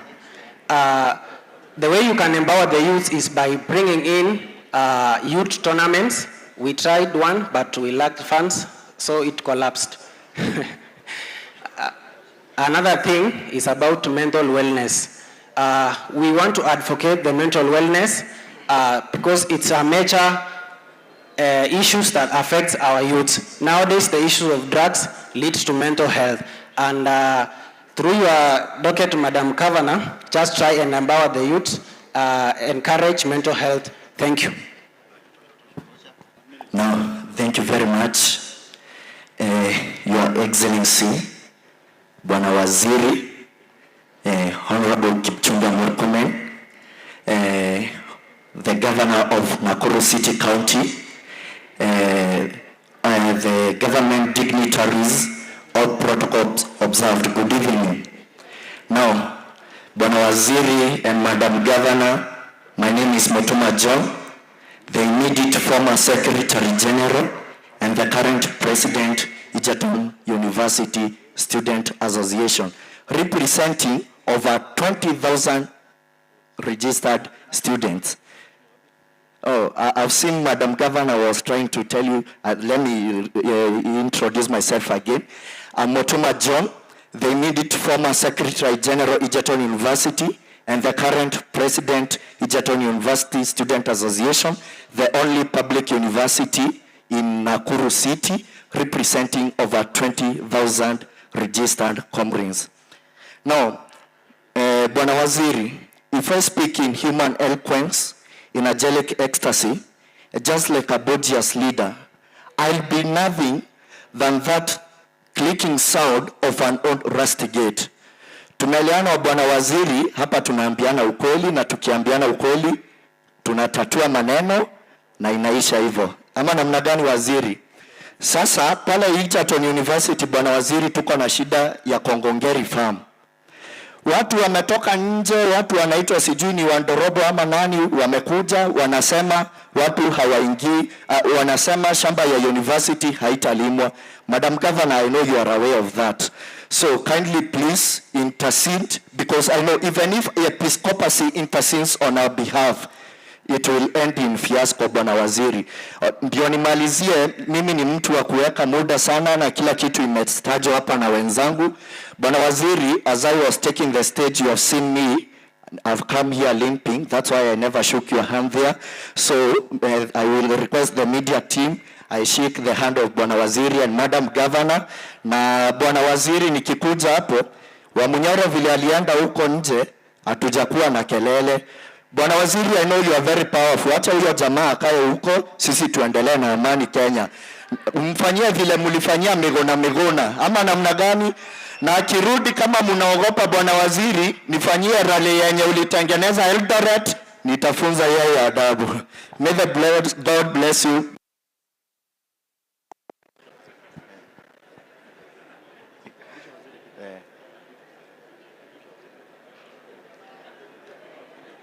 Sawa, nafikiri tumemaliza. Tumemaliza sasa nafasi hii na irudisha kwa waziri.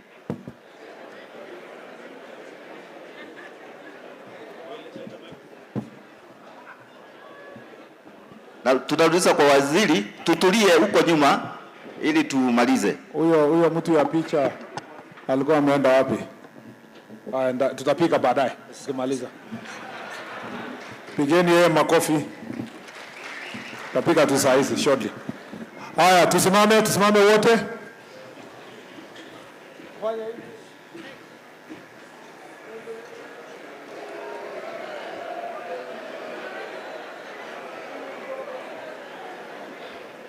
I will be very brief to get it. I'll be very brief. That respond to a few of the issues mumesema. Alafu niite Madam Governor apatie the other leaders for a few minutes and then tumalizie hapo. Kwanza wacha niseme asanteni sana, mumeongea vizuri. Na nirudie ile nilisema hapo awali, makosa ni yangu. Kwa sababu kama hatungechelewa kidogo bado tungesonga. Niliona tungekaa mpaka saa 2 vile nilikuwa nimesema, lakini kwa bahati mbaya kumbe hakuna taa. So nikaona kumbe hii mkutano ilipangwa ikijulikana itaisha by saa 7. Lakini sasa giza imetokea. So that's why I also need to hurry for the other leaders to speak. Ndio tumalizie hapo. Kwanza, thank you for your patience and thank you also for your presentation. And wajasi tumezoea hapa kuongelesha tu nyinyi na kutoka. Leo sasa mmeleta lecture kwa viongozi ikiwa pamoja na mimi. Na I have always enjoyed every county I have gone to. I have enjoyed listening to people. It has enriched my ability to be patient, to listen, and to improve on the ideas that I have. And sometimes even when you are speaking there are some things you don't say, but it improves my thinking on whatever I already knew. So I'm very, very happy. Nikitoka hapa saizi, I know Nakuru. I know Nakuru better than I came. Najua kuna places hakuna police station, mnang'ang'ana na mambo ya pombe, mko na samaki problems kwa huko and so forth. Let me start by saying, kabla tujasema mambo yenye nijibu hii yenu kidogo, wacha niseme yangu kidogo. Number 1, mimi nataka niwashukuru for being diligent government officials, especially for doing your job with a lot of enthusiasm despite the challenges you have. Thanks to Ngao, ndio tuliweza kuregister farmers in 2023 when we just came to office. And that's why we have a working register ya farmers. Na distribution ya fertilizer iko vizuri kwa sababu ya nyinyi. Kwa sababu ya nyinyi mmesaidiana na county governments kufanya mambo ya SHA na national na county government kuregister SHA. And you've done a fantastic job. Kwa sababu ya nyinyi tumeweza kupanda miti mingi sana kwa taifa letu. Zingine mnapanda wenyewe, zingine mnasaidia other government officials when they are coming to do tree planting system. Kwa sababu yenu we have had great progress kwa mambo ya transition from primary to secondary school, and that effort has continued to bear fruit kwa sababu imesaidia ku increase level of transition. Na mambo mengine mengi yenye nawaambia pongezi. Pia kwa sehemu nyingi sana tumemaliza mambo ya pombe haramu na madawa ya kulevya kwa sababu ya kazi mnafanya. Ingawa it remains our biggest challenge, but you've done a good job. For you to do a good job, kitu ya kwanza, you must love your job. You must love your job. You must go back to your first love for your job. Siku ile ulikuwa unataka kuwa askari, ulikuwa unafanya chochote, unatafuta mtu yoyote kusema unataka kuwa askari. Kukuwa chief ama assistant chief, ulikonga milango yote ukisema mnisaidie. Wengine hata mlipigia mheshimiwa, mkaongelea na nani, ukasema mnisaidie nataka kuwa chief. That thing that made you or pushed you, you wanted to become a chief. That passion should continue. You must always remind yourself that you are in public service. I know kuna challenges, hakuna ofisi, hakuna gari, hakuna nini. Lakini kabla ya hizo zote, hata machief wenye mliandikwa 1 year ago, si mliandikwa mkijua hakuna ofisi, kuna motorbike, na bado tu ulisema nataka hiyo job. Uliandikwa kama askari ukiwa salary iko chini, lakini ulisema I still need this job. So because of that, I like to say that let us go back to the real root of the reason why you wanted, the real thing that made you want to serve. Mjue ya kwamba sisi ambao tuko public service tuko wachache sana. Wachache sana. Maybe hata hatufiki milioni moja out of 50 million Kenyans. So meaning that in terms of even percentage, we are merely 2% of the population or less of the entire population of Kenya. And therefore we are privileged. Even with all the complaints to Mesema, we are privileged. At least we are asking for promotion, we are asking for a car, we are asking for AIE, we are asking for benefits. There is a young man somewhere who is asking for even an internship peke yake na ana job. So with that privilege, let's serve the people of Kenya with a lot of diligence. Pia, understand your job. Usikae tu unataka kufanya kazi uchasomea. Kuna police officer hapa OCS, I think Joro huko ama alikuwa hapa. Kwa naona ana quote Krikla, Ransley, you know, karibu niulize na huyu mtu anasomanga saa ngapi? Na anapambana na chang'aa saa ngapi anasoma hizo vitu saa ngapi? No, you know, even when you speak, even the ACC who spoke here, my former student, you know when you speak and you have been applying your mind, even the DCC who spoke here, have done research, you know, those are the things we want to see when we meet you. You are adding knowledge to yourself, you are getting new ideas, you are, you know, doing something. This is the kind of work we need. Usikae tu hapo ukisema, na bala chief mwingine anasema, anaenda barasa anaambia watu, ninawaomba nyinyi mregister SHA. Mtu akiuliza swali moja anamwambia ni shilingi ngapi kuregister SHA? Chief ajui. Yeah? Ama unaona chief akiuliza swali anasema, mimi sielewi sana, lakini hii SHA wamesema register tu. Sielewi sana, lakini kwa sababu serikali imesema, sasa raia wanakuona wanaona hii mtu hapendi hii kitu. Ni ile tu anaogopa kupoteza kazi. You know, we know you can tell somebody who is there for the salary and you can tell the one who is passionate about the job. And I want us to be passionate about our jobs. Let us add knowledge. Let us seek knowledge. Let's seek information. When you go, that is why I totally agree with the all arguments you have made here, that we need training, continuous training, especially for police officers. In all other kind of public service, people go through training. The police officers are the most disadvantaged people when it comes to training. I want to insist here that we will take the proposals you gave us to look for resources for continuous training of our officers so that you have the capacity to deliver to the people of Kenya. Number two, if you want to succeed, and if you want to succeed as the country, kwanza mumeongea kwa hapa, watu wamesema hapa, wenye wako hapa ni serikali. Saa hii Nakuru mzima, watu wenye wako na shida mambo ya security, shida zote wako nao, wanajua serikali, wamekutana wako kwa K9. Ukweli ama sio ukweli? Yeah? Wanajua the government is here.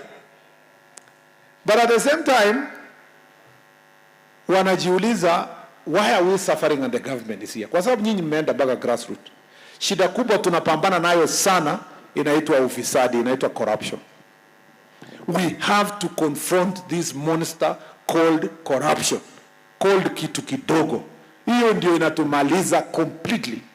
Inaharibu jina ya chief, assistant chief, OCS, polisi, you know. Sasa tunakuwa watu wa kutafuta excuses. Msijali hata kama sisi ni corrupt. Mtafute hata kitu moja yenye sisi ni wazuri jameni na mtushukuru. Yeah? Suliana OCPD OCS alikuwa anang'ang'ana Mwangangi. Anajaribu kung'ang'ana kutafuta njia ya kutengeneza jina. The reason why he's saying that is because tuko na shida mingi sana. Watu wa bodaboda wanatulia. Akienda pesa 500, jioni polisi anapeleka 300. Akienda nyumbani na kwa familia yake, anajua kwamba he's not working for his wife and children. He's also working for police officer. You see, now that brings in hatred and bad blood, you know. If you are a traffic officer somewhere, do your job. Be diligent. Don't be the reason why pombe inapita. Don't be the reason. Let me tell you guys. Hakuna vile, na tusidanganyani, hakuna vile pombe haramu, bangi, na madawa ya kulevya inauzwa kwa any place in the Republic of Kenya bila support ya police na administrative officers.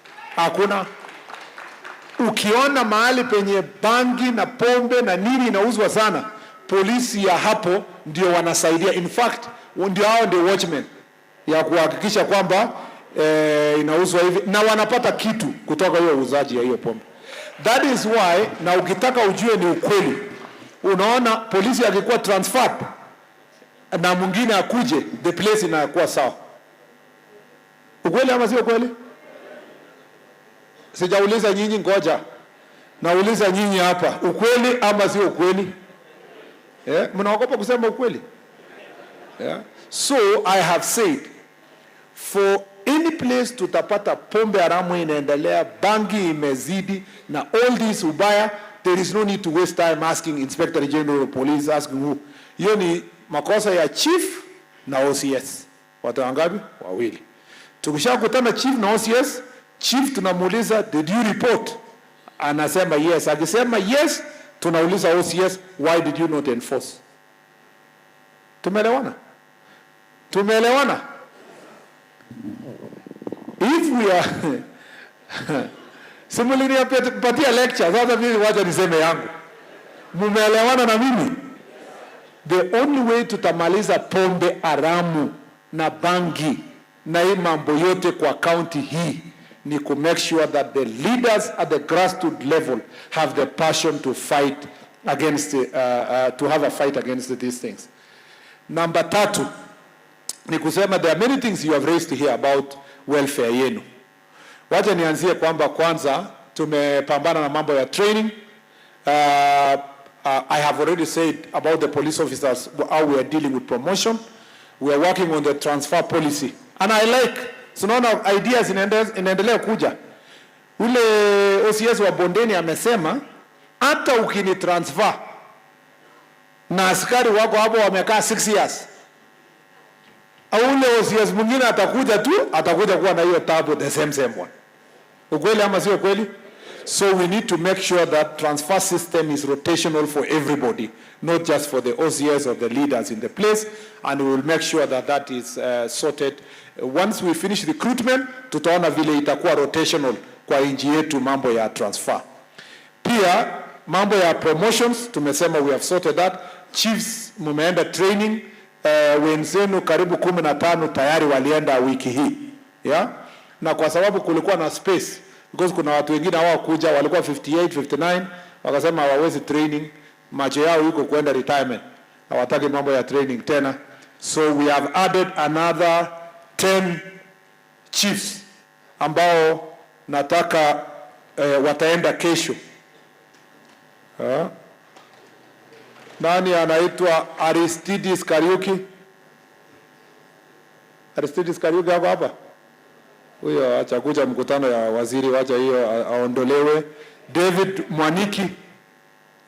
Ya Mwaniki ndio yule anasimama tu. Margaret Muiruri. Margaret ako hapa, asante. Simon Koskei. Ako hapa. Simon Koskei ndio yule. Paul Ngigi. Ako pale. Wapi anaitwa Press. Uzuri usei imekuja Brace Mudhe. Na majina kubwa kubwa hii dunia. Asante sana. Maureen Chepkurui. Ndio yule, asante sana. Beatrice Kuria. Eric Rono. Wilfred Matoke. Wilfred Matoke agabi? Oh, very good. Ule wa kwanza pengine ameshikana mahali. Ama ametoka nje. Amerudi tena ndani? Huyo ndiye ashaenda. Okay, so nyinyi ambao nimeita jina yenu, kesho by lunch time mkuwe Embakasi. Yeah. Sasa nzia kupigia baba mama simu, ama mama upigie bwana yako mwambie wakupangie nguo, saa 7 kesho mko training. Asanteni sana. And the next 1 week or 2 tunachukua another 1,000. So Nakuru itapata another 15. By December tumalize wale wote walisimama hapa na wajaenda through training. Tuhakikishe hiyo imefanyika, tusonge mbele. Pia na hiyo training itafuatwa na promotion. Tumesema pia mambo ya magari. Tuko na shida ya magari Kenya mzima. We are doing procurement ya mambo ya magari katika Kenya mzima, and we will distribute fairly. Nimekubali ile maneno ile Madam ACC alisema ni ukweli. Tunaweza anza kwa kupeana gari at least moja kwa sub county yenye ACCs wanatumia kama pool vehicle, ndio wasipate kwa shida yenye iko nayo. Yeah? Sasa uliona ule mwanafunzi yangu ACC alikuwa hapa? Yeah, simuona huyo wakili ACC namna hii. Can you imagine huyu mama anapelekwa na nduthi aende mkutano? Yeah? Na mzee wa boda anamwambia shika vizuri. Yeah? Please get it. Hiyo ni mzuri kweli? Alafu serikali inakuja kama imemshika mtu ya boda. Yeah? Niliambiwa na ACC mwingine bale sijasema mtu wa boda ni mbaya, lakini serikali lazima ikuje na gari yake hata kama ni motorbike. So namna hiyo. Na kwa nini watu wa boda wanafurahi sana vile nimesema? Yeah. Wacha hiyo story. Lakini niliambiwa na mama moja ACC pia alibeba mkutano huko Kitale, huko Trans Nzoia. Wakati tu amekaribia mkutano, I think mtu ya boda alikuwa excited, akamwangusha, akaingia kwa matope. Ataraia wakasema serikali imeanguka. So we need to ensure that we have transport facilities for you, and we are working on that to make sure that that is done. Police stations, tumesema tuko na shida kubwa sana kwa police station across the country. Most of them ni colonial. Na again, we are working on a program with the parliament. In the next supplementary, we get certain resources to design all the police stations so that we build them. Na under housing, they are going to build for us 17,000 houses for police officers. And I like that policy ya kusema at least OCS, deputy OCS na superintendent in charge of the armory, at least waishi kwa police station, so that you can make sure that the police station is active and is able to respond. But our ideal position is as much as possible to almost all the officers living within the police station. Mmesema mambo ya AIA, we will try to see that. Ile operationalization of administrative units, I have agreed all the 10 divisions ya Nakuru ikuwe operationalized next week. ACCs wakuje, and then I will pick the number of locations we can advertise based on the budget that is in place. Wale walisimama hapa na wajalipwa salary for the last 2 years, 17 months, I give you my word, by September mtakuwa mmepata salary zenu. I'll make sure that that situation is sorted so that we can be able to songe mbele pamoja. So that I summarize, it's really unfortunate we had to rush you like this because imekuwa late. Mambo ya uniform sasa tumesema iletwe kwa sub county, not kwa county, kwa every county. Hii mambo ya kwenda Embakasi kutafuta uniform imeisha. Uniform ya chief inaletwa hapa, kwa sababu kuna chief huko Kitui nilimpata, sikujua ni longi alikuwa nayo ama ni marinda. Kumbe ni mwanaume alirushiwa uniform tu, alifika dirisha akarushiwa longi. Sasa akaambia hawa ni kubwa, akamwambia jaribu mbele na fundi. Before apate fundi, waziri akakuja na hiyo ndio longi alikuja nayo. Akakuja mkutano. So we are going to sort that. I'm told even in some places mnaenda kupewa viatu yenye iko ni mguu moja, both of them, na ni namba 7 karibu yote.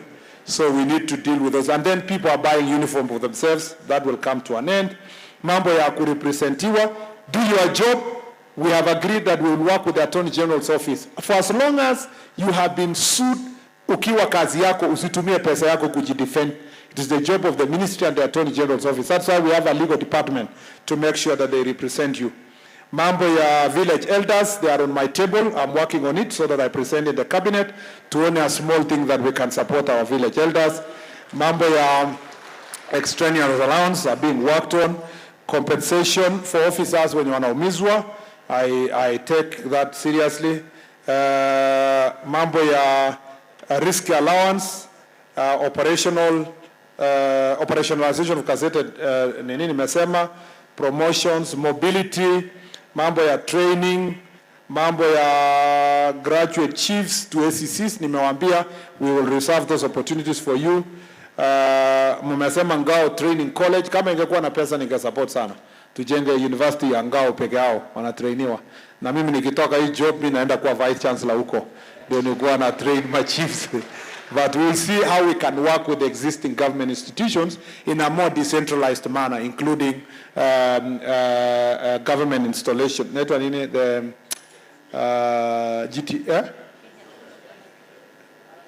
the local Kenya School of Government, yeah. So that School of Government branches in the regions, we can work with them. Our NSSF issue, nimesema ifuatwe. Wines and spirit licensing, we should work together with county government. Madam Governor atasema kitu baadaye, but so that we streamline those issues. The scheme of service for chiefs, nimesikia hiyo, and we already had it across the country. We are working on it. Magistrates, we need to amend the law, and this is for members of parliament.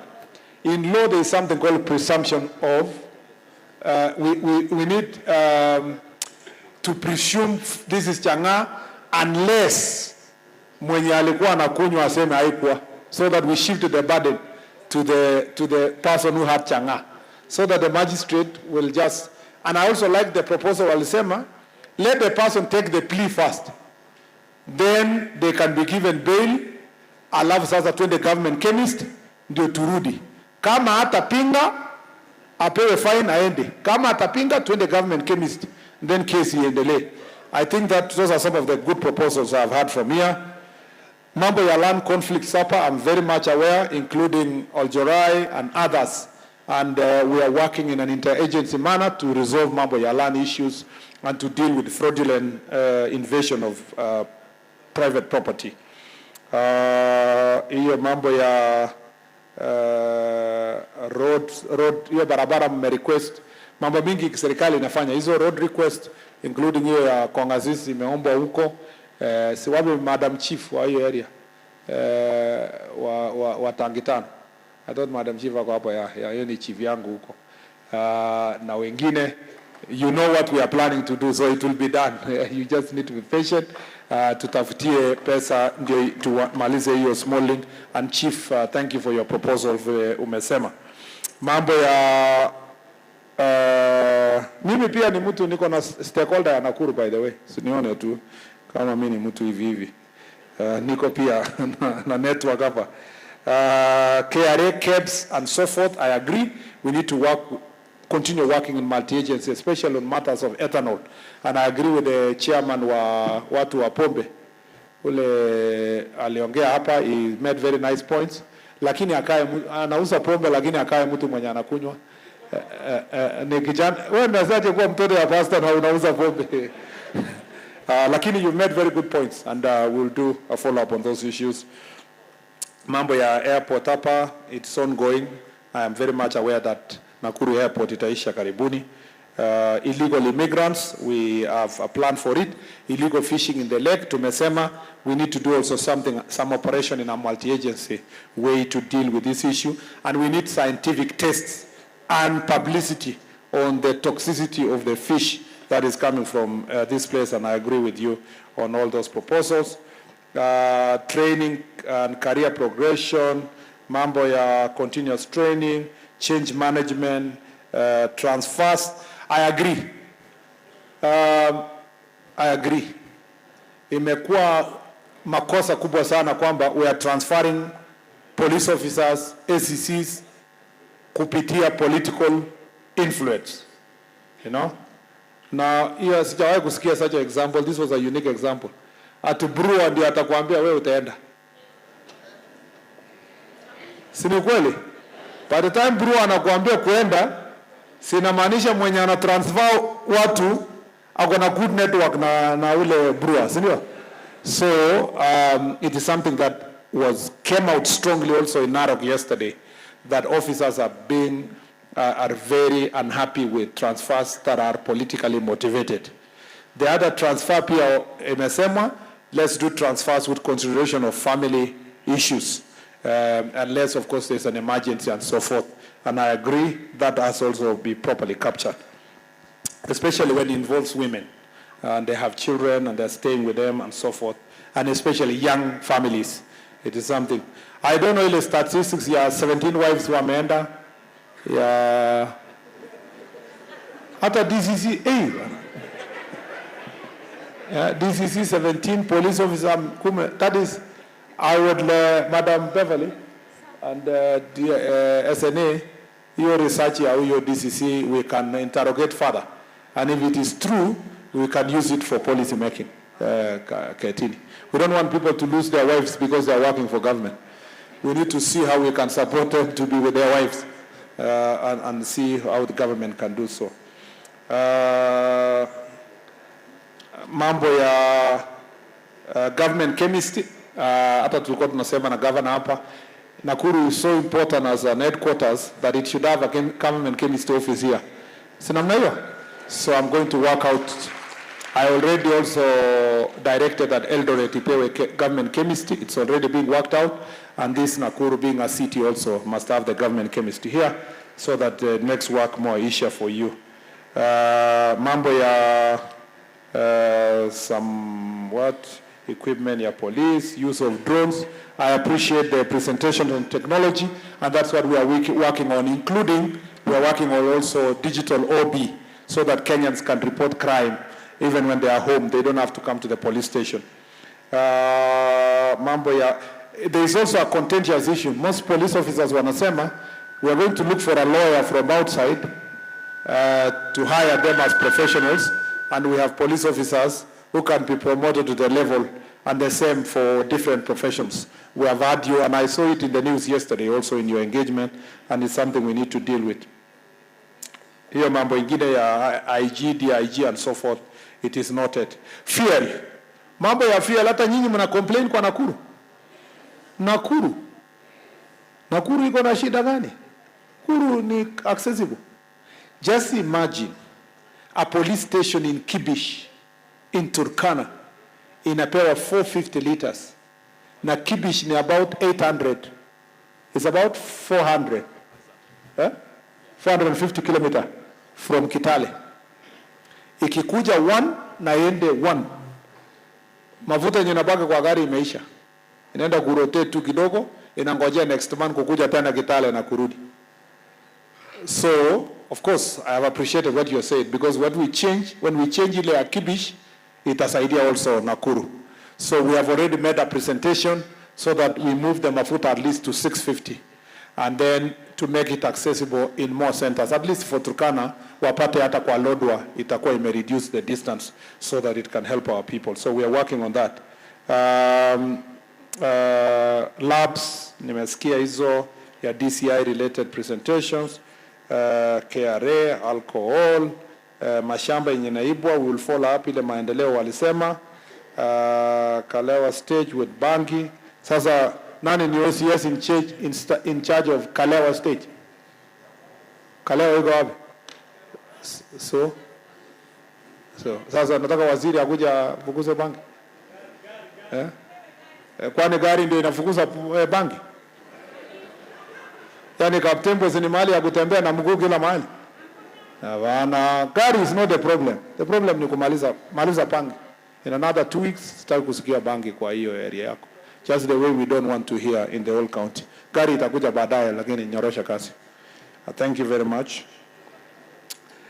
Reform the youth wapewe certificates, I have heard you. And then seedlings, I agree. Those points ya kusema tupatie youth wa plant seedlings, Maria Shoni and the Okiek issues, I'm going to look at it. Youth tournaments, nimesikia, Egerton land issues, among others. Yeah. Nimewashukuru sana. Kwanza, let me say this. I have utmost respect for the leaders of Nakuru County, from the governor to the MCAs, from the members of parliament, women rep to the rest of the members of parliament, because it takes humility for a politician to stay like this the whole day. Ordinarily, wangesema hii ni kazi ya Murkomen anakuja kutuweka hapa tusikie nini. Pigie makofi hawa. And to keep a politician in one place the whole day, sio rahisi. Si nyinyi hata mnajuanga vile tunakuja mikutano? Si mnajua vile wanafikanga?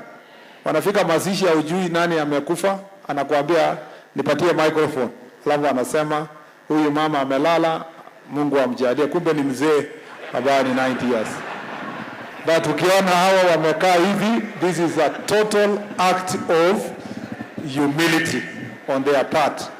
And because they have been humble and they have waited for us, hata kama waliniwhisper hapa wakasema situmalize tu mkutano, I will give them the opportunity.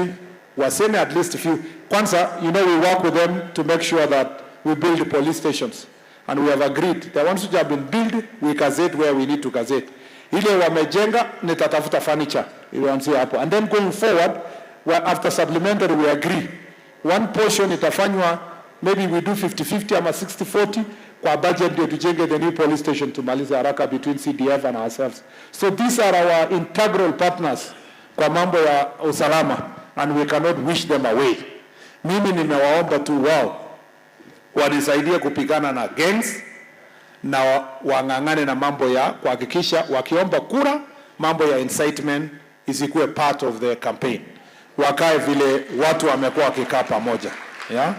Na mimi nimewaashua wale wazuri, because wale hao wote ni wazuri, wenye watafanya kazi yao vizuri, nitahakikisha wale wabaya wameshikwa na kuwekwa jela, kwa sababu we want this Nakuru.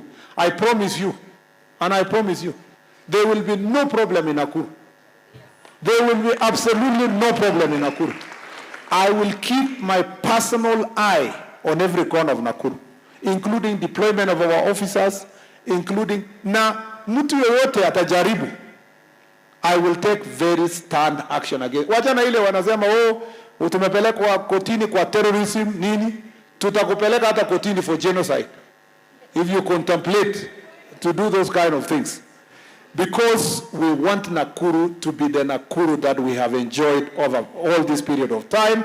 And therefore I want to tell our police officers here, kama wewe ni police officer, kama wewe ni administration officer, unafanya mkutano ya usiku na people who are inciting violence and undermining this administration, we will deal with you and deal with you squarely. Sijui kama tumeelewana? Nyinyi mwende huko muweke watu pamoja. Every corner you go, bring our people. Sijawaambia mkampeinie mtu yoyote hapana, but let it be your duty to make sure that you work day and night. Last elections, we were struggling in Joro and other places because some characters walikuwa wanasunguka hapa na wanafanya incitement. Now, some people want to do incitement in Molo and other places. We will not accept. And I promise we will not. So public officers who are in those places, we will help you. Wacha tumalize hii recruitment. Tutawaongezea polisi ya kutosha to give you the strength that you need to make sure that people who are inciting violence in this county are dealt with and dealt with strongly. I have also heard ile mambo ya climate works, nitapelekea Mheshimiwa Rais habari kusema vijana wamesema tuongeze wale watachukuliwa kwa mambo ya climate works, na imesema pia na administrative officers kusaidia kuchukua vijana wetu from idleness so that they can have something to do. With all those many remarks, I would like to invite, is the speaker here?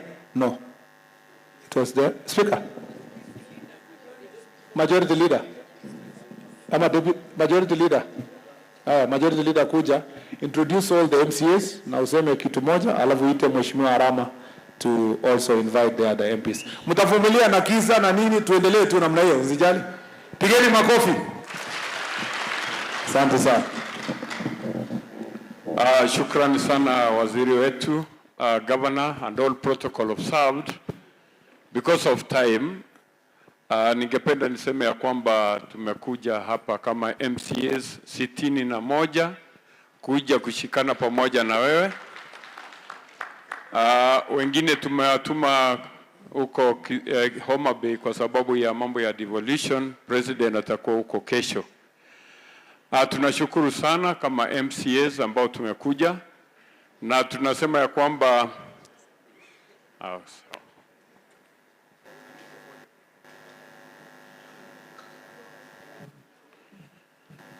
nitakuwa tu na point mbili. Moja ni kwamba sisi kama MCAs wa County Assembly ya Nakuru tutashirikiana pamoja na viongozi wengine tuhakikishe ya kwamba mambo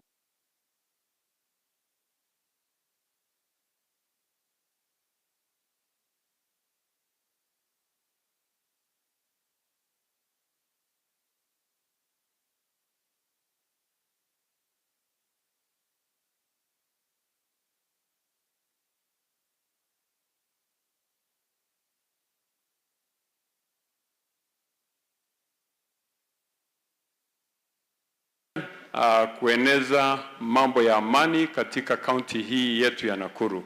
Asante sana waziri, kwa sababu ya time, pengine MCAs wote msimame tu and then you wave to the to waziri and our excellency the governor na viongozi ambao wako hapa hivi.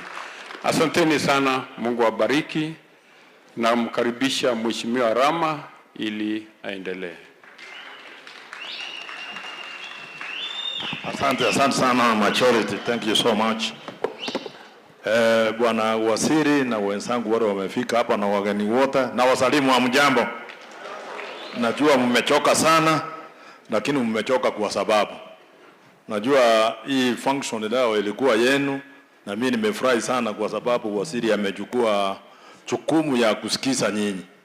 Hata kama saa zingine nyinyi mnaogopa, mnasema pengine kama askari mnaweza leta shida, waziri alikuwa ametuhakikishia ya kwamba hakuna shida itakuwa kwenu, vile mmeongea hapa yeye ataishia hapa. Hata kama umeongea vile umeongea, waziri alituhakikishia sisi, akasema hakuna maneno. Waziri, kitu moja tu nataka kusema ya kwamba our officers kwanza hapa Nakuru, sisi tunafanya kazi pamoja na hii security officers, hatukuangi na shida. Hiyo ndio kitu ya muhimu sana. Hata mahali umesikia Kaptembwa, I think mahali amesema Masembe, mimi ndio mheshimiwa hapo, lakini chusi Madam Florence Ochachua tulikaa kabisa tukaongea, ile pange ilikuwa pale, hata siasi anajua siku hizi hakuna, kwa sababu watu wananunulia machines, washing machines, the governor is my witness here. Siku hizi wale watu wanaosha magari pale. Kwa hivyo OCS anafanya kazi mzuri na hao wote wanafanya kazi mzuri. Ile kitu nilikuwa ninataka kusema moja tu ni kwamba promotions ya officers, hiyo ndio nataka kusema muende muwasaidie. In most cases we interact with officers, unaona officer anakuja anakueleza, anasema anataka unisaidie nipate promotion ya merit, simply because unakuta this officer ako na wenzake pengine because they are well connected huku kwenu, huku vigilance house, wameenda pale wanapewa promotions, hapa chini wanawacha kama una mtu yule anaweza kukusaidia. Kwa hivyo tunataka tujue procedures, just get the procedures of getting these merit promotions, so that yata hapa chini watu wengi wapate, kwa sababu hapa chini kama ujui mkubwa pale vigilance house huwezi kupata. We know cases where watu wameajiriwa juzi hata hawajakaa sana, unakuta amekuwa kopiro, amekuwa sergeant, amekuwa amepita, amekuwa inspector, mpaka amekuwa chief inspector. While you can have some officers kama huyu ameongea hapa Mwangangi to be an OCS, bwana CS for 13 years, I think is not fair. Let's have these promotions procedures na the ways napata, so that ndio kila mtu apate, ndio kila mtu ataritika. Lakini ukipenda ukute wengine wanaenda kama saa hii, nimeona DCI ameongea, amesema vile wanapewa mafuta kidogo. Hii mafuta wakipewa sasa hiyo 15 liters, how can you fight crime? I think we are failing maybe as a government when we don't provide the proper maybe even the amount of money per vehicle, per even OCS. Saa zingine unakuta OCS anakuambia mheshimiwa, sina pesa ya mafuta ya kuenda kufanyia kazi. So as much as we want to fight crime, wacha tupatie watu this time. Unaona Florence amesema pale chini hakuna gari. So moving from one station to another is an issue. Even transfers, bwana CS. These transfers, iko mama alikuja kwangu akanieleza, akasema yeye ni mjane, si police officer, lakini bwana yake alikuwa ameaga, amepigwa transfer kwenda kwingine, na yeye hakuwa amekaa hii station ya Nakuru hapa, hakuwa amekaa hata miaka 2. And when you find like that, ukienda kuuliza wakubwa wako wanakuambia transfer imetoka Nairobi. Nairobi ukitaka kuenda, I understand you one time, I don't know kama officers you can confirm to us here, because tulisema this be very free. That I think the DIG police aliandika signal anasema ya kwamba usijaribu kuenda kwa mheshimiwa akuja kukutetea hapa. I don't know, that one nyinyi mtatuambia kama iko na amu kusema. Waziri, mimi kutetea askari sioni kama iko ubaya. There is nothing wrong because I'm an elected leader. I've built very good police stations in my constituents. So if I find a police officer ako na shida, akuja aseme mheshimiwa Rama nataka unisaidie, alafu ukuta iko siku imeandikwa kama hiyo, I think we are there to serve you people. We serve everybody. Therefore, I think it would have not been right for the DIG. I don't know who was there at that time, whether he went, Yoro is there, but I think we are elected leaders. Let's just work together.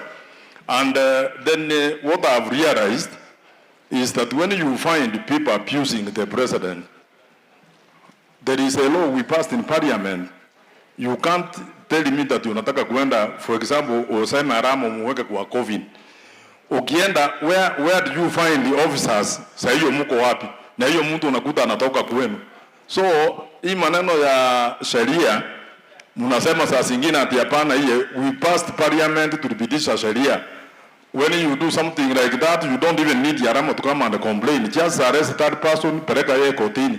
Ile shida wasiri, polisi wanapata ODPP.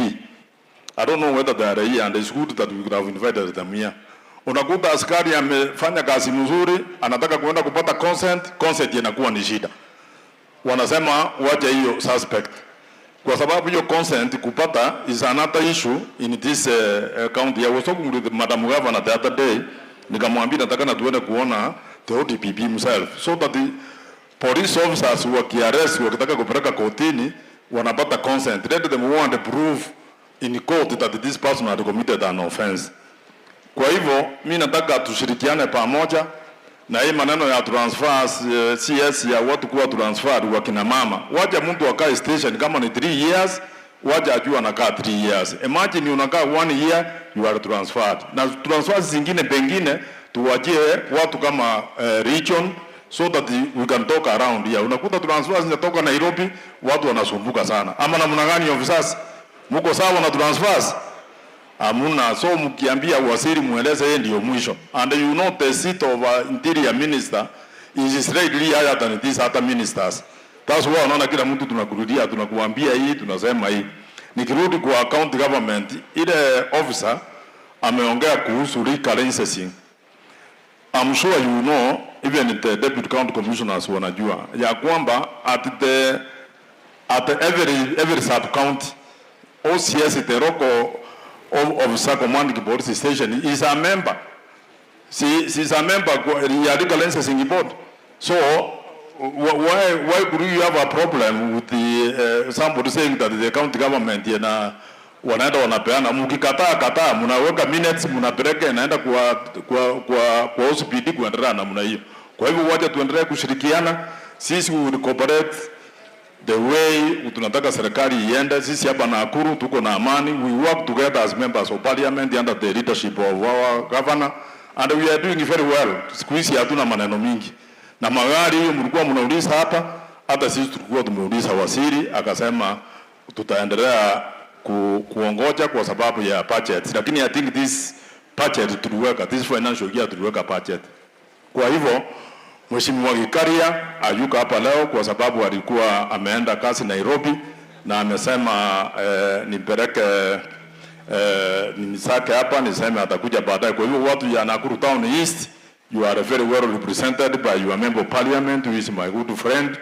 Yeye yako Nairobi na amesema karibu sana. Hata mara ya kwanza mkinipatia nafasi ni kukaribisha watu hapo wale wametoka mbali, lakini kwa niaba ya Mheshimiwa Gikaria, karibu sana wale mmefika hapa.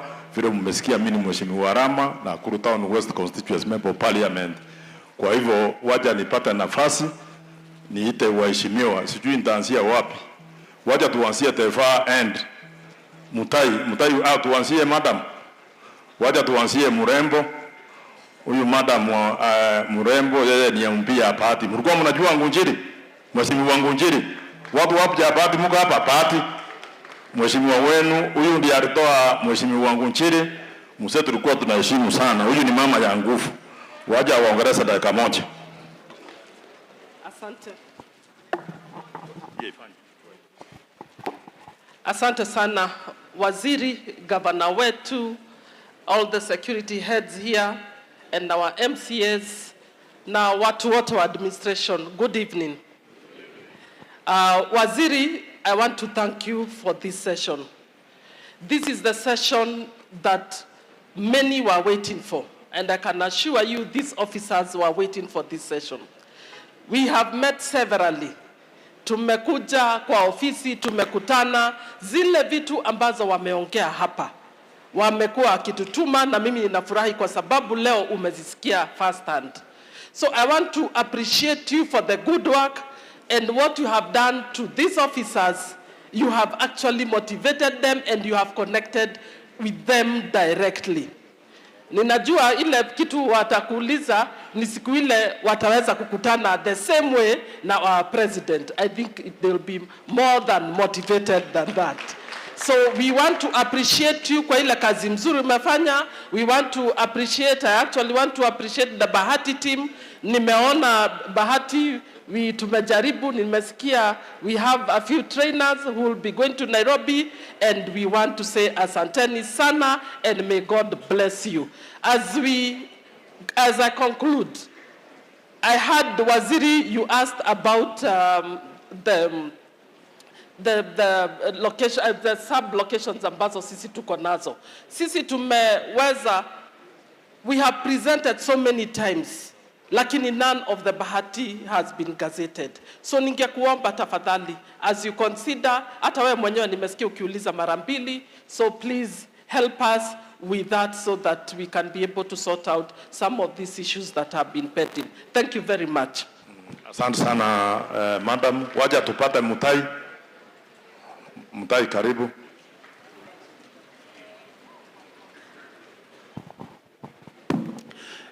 Waziri wetu, governor, my colleague members of parliament, MCAs, viongozi wote wa ulinzi ya jimbo letu la Nakuru, ningependa kuchukua nafasi hii pia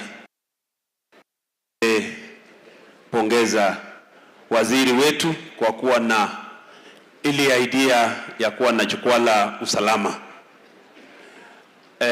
Waziri, nataka nikuambie kwamba I believe you will be ranked as the best CS or internal security ever had in this country. Sababu wewe ujakaa kwa ofisi uweze kuimplement the ESA stories. Nimepata ile maongezi imetoka kutoka all the way from assistant chiefs up to the highest security ya county yetu. Na I believe out of the issues naona umeimplement karibu zote. Umesema tu utaenda kuangalia tu ile wazee wa mitaa waweze kupata tokens yao. Kama kutakuwa na anything to do with the policy, tuko parliament pia ndio tuweze kusimama na hilo jambo. Another thing waziri, hii engagement umetengeneza leo hapa, it is a plus to you, and also we will also appreciate rais wetu kwa kuweza kuteua wewe ukae kwa hii office. We will appreciate him and we will reward him at the same time out of what he did by actually giving you that docket uweze kusukuma mbele. Mimi ni mbunge Mutai kutoka Kuresoi Kaskazini, and I'm the beneficiary wa hii kikao ya leo. Tumekuwa na 2 divisions, na moja imekuwa gazetted lakini haiko imeangaliwa. So mimi I'm set to go. There is a standing ACC tayari naona atachukua hapo, so we are set to go kama Kuresoi North Sub County. Jambo lingine waziri, tukiwa pale kwa ofisi, pia umetoa directive ya implementation of a registry in every sub-county. Out of the 4 sub-counties wenye hawana registry, it is Kuresoi North. And waziri, sisi tumemaliza ujenzi wa ofisi. Sasa wewe tu uimplement as Kuresoi North sub-county ama constituency. Ni hiyo tu kwa leo, tuko tayari kusimama na wewe, kutembea na wewe kwa every agenda ile yenye wewe unaona it will be for the benefit of our constituency, our country, our county at large. Nataka niseme asanteni sana watu wangu kutoka Kuresoi North. Nataka nikuahidi kwamba ama nikuelezee sisi wote the security team kiongozwa na our DCC all the way mpaka huko kwa sub chief ama assistant chief, tunafanya kazi kwa pamoja, na pia ma-OCSS wote wanafanya kazi vizuri.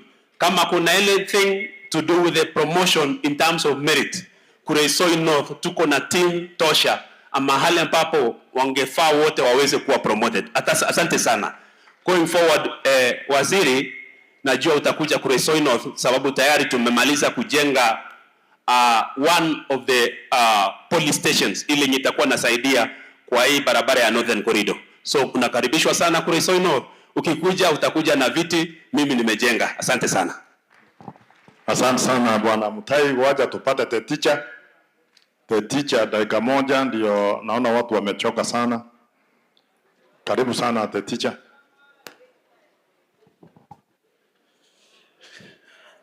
Our Cabinet Secretary, Bwana Kipchumba Murkomen, Nakuru County Governor, Susan Kihika, and all other protocols. Ninaomba niwasalimu amjambo. Amjambo tena. Bwana Yesu asifiwe. Ya kwanza kabisa nataka nichukue nafasi hii ndio niweze kumshukuru waziri for this good initiative. Waziri, what you have done in this country for starting these county tours, it has never happened. It has never happened before. And I want to say this will be a game changer in matters security. Kwa hivyo nikisema kazi ilipata mtu yake mwenyewe, sitakuwa nimekosea. Nitakuwa nimekosea kweli? Sitakuwa nimekosea. Kwa hivyo waziri, we want to wish you the very best. Our security team, the entire security team, tuko na amani Nakuru hii because of you guys. So I want to commend all of you for the good work you are doing. This Nakuru is another small Kenya. Nakuru hii kishikwa na homa, Kenya yote itakuwa na homa. So I want to appeal to all of you, tujichunge wenyewe. Tusikubali watu wengine ambao wanatoka sehemu zingine kukuja kukoroga sisi hapa. Peace is very, very critical. I commend the security team from Kuresoi South. I can see Bwana Namai here. I can see our sub-county police commander. I can see our SEBU commander, the ACCs. They are doing good work, Bwana Waziri. I want to commend all of you. You are really discharging your duties very efficiently. Waziri, tuko tuna kasoro moja pale. And I attended to you. Nimefanya uchunguzi yangu kidogo. Na nimegundua ya kwamba maybe some officers, junior officers, pengine wale wanatoka rehabilitation kidogo, wote wanatumwa huko Kuresoi South. Sasa wanakuja kusumbua officers who are really hardworking. Kwa hivyo waziri, ninakuomba sana, those officers wawe tu distributed all over. hata wachungwe karibu town hapa, sio huko mwisho huko. Because I have a police post in Kuresoi, mahali inaitwa Taita, iko shida kubwa pale. Vijana wanatembea na visu hata saa 6. Kujaribu kutembelea mapolisi wanalala tu, wako hapo. So I request for your intervention. Otherwise, I'm happy to note that you are sending officers next week. We have 2 divisions which are already gazetted. Tuko na Kiptakich. Na hiyo Kiptakich tayari nilijenga ofisi. Kwa hivyo nakuja kuingia tu ofisi. Pengine nitakuomba tu furniture kidogo. We have a very good office there. And Tinet, even though this Tinet, Bwana Waziri, bado ni kubwa, it should be divided. Tinet should have another division. And it should even have another ward. It should be 2 wards. It is very, very wide. Otherwise, sitaki nichukue nafasi, kwa sababu the mood in the room is not for talking. The mood saa ni ya chakula, lunch, pengine na supper. Asanteni sana. Asante sana. The teacher amejitetea sana. Wacha tupate iko ndugu yangu hapa Rongai Chebor dakika moja. Basi asante sana Mheshimiwa Rama, waziri wetu Kipchumba Murkomen, Governor Susan Kihika, and my colleagues, women rep, na viongozi wote chiefs, amjambo. Bwana asifiwe. Basi yangu itakuwa machache kabisa. Kwanza kabisa waziri, nataka kushukuru kwa kuja kaunti yetu ya Nakuru, ambayo ni kaunti ya kipekee, na tumefurahi sana kwa mkutano ya leo.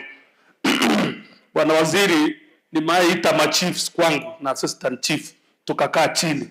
Hao watu wako na maneno mengi sana na wanastahili kusaidiwa. Wacha niongee kama mjumbe ya Rongai. We have new gazetted sub-location, 13 of them, na 7 location. Waziri, hiyo kidogo tu fanya operationalize. Saidia mimi hiyo 13 ni kidogo sana kwako. Kwa hivyo, number 2, I want to recommend the officers from Rongai constituency, kiongozwa na chief. I think I have the best team, Bwana Waziri. Hata mupigie makofi watu yangu hata nyinyi. Niko na team nzuri sana ya security na tunafanya kazi vizuri sana. Number 3, niko na police post inaitwa Westgate. Nimejenga manyumba na askari peke yake ndio imekosa. Niko na manyumba karibu 8 ama 6 ready kuishi tu. Kwa hivyo nipewe haya maaskari waende pale. Na niombe niongezewe division 2. Hata hii Salga, naona hii Salga imekuwa town kubwa sana.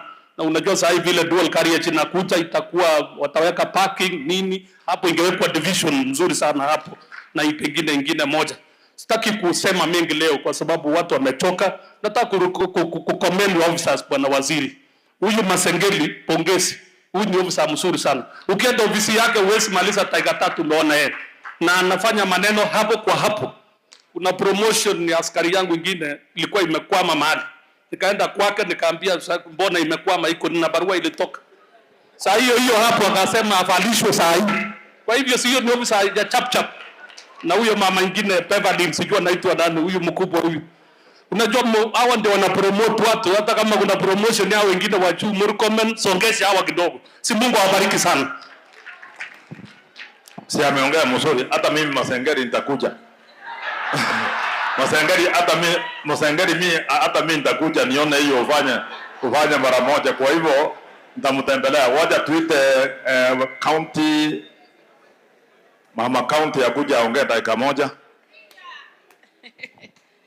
Hata mimi Masengeli nitakuja.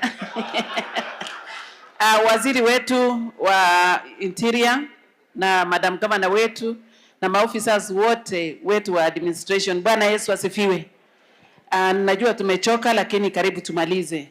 Nataka kukushukuru Bwana Waziri kwa kutenga siku na kufika uonane na watu wako, watu wetu ambaye wanatuhudumia pale nyumbani. Nataka kusema hivi, Bwana Waziri, please, ninakushukuru na unajua ni heri usikie. Tunasema ni asante. Mimi nikiwa mama county ya Nakuru ninakushukuru sana. This is the best initiative and this is the best approach, kukutana na wananchi na watendakazi ya serikali ndio waongee. Nataka kuwapongeza vile mumeongea nyinyi wote, na ninawasupport kwa mambo ya kuna mambo ya kujengewa manyumba ya kuishi mahali mnafanya kazi, mahali mko na ofisi, police line. Hiyo ndio nina support, sababu itarahisisha sana kazi yenu.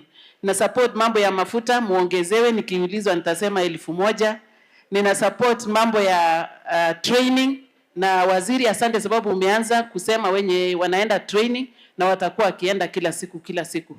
Hiyo ndio ninashukuru sana. Nashukuru yule madam ambaye alisema amemaliza mambo ya chang'aa kwake. Bwana waziri, tungepanga apatie award ama to visit kwake mahali anatoka, ndio apate zawadi kwa kumaliza hiyo, ndio wengine pia wawe encourage. Nataka kusema mambo ya Madam Governor, ni kuomba tu, kuna hii mambo ya shamba ya kina mama.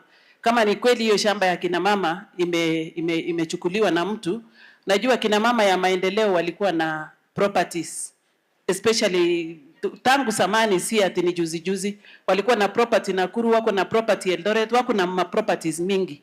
Na ninaomba ofisi yako Madam Governor, kama inawezekana, utume waziri wako utuchunguzie kama ni ukweli hiyo plot ya kina mama warudishiwe. Hiyo ndio ninaomba. Na mambo ingine waziri, kuna there is a BBC documentary ambayo ilisema kuhusu watoto wetu, kwamba kuna clique of women kule Maimahio ambaye wanadanganya wasichana, watoto wetu wadogo, kuingiza ile biashara ambaye haifai. Kwa hivyo bwana waziri, ningesema ichunguzwe, na kama ni kweli hatua kali ichukuliwe. Ninawaomba sana administration, tafadhali tuchunge sisi watoto wetu kule pale nyumbani, especially during this time ambaye mahindi haijatolewa kwa mashamba. Watoto wetu waziri wanaumia sana. Wazazi pia wachunge watoto wao. Ni wakati ambaye inafaa tuangalie kwa makini mambo ya watoto wetu. Otherwise sina mambo ingine. Waziri, ukipata nafasi, when you are approaching, God willing, tuki-approach December, we can have such a meeting with them again, a pre-Christmas, tuombe na tukue na Christmas. Na Mungu awabariki sana, asanteni. Vijana, kiongozi ya vijana, kuna kijana aliongea hapa na kulikuwa na vijana wenzake pale. I will look for you, I will look for one of your leader, tuongee vile tunaweza kusaidiana in raising tree nurseries, angalau tu. Asante sana. Asante sana Madam Cherure. Nafikiria tumefikia mwisho kwa members of parliament. Waja nichukue nafasi niite gavana wetu Madam Susan Kiika kuja uongelesha dakika moja na tumalizie hapa. Asante sana. Karibu sana madam. Asante, karibu.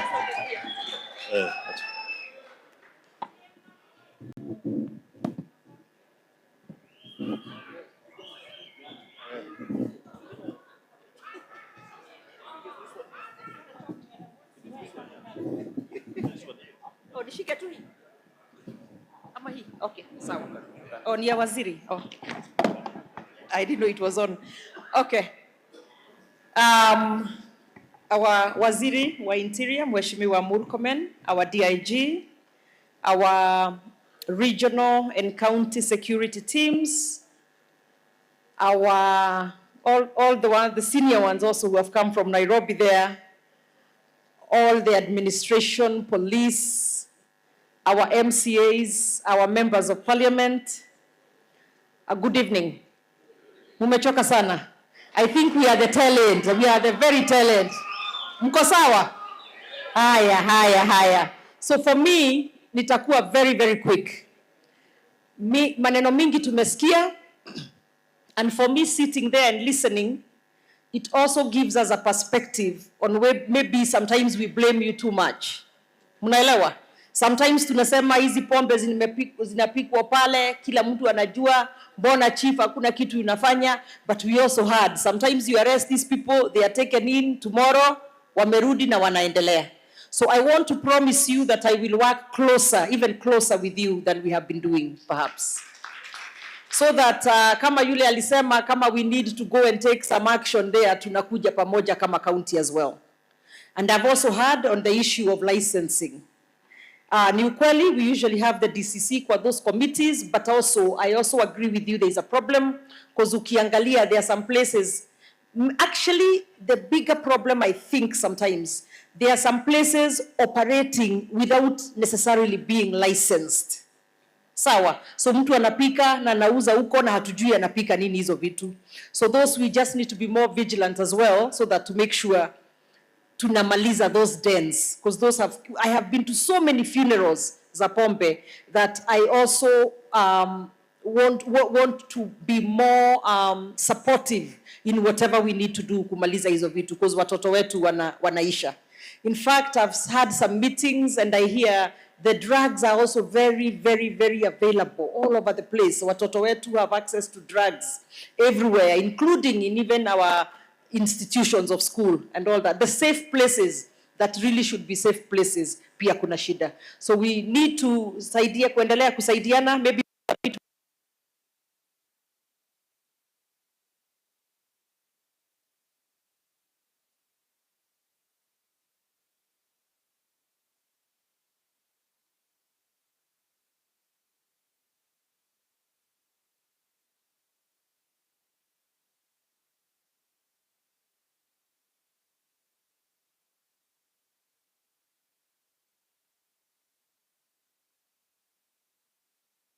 apologize. I'm used to calling him leader because he was my leader in the Senate. I keep forgetting. Najua siku moja tulifutwa kazi pamoja. But who is God? Here we are. You know, when somebody has not been paid a salary for that long, I can't even imagine. I mean, sisi, the month of August, sijui kama nyinyi administration inakuwaga hivyo. Within our counties and national government, the month of August, we usually don't get our salaries on time. Now now the month of July actually. Now we are usually very, very, very, very broke. So I cannot imagine 17 months. So waziri, kama there is anything, maybe you need to make sure musaidie tu wapate mishahara as soon as possible, because that must be so hard. Na watoto wanarudi shule, wako na rent to pay or house. I mean, it must be crazy. Pia waziri, thank you for picking up on the fact that as Nakuru County, we are disadvantaged as far as divisions. Tafadhali tusaidie, operationalize the gazetted ones and help us get a bit more to help them so that one person does not have to cover a very, very, very wide area alone. Hiyo itatusaidia sana. Another issue, waziri, that you picked up on and we look forward to having that here too is the government chemists. I remember going to a funeral in Gilgil where a little girl had been raped and murdered. And I remember it was a very, very, very horrible funeral. And one of the things that they kept saying is that the DNA had been taken to Kisumu, and even for months as you follow up, you're still hearing we do not know where or what the status is. So kindly, waziri, if you take away also one other very important thing, if you can give us that here, we shall be very, very, very happy. On the land issues, I think it would be good if we've talked before with my county security team led by our county commissioner, and sometimes even with our regional team. By the way, we work very, very well together. If there's one thing that I appreciate is the teams we have here. We work very well together. But we've been saying as Nakuru County, kuna shida ya mashamba. There's so much land grabbing, or so many settlements without titles, so many centers without titles. So maybe we do a collaborative committee for maybe an intense 1 or 2 weeks, plus the Ministry of Lands, our PS, Nixon and Alice and all those. We come together and see what we can do to get these things resolved, because it's a big, big, big issue. On the gangs and the drugs, those we have talked. Waziri, you will help us with that, and the fishing issue. I thought Arama would cover it, but I think it's been sufficiently covered on the issue of the fish in Lake Nakuru. On the rehabilitation, you have had my young men there have talked about it. It is one of those very, very, very important. Hey, muko on cue, eh? And I think it's also important, beyond just having a rehabilitation center, that we make it affordable to the common mwananchi. Because I think we have a few, but they are so expensive, they are out of reach, so that it's a big problem. Now, waziri, nikimalizia, Florence, I have had. I will be following up on that, and I will give the waziri your contact. Ufuate hiyo maneno ya shamba ya maendeleo ya wamama. We have also issues, waziri, that I don't know how you help us, but kindly using your office, maybe it's the courts, the ODPP, Because some of the times you've heard about people being arrested, no prosecutions happening. I have a very notorious group of gamblers outside Kanu House hapo. Wanaibia kila mtu. But I'm also told, and I'm sorry to say this, tuliwasikia si aniseme tu kamoja hapo, the police are sometimes part of it. Because tukienda kuwashika, they are informed. But it never seems to get resolved. So that is a serious issue pale. I think over the weekend I was being told kuna mama ametoka mashambani, ameibiwa pesa yake pale na alikuwa anaenda kulipa school fees. So it's a really serious one. But finally, Waziri, with my county commissioner here and our security team, we did try to get a bit more numbers on kazi mtaani. The numbers for Nakuru County were just too little given our numbers of the urban areas, especially the urban areas. Na ukweli, Waziri, our youth, really, they have been telling us, some of them have even reformed from being in the gangs. And they have been telling us, turudishieni kazi mtaani, and you will not hear anything from us anymore. So if you can help us, we work with the State Department and your ministry and see if we can get additional numbers for Nakuru County. We are not even asking for the numbers given to Nairobi County, but at least something closer to Nairobi, because in numbers and the way Nakuru is more like Nairobi. But 400 just don't cut it. So asante sana Waziri, asante wote, thank you. Let me also say my thanks to you. Nyinyi ndio mmetushikilia mashinani kabisa as a county. You have kept our county very stable. You have kept our county very peaceful. We get a lot of information from you on what we need to do, what needs to happen, nani anaharibu wapi. So I want to thank you so much. Waziri, please help them with as a politician, just think nomination, promotions, with the salaries, with the welfare, with the housing that has been said, and I think it shall be well. Asante Waziri, thank you for spending the day with us. We appreciate you so much. Asante. Oh, Waziri, maybe you can come and close for us.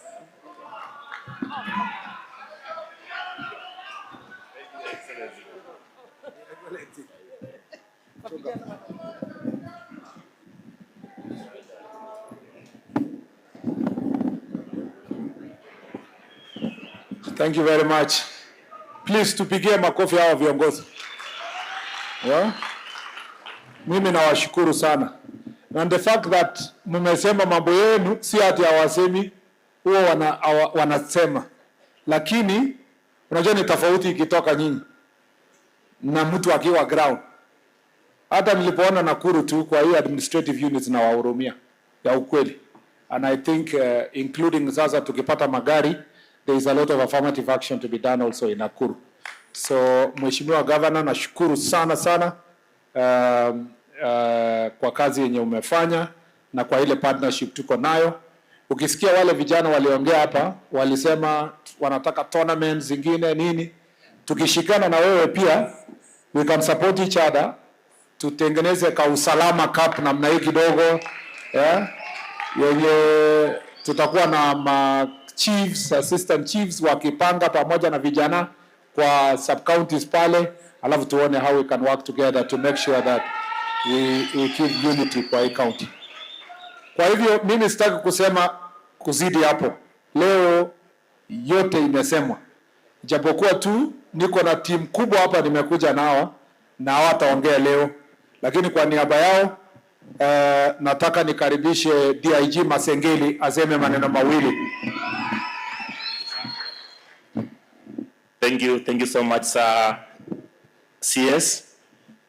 Her Excellency, waheshimiwa wote, wenzi wangu tunaofanya nao, afande wale mmekaa mbele yetu, afande ACC, afande Chief, afande OCS, hamjambo. Na nataka kwa sababu kisa imeshika, nikisema kitendo nasikia kwa makofi hapo mara moja.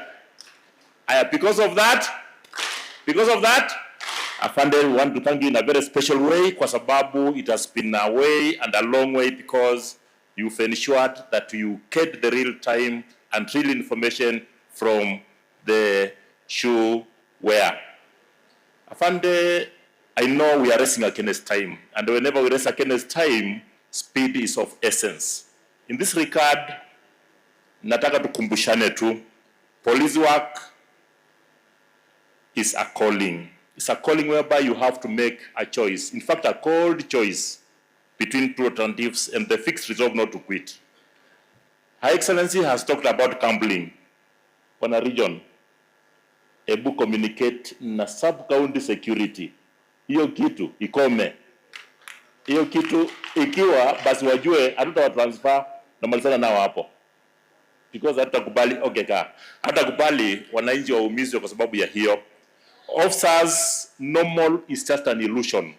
What appears normal to a spider is chaos to a fly. Mheshimiwa Rongai ameniunda hapa. Mheshimiwa nakuwa nikiomba tu IG na wenzangu kidogo watusaidie ndio tunapromote hao watu. It's a concerted effort pamoja na National Police Service, but we will have to do that because we have to motivate our officers. Another thing pia nataka tukumbushane ni kwamba in a very clear way, let us not politicize security because we all belong there. Our common denominator ni mwananchi, si ndio? Lastly, I want to assure ourselves that you as the security agents, you have a privilege to know. And if you have a privilege to know, you have a duty to act. Tumeambiwa, tusiwe reporters. Wewe ukijua kwamba unastahili kunyamazisha hii, fanya hiyo kazi kama chief, fanya hiyo kazi kama OCS, waje mimi nifanye yangu kama DIG, si ndio? My people perish because of lack of knowledge. Hosea 4:6. Kuna officer mmoja alisema hapa, anataka empowerment nini. But ukiona mtu anakimbia, if someone is running and crying for help, anataka chakula anakufa njaa na huku mkononi ameshika mkate. Sio mtu anakufa njaa kwa sababu of choice. You have the instruments to do what you are supposed to do as per the legal confinement. Sindio? Do it. Afande, let me stop there. Thank you, sir. Haya, pigieni afande makofi. Kwa hivyo, this is hii ndio jukwaa yenye tumemaliza almost usiku, lakini haijashinda ya Turkana. Ya Turkana tulimaliza 7:30, ya Kajiado it was 6:55, ya Baringo it was 7. So this is the second longest yenye tumemaliza. And I am so surprised. I'm not even surprised about you. Pengine mnaogopa waziri. I'm surprised the way these leaders have been very patient. Mpigia hawa makofi kabisa. Inamaanisha they are very interested in what you people say and working with you. Tukishirikiana pamoja na our elected leaders, we will make Nakuru a great county, a very peaceful county, and a very successful county. For all those issues I have said, may God bless you, may God protect you, and may God take you home.